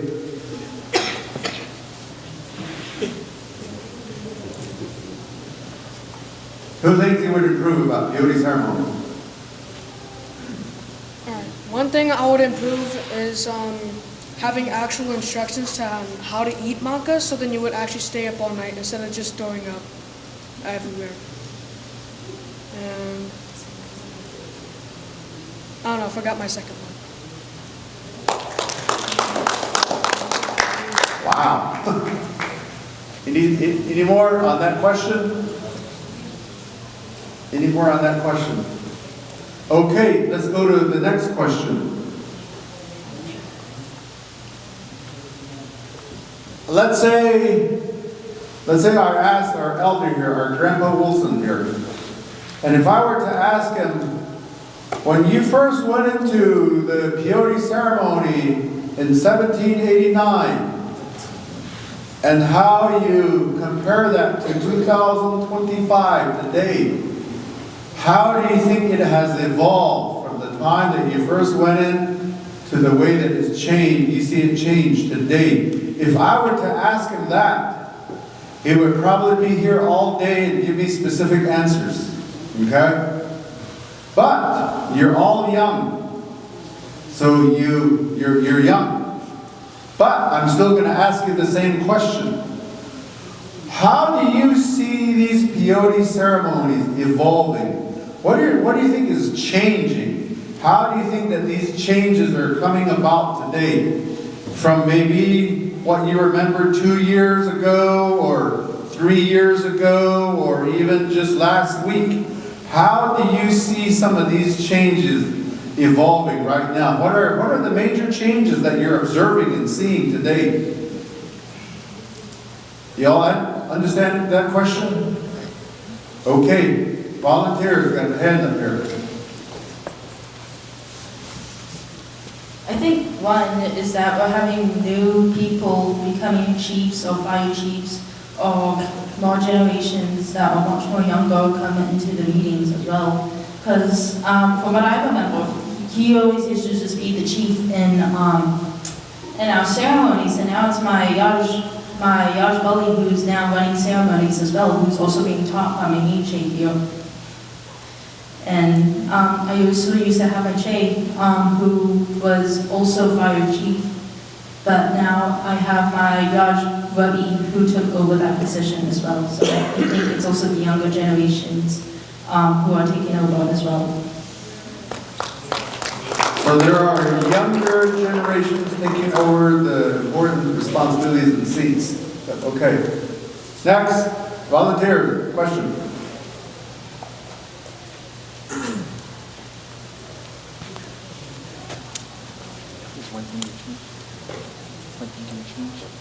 Now, what do you see changing? One thing I see changing in the ceremonies is starting to see like more, I don't know what the name was, but like technology, devices, just like weird things like maybe smoke detectors going off in the ceremony.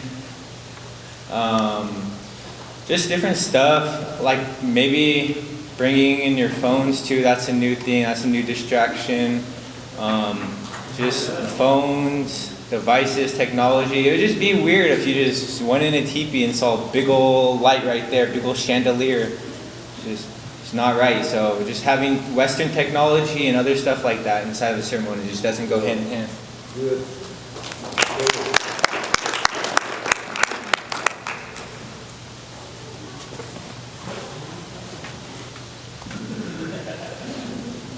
I think there's also like a lot of new people coming in that are younger, and I think it's like a little bit less strict than it was before.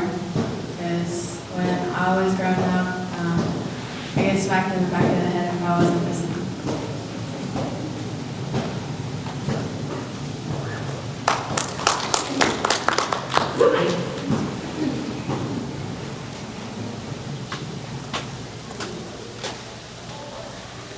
Some things that I've seen in ceremonies that were changing from when I was younger are the discipline, and how what she also said was during when I was younger we were disciplined a lot, but kind of going in now there's a lot of the younger generation that are just kind of just like sleeping in the ceremonies and not really paying attention, and for me I was kind of forced to do it, and so you might go to my parents or someone older than me and they say something else, but to me I was kind of forced onto it, and now it's kind of changed like that when I see growing up.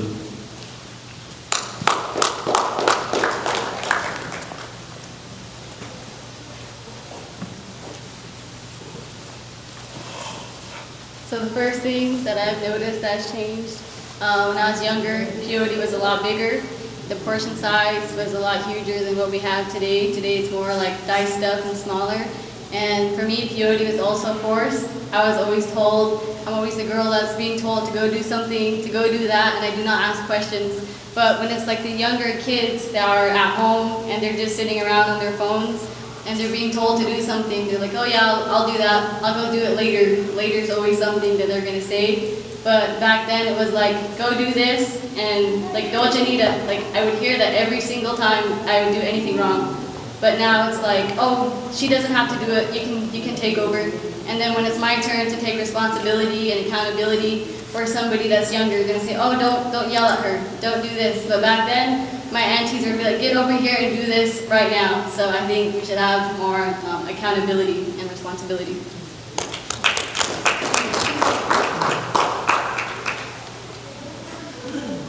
By show of hands,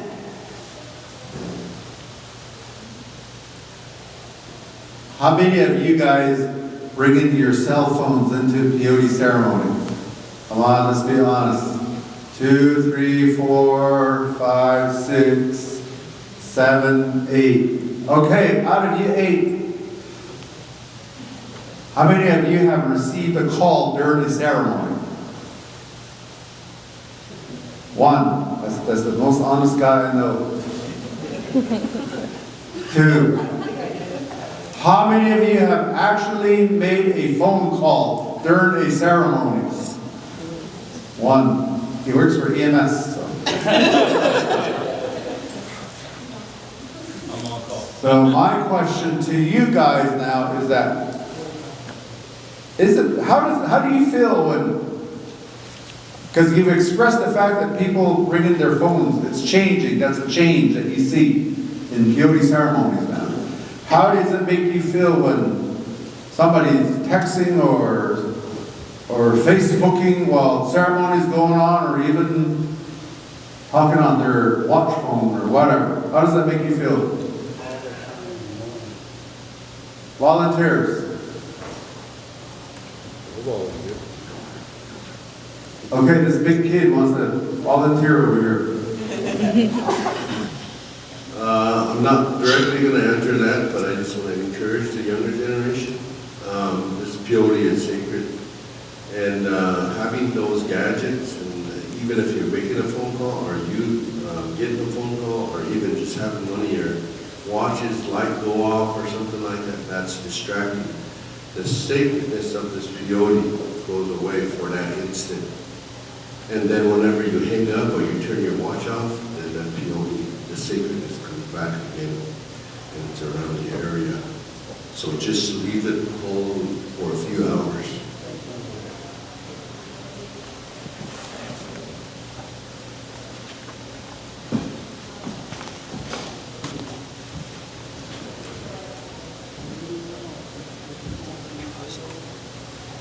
Phone calls and texting. How I feel about phone calls and texting is, it's just a reflection on yourself, because if you really think about it, the medicine is sitting right there on the moon, and it's watching all of us, has eyes, has ears, listens, hears what we're doing, if we're joking or not. So it's just a real reflection on yourself and how your discipline, how far your discipline goes within that ceremony, and yeah. Okay, here's the next question. In your own opinion and in your own understanding, at this date in your age, how would you define sacred? How would you define sacred? Because you hear, like what my brother was saying, that medicine is sacred. This drum is sacred. This whistle is sacred. These things are sacred. Mother Earth is sacred. You are sacred. All these terms, but the word sacred is there. How do you define sacred? What is sacred? How do you define it for yourself? Okay. Volunteers. I think one way that I could define sacred is that it's conscious, but it's also holy as well. We define our instruments in the medicine and even our Mother Earth, Shemana Zah as sacred because she is also conscious. The medicine is also conscious, and the instruments are also conscious. And we describe them as having 5 senses with us as well. And it's also holy as well because it does bring that good feeling inside of us, and that's how I think I would define it as. Next, volunteers, hands over here, NWA.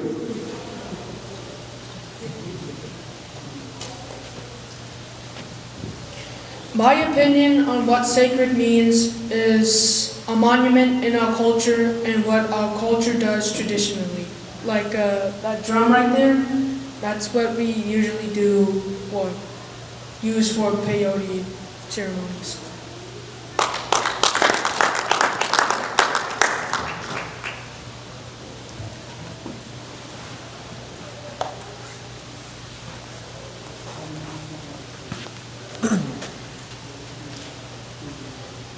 How I would define sacred is everything's sacred, and it has a spirit. It comes from something, comes from Mother Earth first of all, because that's what we built on. And maybe if you don't think something's sacred, you can. I wouldn't tell this to anyone else, but maybe a white man, just go mess around with it, see what it does to you. It has a spirit. It's sacred. Mess around with it, you're gonna find out what it does. So a lot of things sacred, animals, instruments, Mother Earth, just a lot of things that are sacred that we should and shouldn't do.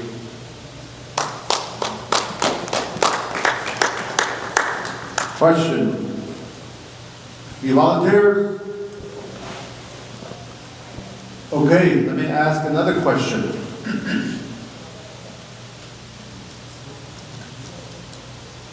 First question is a lead-in question to the next question. The first question is going to be, do you speak your own language? And if your answer is no, I do not speak my language, then my next question is, why not?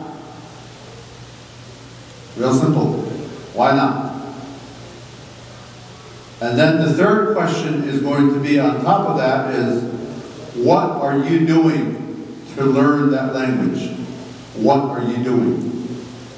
Got it? Do you speak your own language? If your answer is yes, then the next 2 questions are moot.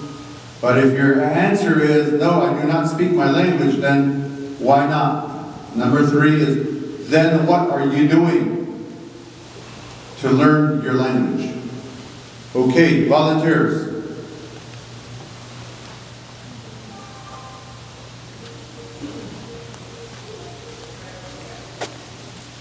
I know the Navajo language, I wouldn't say to a high level, but to the more of like a lower level understanding. But what I am doing to learn more is that I'm taking college level classes to learn more languages. I'm going around more ceremonies, singing more songs in my language, and just talking more to my relatives in my language and not being afraid of my language and how it's sacred too, and what it can provide to me if I'm able to learn it and obtain it.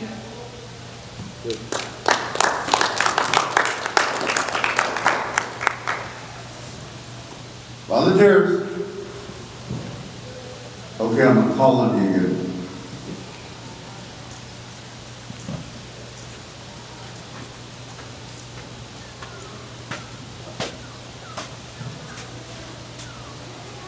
I am also trying to learn my language, and I would say that I am more of a middle to lower range of speaking it, but I can a higher range of understanding it because I grew up around my grandparents, and also my parents speak Navajo to me as well, and just listening to them almost every day, I kind of pick up new words, and also going into ceremonies, just listening and just practicing as well, and getting that chance to talk and pray in my language is something that I have been doing to better myself in speaking and understanding my language.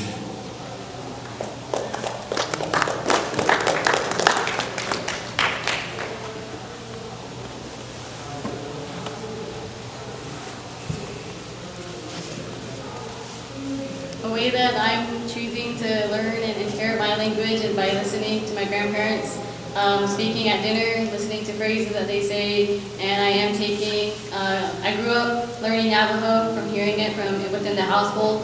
I mainly learned Navajo through my elementary days, which was an immersion program that a lot of us did on the reservation. And I took classes in high school all the way until college. So I'm taking my 3rd level of Navajo at Northern Arizona University to obtain a minor in my language. So hopefully I can implement it with my degree and what I'm studying for. And just taking the everyday phrases and using it when I'm speaking to like my friends and even through messaging. So yeah.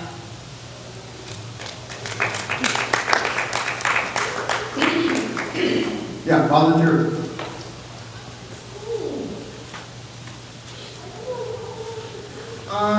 Yes, I'm learning my language, and by doing that, I go to my youth center where they teach me different phrases, all the numbers, the colors, different things.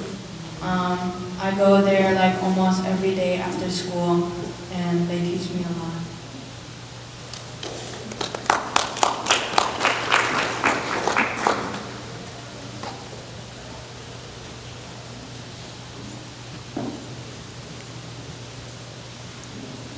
No, I do not speak my language, and the reason is why is because I'm not trying hard enough. And ways that I could improve my language is to take more classes and join more clubs. And these languages click in my head because my mom talks to me in Navajo, and it's become more of a basic understanding to me.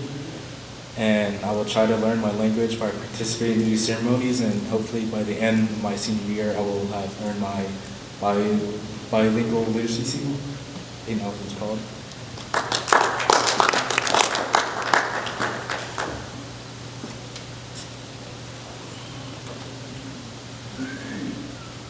If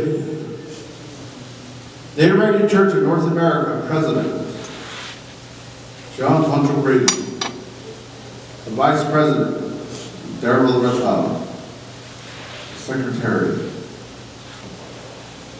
our sister here, Ms. Paulus, and then the Treasurer. Sitting over here is my uncle over here. So these are the officers that are here. And if you were to make one recommendation to them right here, what would be a recommendation you would give to them today, June 2025? What's one recommendation you as a young person being here, Wisconsin Dells, Wisconsin, 76th Annual Native American Church of North America Convention. What's one recommendation you would give to them today?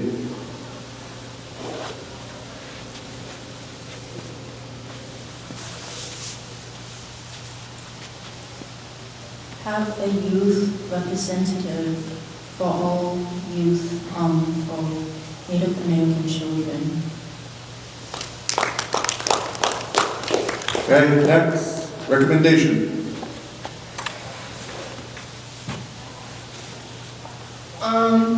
One recommendation I make is that I don't think that if our ceremonies are supposed to be sacred, that we shouldn't be asking these kind of questions, because the kids are basically explaining everything that we do. If it's supposed to be secret, then I don't think we should be sharing. Recommendations?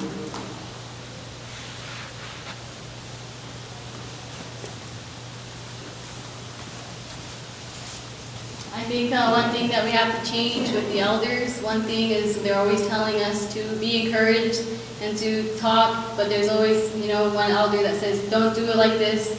And if you ask them what's the right way to do it, they're going to say, oh, I don't know that way. I know my way. So I want them to be more encouraging and say, this is the right way, or this is a way that I learned, and I want you to learn the same way, instead of being like kind of shunned down upon and their teachings are something different, but it's more of them being opinionated when the individual who's wanting to learn or eager to learn something needs to be encouraged in order to make things change. Something else I would want to say up here is maybe have a representative, maybe one or a couple of youth, to do like a something with the presentations, so you can get an insight on what it is for the youth to be here, again, with the council on the side. Instead of having it more of, like, to learn this, to take these big words for the youth that are here that may not know what's going on, but to have maybe like an introduction of what NAC stands for and what the organization is needed to implement with the youth that's going to be able to continue for generations. Recommendations. Recommendations. Any more? I'll go to another question. You're making your run over to Walmart one day. You're walking through the store, and you're into the section where they have toothpaste, dental floss, and pushing your cart around. And then you saw over here where the lotions are. And then you look over there and you saw that right on the shelf it says peyote lotion, $2.99, 10-ounce bottle.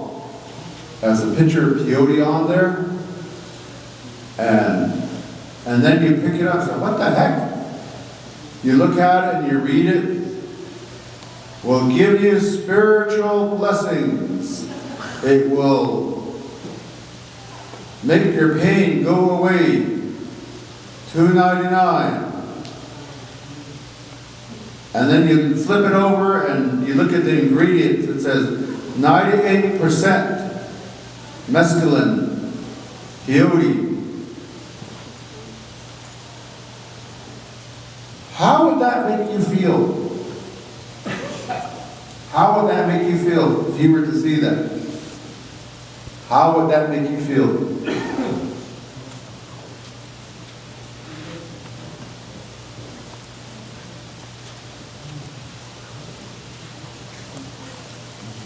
I would feel very offended because obviously that entire lotion bottle is racist towards our culture and race and what we do with our peyote, and it's obviously a scam out of your money, because obviously peyote doesn't just help everything with your body and all the pain in your body. It just doesn't do that.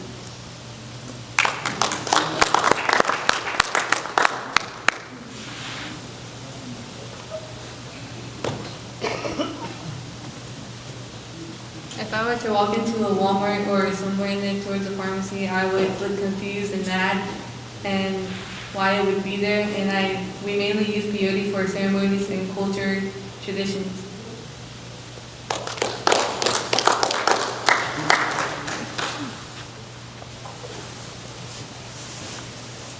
I would feel a bit revolted by this because, like everyone has said throughout this whole thing, the peyote is used for our meetings and our ceremonies, and yet white people, Belaganas, are using this for their own production to make more money out of this. It's just not right.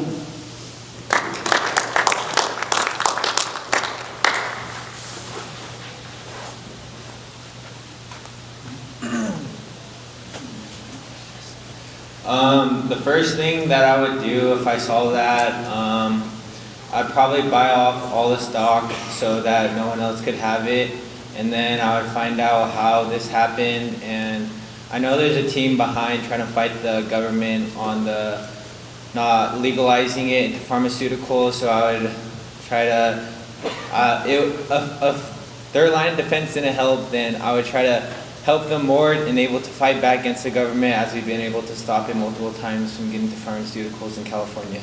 Yeah.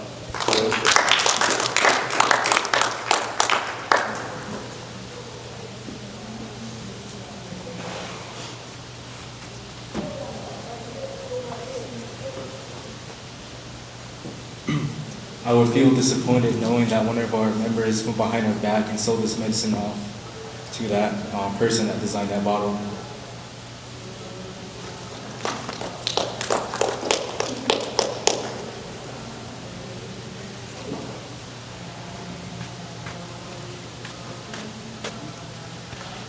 I would feel like really upset, and like I don't think I would do anything about it, because I mean it's not really in my power to like, hey, y'all should shut this down or something like that.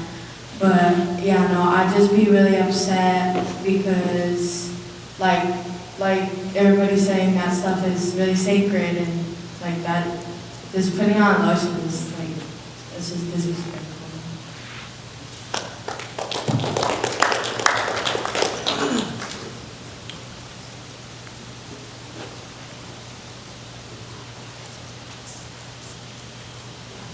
If you heard on the radio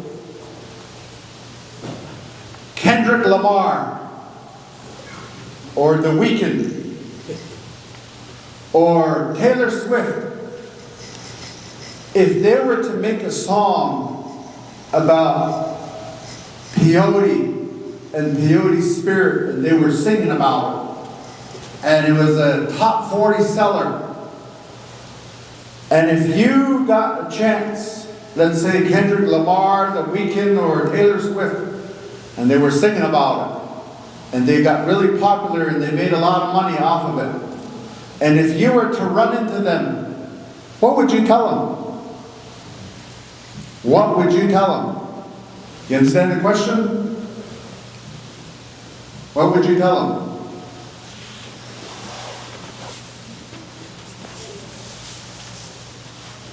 What I would tell them is if they were to make any is that if they ever mentioned anything about where that peyote comes from and how that peyote is used as well.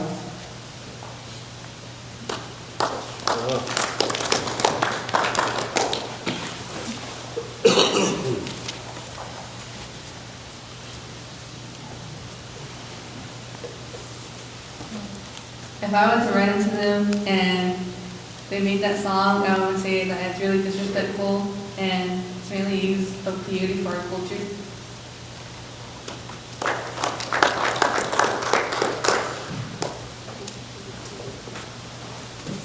I would say that, like, hey, this is not okay. It's really disrespectful to my home, all my people and my culture, and I think that you should just shut it down, because I know my people, like, everybody found that disrespectful, and hopefully sue you.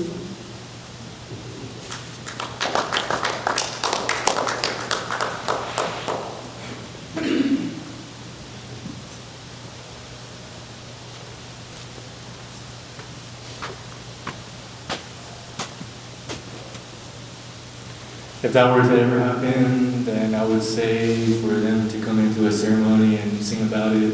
Just kidding. But I would say that it's disrespectful, and kind of an example I would make is if I were to use, if they had a culture or race something that they use and something that they found sacred, and I would make an example of how, what if I used that and made it my song and I started making money off that, and show how it would be disrespectful like that to them.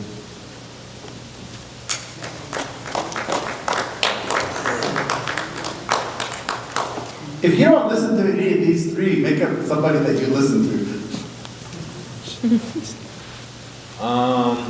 If I ran into one of those artists that wrote that song, I would just tell them to change your lyrics, because it's like us making a song about them and adding like cuss words or like racist words about them, like if another culture did it. But yeah.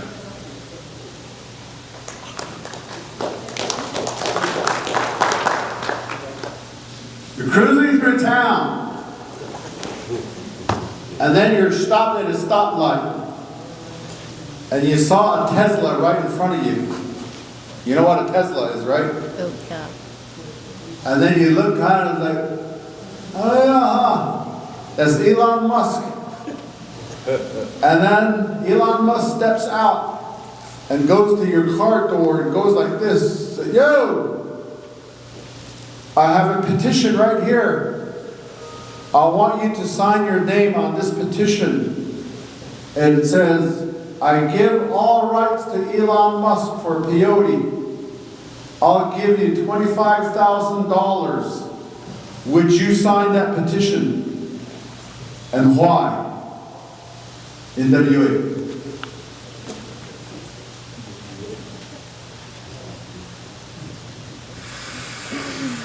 No, I wouldn't sign that petition because that's not what peyote is used for. And no, you wouldn't just walk up to my car.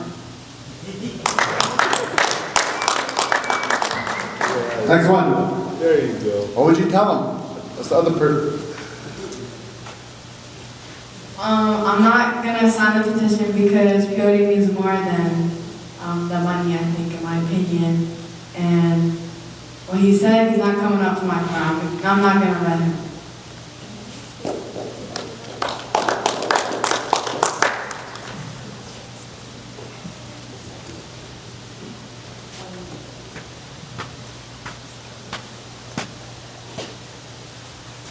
No, I would not let him sign the petition. Remember now, there's 25,000 there. Cash.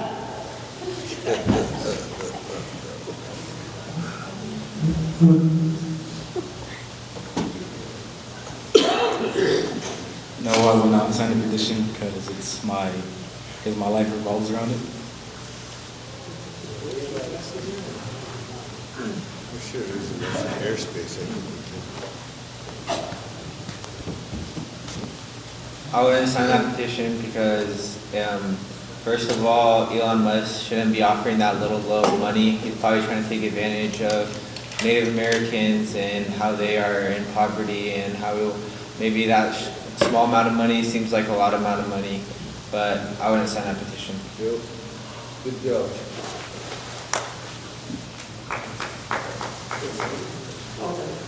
I would not sign the petition because not only, like everyone has said throughout this whole thing, this medicine is a whole being of us. It's used in our ceremonies as well. And also, I don't think Elon Musk would walk up to my door like that. But, yeah.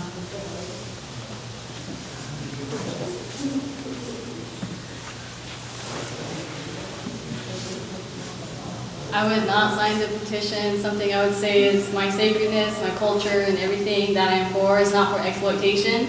A lot of things that you do in your life is to make money when you have the most money in the world, but really he doesn't have anything. He doesn't have a culture. He probably doesn't have a really good home life. Maybe this is the reason why I'm like that.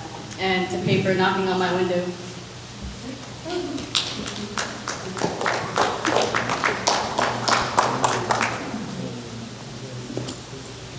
No, I would not sign that petition because it is not good to our culture and it might be a scam. One more crazy question. And then I'm going to, each one of you, you're going to address Facebook country out there with a message. One more crazy question. Somebody came to your house and said, they're having a meeting for Donald Trump. He's gone crazy. So they're going to try to help him out over there. So, can you come over there and help out? Maybe cook, get some wood, grind up some peyote. We're going to try to help him out over there. What would you tell this person that's doing that for Donald Trump? What would you say and what would you do and why? Okay. Back there.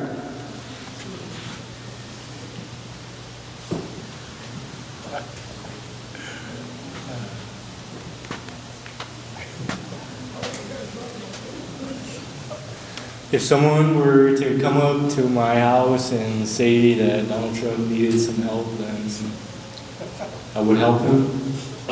Because I'm pretty sure most of everyone that's been in ceremony has done something that they have not like or done or something bad or wrong and they know it, but they change through the ceremony. And I guess that's something that I would help out with.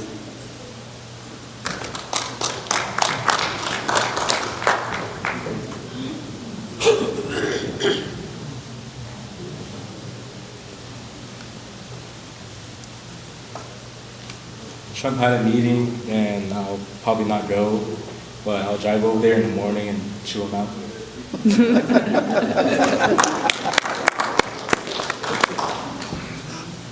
Don't be stupid.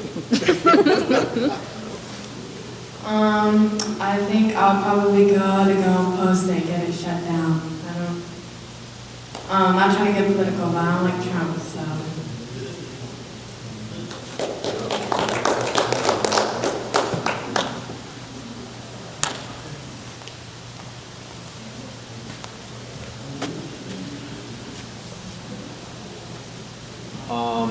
If Donald Trump came to a ceremony, I would probably not go, and also I would just like kind of talk to the person who's running the ceremony, kind of explain like why they think they're doing this, just kind of trying to understand their thought process when picking Donald Trump to help him as a patient. And it's kind of like helping the enemy, like the cavalry.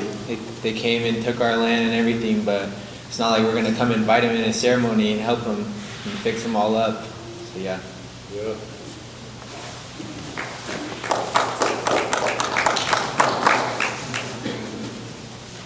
No, I wouldn't help him at all. And it's mostly because I don't like him and all the political things that are happening out there that is only worsening our communities and other communities as well.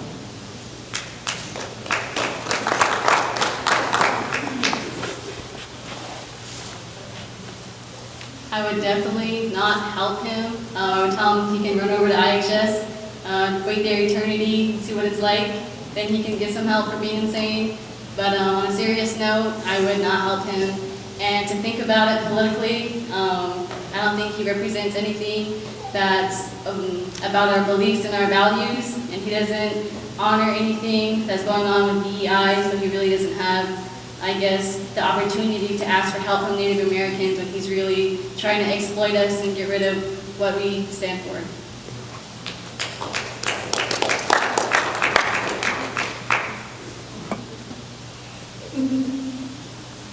If I were to go into a meeting and Trump asked us, I would say, no, I would not go because he's trying to get rid of us and it's very disrespectful to our culture.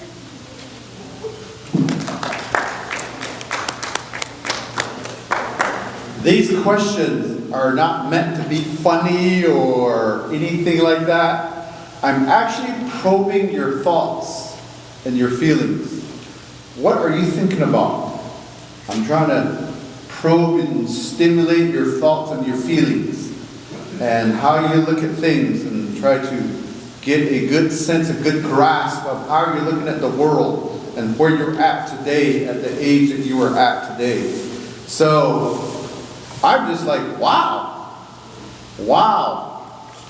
The answers that you gave us is really, really interesting. It's really thought-provoking for me because it made me think about a lot of things as I was listening to your answers. And I thought it was really, really good. I'm really satisfied with the way that your mindsets are here today. How you perceive the peyote ceremony, how you perceive the disciplines, and how you perceive the sacredness of it, and how you internalize that today. So I thank all of your parents, I thank all of your roadmen, I thank all of your grandmas and your grandpas, and whoever it was that laid those teachings in your minds. And whoever it was that you listened to pray and sing and talk in a peyote ceremony, because it's a good reflection of your mentors, of your teachers. And I just want to thank you all for that. And it was really a wonderful, wonderful, wonderful experience listening to all of it. Even though it was just a short period, it seemed like we could have a discussion all day on this. And so it may seem like it's kind of funny, you know, you could never imagine hanging out with Elon Musk and giving you some dollars, or walking up to Kendrick Lamar because he's making millions off of peyote lyrics or whatever. You know, it's kind of, and even Donald Trump having a meeting, those are thought-provoking questions. And the way that you perceived it, I thought it was really good. And I want to thank all of you. So, give one message, because we're on Facebook right now, live, and it's going to be to YouTube as well. So one message that you're going to tell the audience out there from you as a young person about what we discussed today. What would be your message? Start from here. Education is important. Just come up here and talk into that camera. And as if you're talking to the people out there, what would be one message about what we talked about today? Education is important. Okay. Get out and stay up here. Just have them stay up here.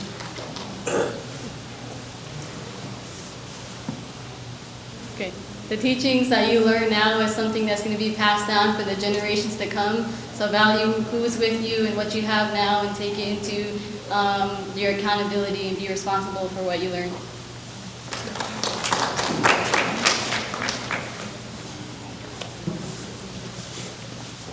My message is actually a question to many young Native Americans out there. How can you, as a young Native American, advocate for the Native American church?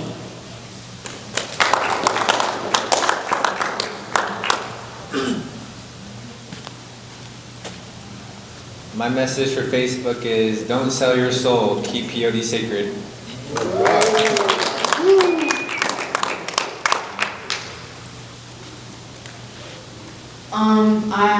My message to you is that you should be proud to be Native, and I know a lot of my friends that I have, they're not really culturally educated, and they're not really connected to the culture. So just try, just be proud, be who you are.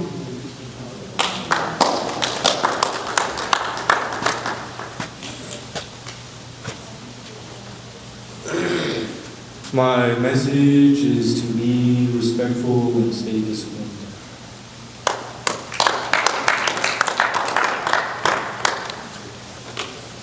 My message is to be accountable and start going into meetings more.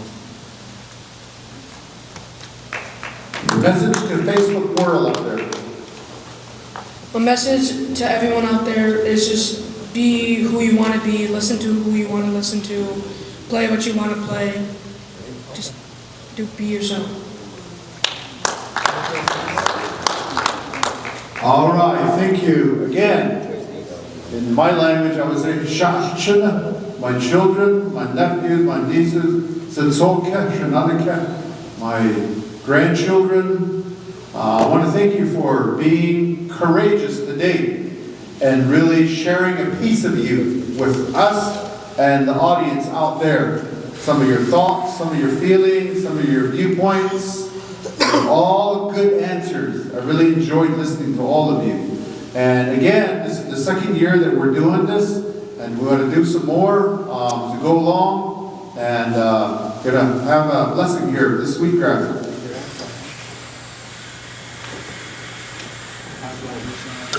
Encouragement song for the youth.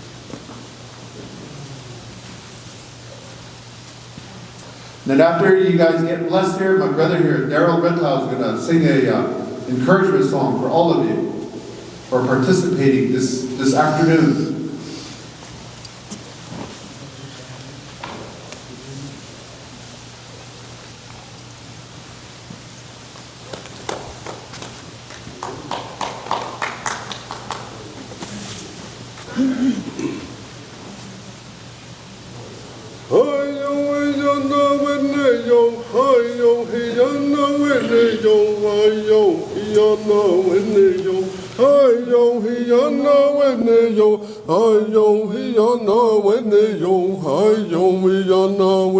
yo, I yo we yana wene yo, I yo we yana wene yo, I yo we yana wana we na hey ni yo. God bless our children, yana wene yo, they are future, yana wene yo, I yo we yana wene yo, I yo yana wene yo, I yo yana wene yo, I yo yana wana we na hey ni yo. Hi yo, hiana wene yo, hi yo, hiana wene yo, hi yo, hiana wene yo, hi yo, hiana wene yo, hi yo, hiana wene yo, hi yo, hiana wene yo, hi yo, hiana wene yo, hi yo, hiana wana hui na hey ni yo. God bless our children, hiana wene yo, they are future, hiana wene yo, ayo hiana wene yo, ayo hiana wene yo, ayo hiana wene yo, ayo hiana wana hui na hey ni yo. God bless our children, hiana wene yo, they're our future, hiana wene yo, ayo hiana wene yo, ayo hiana wene yo, ayo hiana wene yo, ayo hiana wana hui na hey ni yo. Ayo hiana wene yo, ayo hiana wene yo, ayo hiana wene yo, ayo hiana wene yo, ayo hiana wene yo, ayo hiana wene yo, ayo hiana wene yo, ayo hiana wene yo, ayo hiana wana hui na hey ni yo. God bless our children, hiana wene yo, they're our future, hiana wene yo, ayo hiana wene yo, ayo hiana wene yo, ayo hiana wene yo, ayo hiana wana hui na hey ni yo. God bless our children, hiana wene yo, they're our future, hiana wene yo, ayo hiana wene yo, ayo hiana wene yo, ayo hiana wene yo, ayo hiana wana hui na hey ni yo.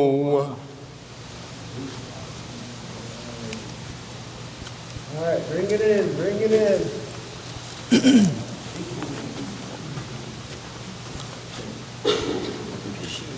Thank you. Thank you. Thank you. Yeah, that's it. Really good.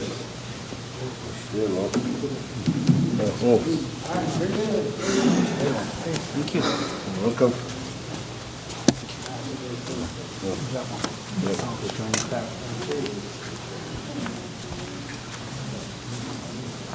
There it is. You think? Good.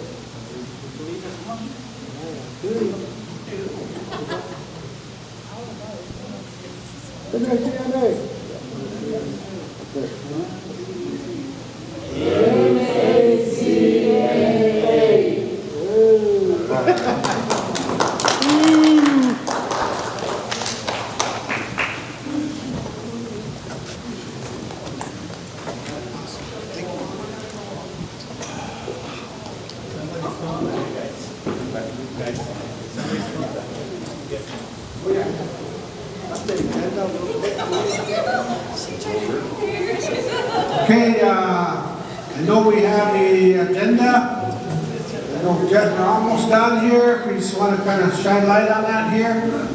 Maybe we have somebody that wants to be on the agenda, or if not, I know everybody received it. Sent the revised one out yesterday. Hopefully our delegates are sending our everything that we've been sending out. So, you guys want to go over that, or real quick?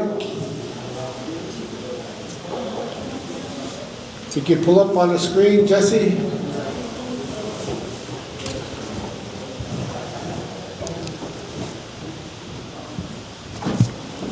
This it? This is revised? Yeah, there's a, I sent it on your email. Or That's just the date. yeah, she'll punch it up on the deal there. Can you pull it up on? Yeah, that's a convention one. We got a different one that's just almost, yeah. No. It's on your email. We didn't print them. Yeah, this is just today and the convention. You get that most recent one?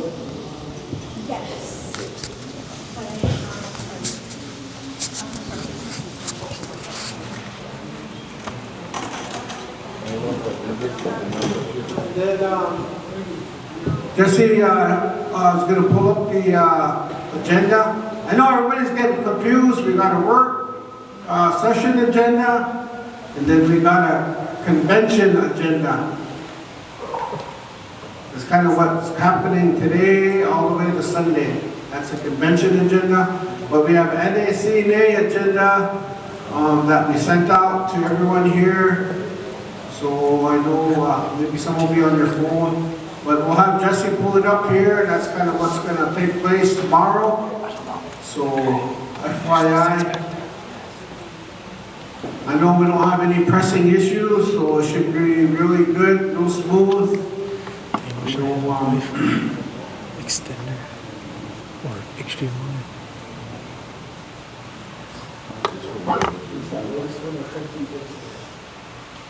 Yeah. Yeah. Oh, 10 minutes already?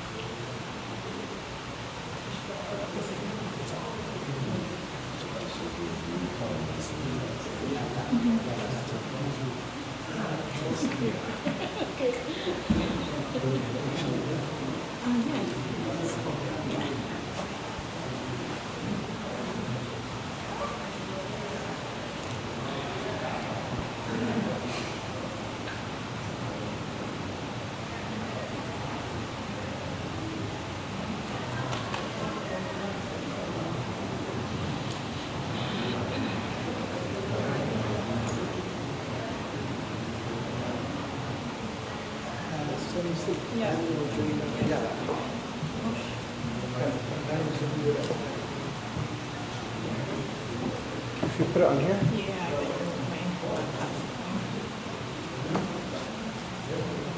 and it's just in a PDF, so I think. Oh, yeah. I think I sent it to you like that. And then But if you guys would like to take some of those copies that I made for the coalition, just to give you guys, your relatives, your congregation, some of that information, feel free to take these copies that I made extra, probably about 60 of them. So if you want to go ahead and take some of those, that's fine. They're up here on this front table.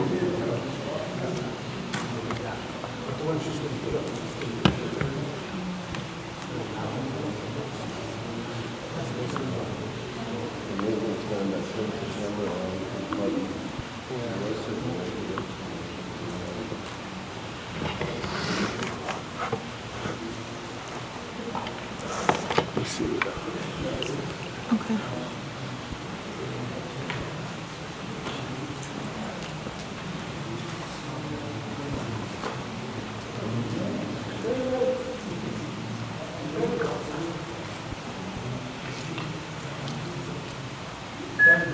There you go. Hey, John, we got it. Good to go.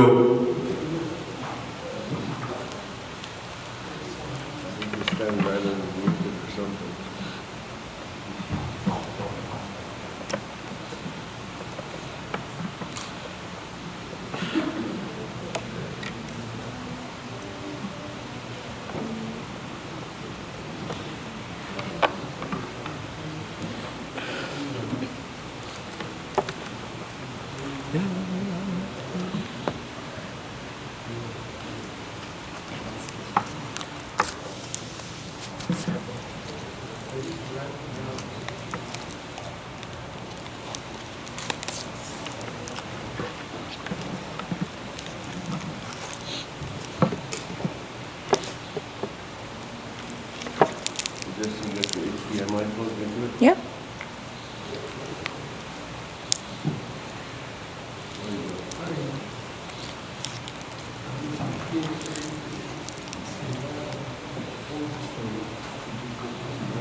You can read it.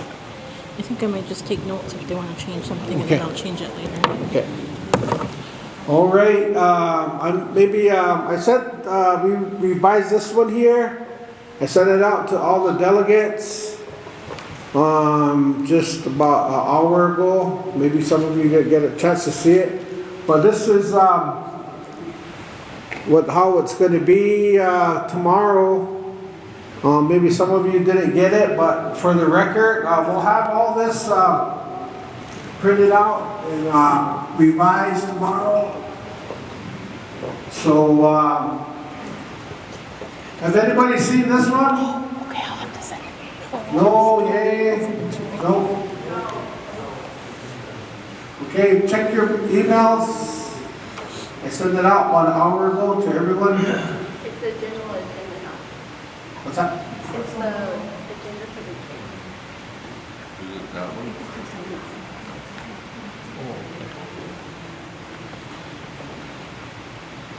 Okay, we don't have copies of these right now. So I was trying to get here earlier, but the lady left. But we can all see it though, right? Everybody see it? And then I'll send it out again here. Maybe Daryl, I can send it right now, relatives, on my email. And Daryl, maybe you can just kind of go down with how it's going to be. Will I send that out real quick? Jesse's sending it right now too again, so.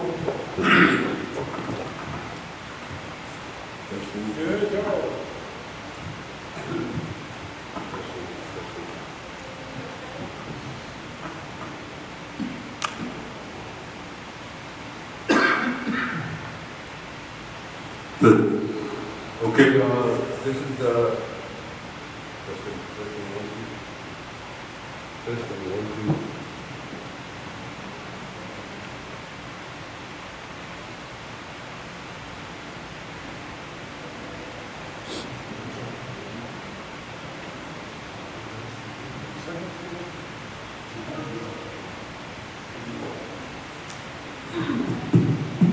Testing 1, 2. Testing 1, 2.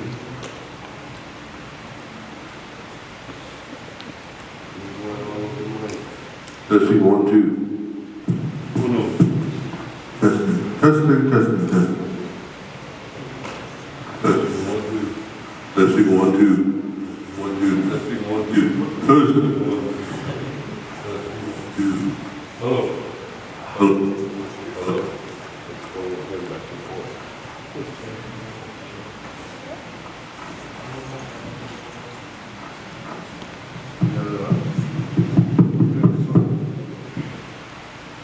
Testing 1, 2. Okay, testing. All right, this is the one that's the latest one. Tomorrow we'll be going over this one in the morning, so could we bring it down just a little bit, Jesse, so we can see the letterhead?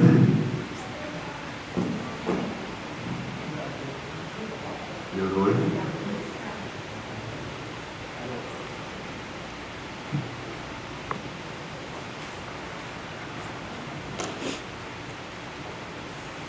Okay, I can see, we're going to start with the A way up there on top, if it's possible.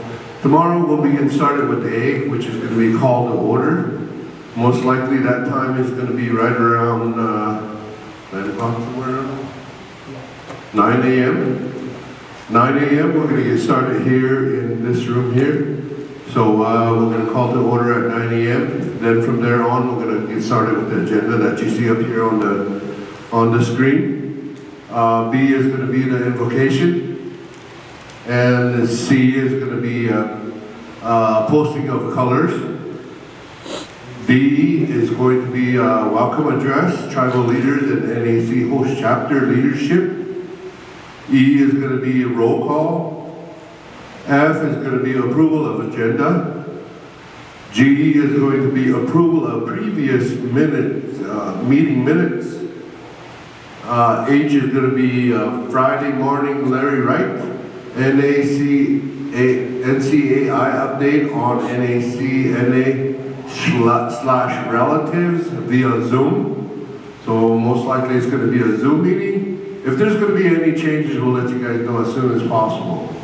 I is going to be Nicole. I can't pronounce her last name. Right after H, I, if we could put that to Justin, Mr. Jones. Okay. Justin will be coming in between H and I, somewhere right around there with his. You'll be I, and then the letters will just drop down. Okay. And then Nicole will be after, because their topics kind of are kind of the, what do you call that? Hand in glove. So. So Justin is going to be up on I, and then Nicole is going to be J. And we probably will try to put the time in it somewhere right around there. We're probably not going to be precise on the time, but we're going to be close as we could to try to stick to the time, because it's a long schedule, a long, busy day tomorrow. And then, John, are you still going to be on there for your president's report? Yes, yeah. Right after Nicole? Yeah, just the letters will change, they'll drop down, yeah. All right, so the letters are going to change. John is going to be on K as the president's report. Along with him, I'm thinking these people here that he has up here Saturday morning, Scott Davis, are they going to be assisting you? Yes, they'll be on the Zoom. Okay, these people that are following John here on Saturday morning is going to be Scott Davis, Acting Assistant Secretary of Indian Affairs, DOI. He's going to be on Zoom. Saturday morning, Brian Wilson as well, legislative update. He'll be on Zoom as well. And then Chief Philip Whiteman Jr. appeal encouragement reminders. Ryan might be here tomorrow. Okay, Ryan might be here tomorrow. I know he's out doing some important business and so forth, and I think he's trying to squeeze us into his schedule. So if he's not here tomorrow, he'll be here on Saturday, from what he was telling me too. So, well, he should be around somewhere. We'll squeeze him in when he gets here. And then I'm dropping down to the L, which is going to be my report, and then Jessica is dropping down to M, which is going to be Secretary's report. Terry most likely will be here, Editor's report, and then Brother Elroy here, he's dropping down to O, which is going to be the Treasurer's report, and then Delegates is going to be dropping to P, which is going to be Delegates at Large report. It's after Larry. And then P, old business, will drop down to Q. And then Q will drop down to R, which is new business, Denver Symposium, Sacred Not Synthetic. And then R is going to be that new business. And then S is going to be certified NACNA convention announcements, honoring the youth. And then T is going to be the Benedict, and then U is going to be the retrieval of pillars. If there's any type of changes that were going to be made and so forth, but for now, if you made note of these and so forth, keep an open mind that if anything changes, if we need to change the time, or if we want to fill an open slot for some reason there, if something comes up, then we'll have to do that. But we will keep you informed right away. If anything is going to be changed, we'll do it right away in the morning. That way everybody will be on the same page with each other, and we'll follow that through. So the reason why Larry writes before our reports is because that's his only time he can do that, and so we're just trying to accommodate his schedule. And at the same time, then Justin and that our Nicole, she has just a certain time she can be here, so that's why they're before the reports. before the president's report, officers' reports, so that way we could accommodate their timing, because Nicole was here earlier, so we're just trying to accommodate. She could just be here for a little while. So how many delegates, can you raise your hand? Delegates are here? Okay, somebody count real quick. 1, 2, 3. Delegates. 10 right now, and myself. 12. Keep your hands up. 12. I got 12. Voting delegates. 13. 1, 2, 3, 4, 5, 6. Okay, keep your hands up, bro. 9, 10, 11. Voting delegates for tomorrow. 12. Wow, okay. So that's why, we have Larry Wright and then Nicole. And then, but before Nicole, we're gonna have Justin because, but Larry's going to say it, and Nicole, they're all kind of intertwined together like sweetgrass. So we want that to kind of all fit into that one position there before the president's report. And then, meantime, Jesse's fine-tuning this to get it out of this PDF here, and then that will within about an hour or so. We'll have to send out to everyone, but any questions? Okay. The one for this one, is there a way that, like we had to skip a letter and some of that, can that be fixed up and then send it to us? Because sometimes, like the Arizona ones, we get together on Thursdays and you talk about the agenda, so that would be more helpful for us. And I never got a copy of that either. Okay, anyone else? Question?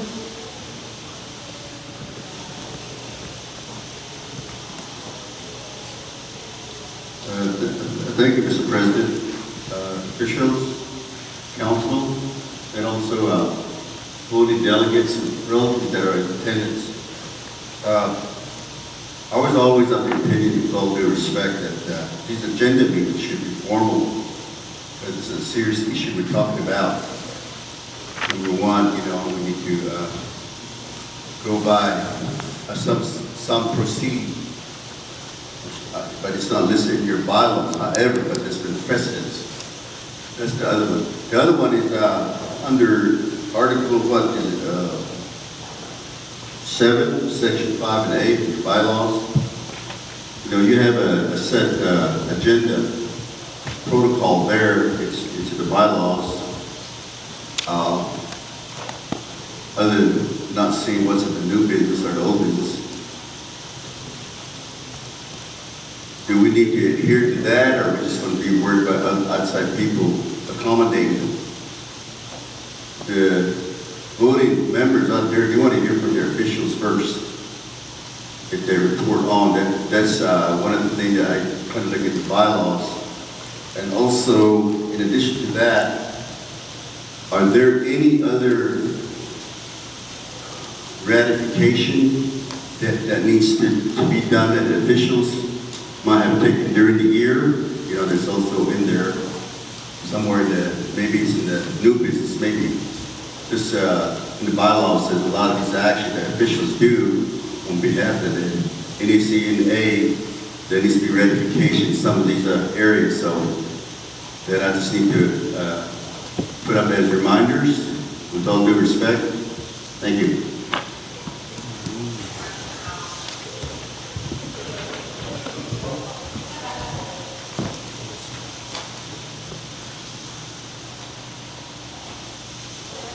So we have the agenda here, and you heard Mr. Holgate express his thought, his feeling. So how you want to go about that? I know we're, like I said, we're trying to accommodate Mr. Larry Wright because he's on a busy schedule, and this is the only time he could do that, was Friday morning at 10 a.m. So, and then Nicole, same way, and this lady here, she's kind of very savvy in all the efforts that we're trying to do on the international level. You know, she has some avenues and things that how we can go about it. So, okay. Well, I know that these work sessions are pretty new, so there is no SOP or standing operating procedure or policy that says we have to do Robert's Rules of Order. I guess if that's something that somebody wants to bring to the table, that would be welcome. But I feel like if we have guests coming, and it's important to the cause that we have, I don't mind putting them in front of our agenda. However, that is the delegates. Up to you guys to vote on that, if you guys are all okay with that. If not, we'll change it. But that's just my thought on it. If it's important to the cause, and then we have our own business to tend to, so. I'm in favor of keeping it the way that it is, but again, that's up to all of you delegates to do that. I feel the same way. These people in today's world right now, where we're standing with and so forth, these ones that are going to be presenting here are going to be, this is the most important issue right now. So, and I concur with the secretary over here on that, on her statement. Thank you. Any other questions, comments?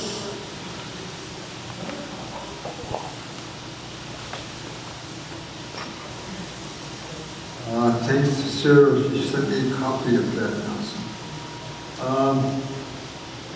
I think it's just that where the changes are, and what they did, I don't know who put this together. If they can change it, then it's more like final, this is the agenda that we're going to start with tomorrow morning on. So it's only like, if all of that can be put in place of the changes, yep, that would be more helpful.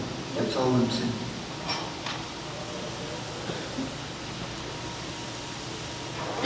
Any other questions? I know this is kind of you guys are used to seeing what's on the bylaws, you know, we just kind of wanted to keep up lightning speed out there and kind of trying to change the vibe, change the look.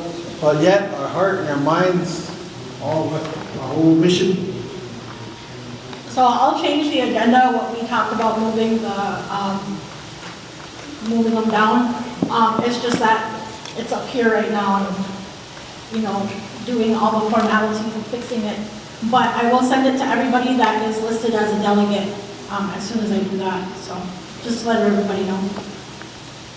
So all the information, the agenda, it's all of our stuff sent out to your prospective delegates.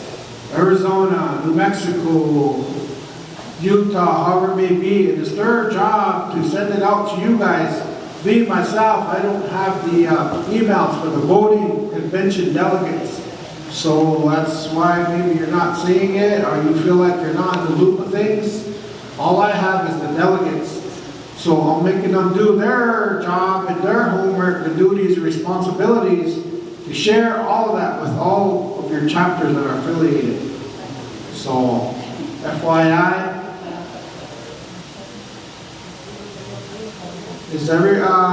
So the floor is with each and every one of you. Any more questions? Mr. President, the other question I had, are there any ratification actions that might be made by what the officials during the course of the year, is what I'm saying, on behalf of that church? Are there any, what I'm saying? Any ratifications? Mr. Holgate, that was his other,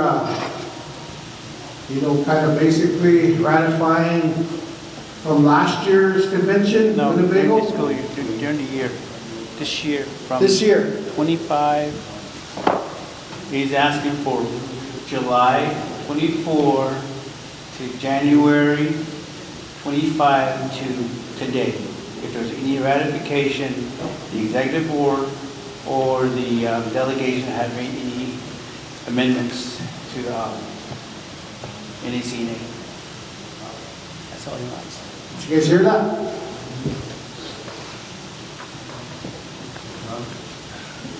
If not, he gave us a okay sign, mojo, so I guess we're good.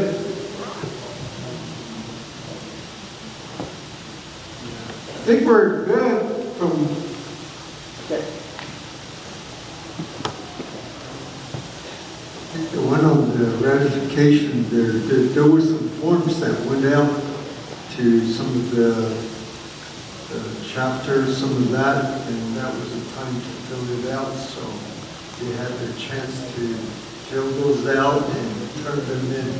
So if you didn't get any, I guess there's no ratification.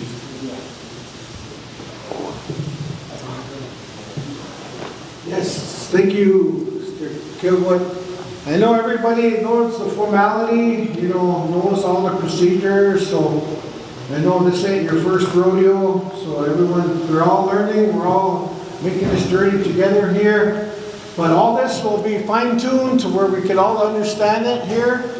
And I know it's a little different format here, what you guys are used to. We're just trying to kind of tidy it up a little bit. 2025, we gotta make that big positive change. So Mr. Woody's here now, so CJ, this is what's going to take place tomorrow, and it's a different little format from usual. We just kind of tidied it up. So, and then Jesse has all the edits. It's just a minor one, so not too difficult there, but just I'm going to give you delegates a large heads up. Tomorrow I'm going to go around the horn and I'm going to give you guys a question, and I'm going to see where you stand. Okay? FYI. I'm going to see where you stand on some of the issues here today. So, okay.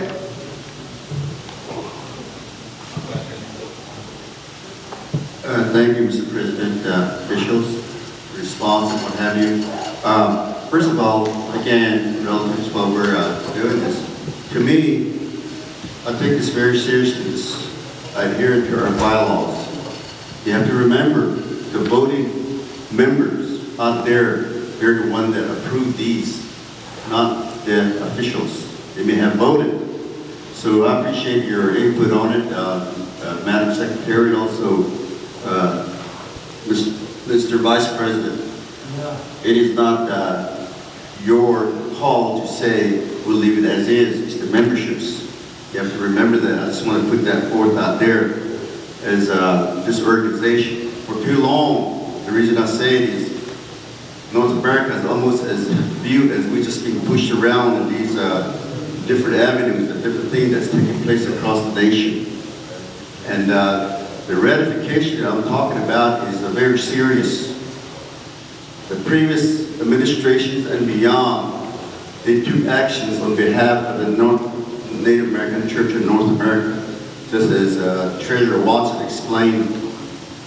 What the President, the Vice President, the Secretary, the Treasurer, and also the delegates at large, as well as the Editor-in-Chief, something that they took action on behalf of the NACNA, is what I'm talking about, that was taken care of, not for the membership. That's the only thing I'm saying. That was that put a control on that. They took some action. Hey, if it's good, great. But the ratification rests with the membership, the affiliations. So I just want to make that as a point for the record. Thank you.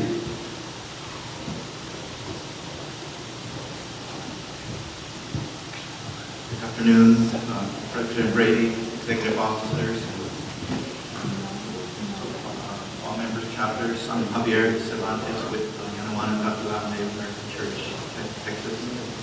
I just have a question about the agenda. I didn't get a chance to ask President Brady about this as well, but regarding the discussion related to the location of headquarters, potential headquarters headquarters in San Antonio, and so we wanted to, our Texas chapter delegate at large, Isaac Cardenas, wanted to share some update on that as well. I'm wondering if that would be, if his update would be at the time of the delegate at large, or if that would be an announcement or something related to the headquarters. So that was just a question that I had. Thank you. So delegate of Texas, he just wanted to give an update on the headquarters of the Native American Church of North America. So I mentioned that he can do that when the delegates at large reports happen, that he could do that then at that time. Yeah. So FYI.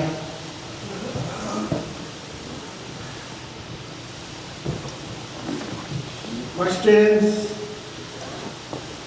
Okay.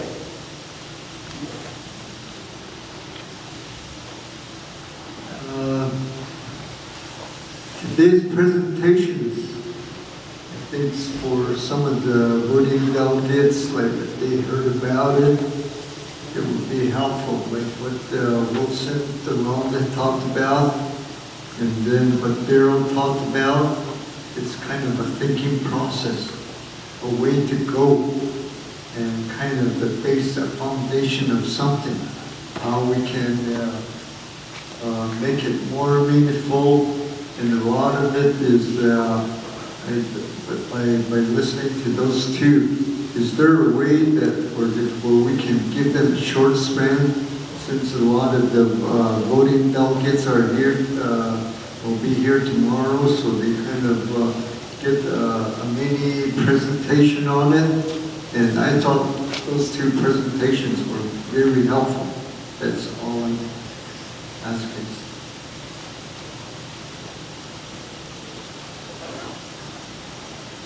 Okay, I guess we'll leave that up to the delegates.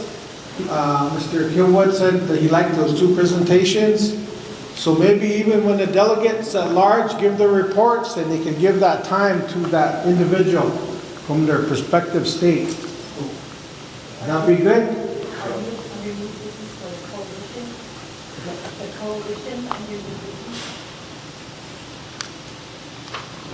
Oh, okay. So PQ, so from I, or H, I is going to be Justin right there, and then all those letters to the left are all going to shift down. So the new business along with the symposium will be the coalition. Yeah, the delegates here, they like that presentation. So for the ones that weren't here today, the work session, they want to kind of shine light on that, the coalition, the unity aspect of the organization here, and then all the membership. So you guys okay with that by new business too? So it would be the symposium, one, then maybe two, the coalition, NACNA coalition? Okay, and then, so it would be new business, one, Denver symposium, two, the NACNA coalition, and three would be under Wilson, Dr. Wilson Aranath presentation. Okay. So you guys okay with that? Because it was such a good vibe here today. One of the delegates, the ones that weren't here today, were folks to hear. Let's be here tomorrow. Yeah. Yeah. You guys okay with that? Utah, Texas, okay. Arizona. Utah's good. Okay. So Uncle, tomorrow, you're going to be on again, probably Saturday. Yeah, we'll probably go half of this agenda, put the brakes on, and then we'll finish the rest on Saturday, so. So Uncle, they really liked the presentation you did today, so they wanted to put you on the agenda for Saturday. So, I hope. So is that, you guys all good? So we're gonna vote, go to a vote on this, I believe? Right? Okay? Real quick, Mr. President. Tomorrow, I'm sure there's some delegates that's coming in. During the agenda, when you open the agenda, they still can add on those that are coming in, right? You know what I'm saying?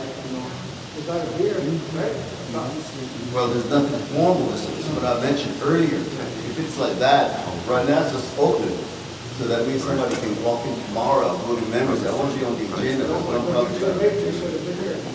Right? And that's why we're voting on it? Is there bylaw stipulation to that? A ground rules or whatever. So, Mr. Holgate's saying tomorrow, people are in here tonight, tomorrow, if they want to be on the agenda, and they could just come in here and they want to be on there. Is that okay with you guys? I thought that's, been 4 or 5 years, they have, whoever wants to be on the agenda, we have forms, they fill out, they present, they email. They can't just come here tomorrow after everything finalized and put something in there where you want to explain the thought? What do you think? Well, technically, you could still be on the agenda. Oh yeah, I don't think, I thought this is it right here. Yeah. No, your duly called meeting is scheduled for tomorrow. Yeah, but Typically, what I've seen done the last 2 years is that at the present moment, the delegates that are present here are typically going over the agenda. They're predispositioning, it's called predispositioning an agenda. Meaning that whatever that is going to be on the agenda, they're kind of fixing it right now, prepping it, and like grinding up your peyote, boiling your tea, getting the corn shucks ready, all of that. That's what's happening now, what I've seen happen. And then prior to today, you do have a procedure where if you want things to be on the agenda, there are forms that are usually there, that are usually here.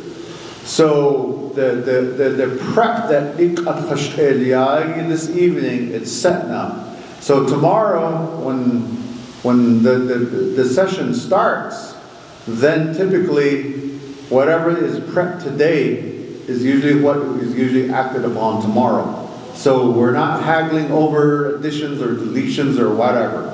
That's usually what I've seen done. So I believe that that's what's happening now. So whatever that you put together this evening, you're going to vote on that tomorrow.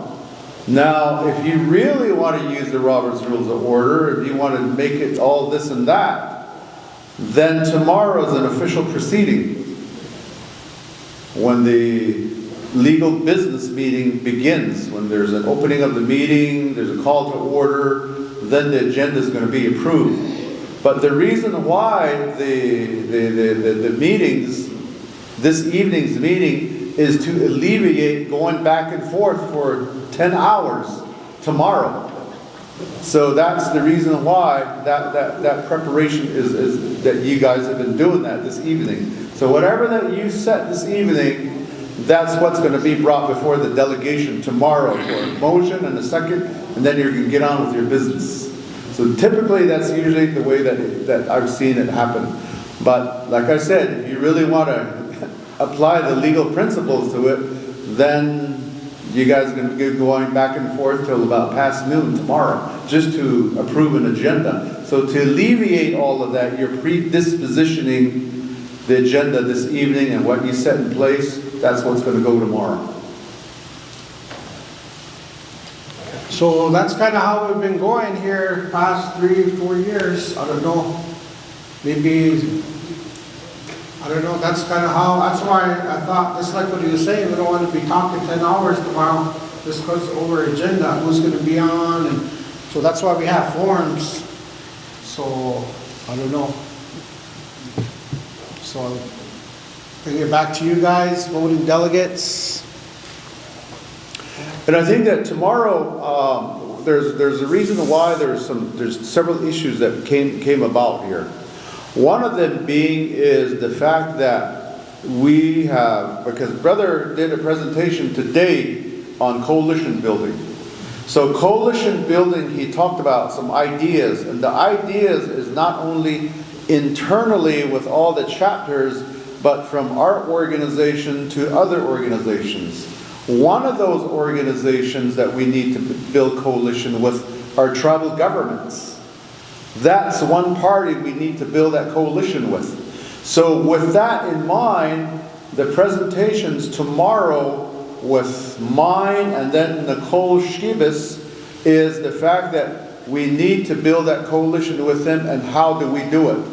So the presentation with the delegations that are here is to tell you that you do have an inherent right to do that, to make the laws within the tribal organization, which will support what we're doing here. So we're building that hand and glove relationship between our tribal governments. So that's what is going to be laid out tomorrow and then given to the coalition, or given to the General Assembly here tomorrow. So that's the reason why it's set up like that. And that's kind of like the theme that's going. And I believe that Larry Wright is, again, the representative in D.C. who's kind of laying the foundation as they have been doing for quite some time now. So it's our responsibility here, but it's also a responsibility of the tribal governments to start sitting at the table with us, and that's what we're trying to do. How do we bring them in? And so it's going to have to be us again to tell our tribal governments that you need to be at the table here. So that's the premise behind tomorrow's morning agenda. Okay.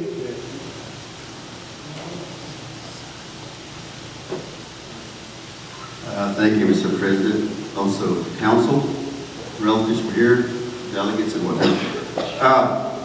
I'm just trying to make whatever you're saying, this is the precedence you set, you're talking about, that this is going to be an open and shut case tonight, what we do. There was the reason, number one, I said we should convene a formal opening of this agenda.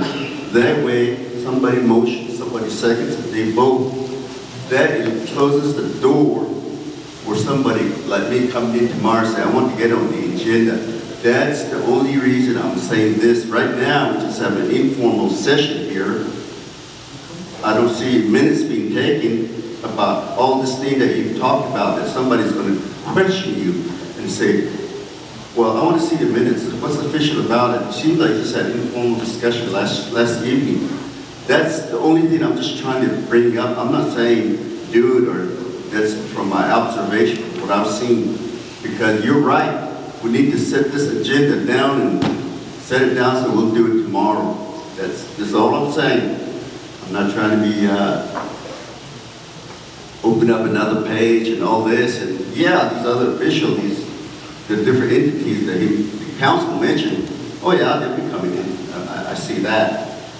But you guys still got to remember that we voting members approved these bylaws. Thank you.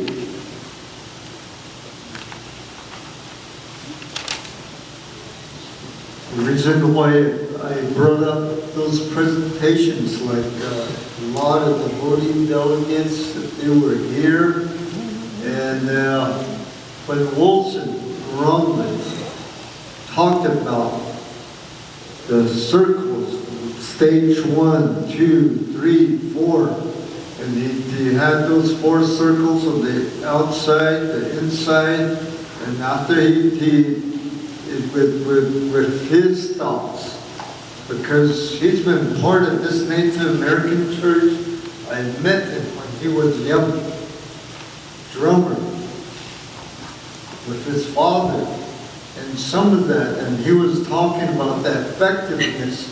When you use that peyote, what are some of the stages you go through?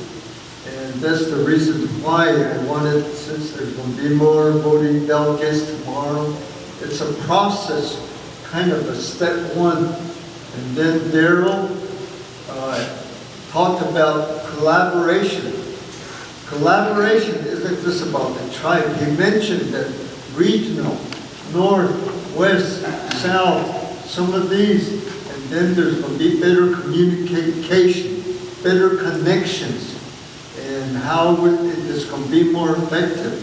So that's the reason why I wanted this kind of a mini presentation to highlight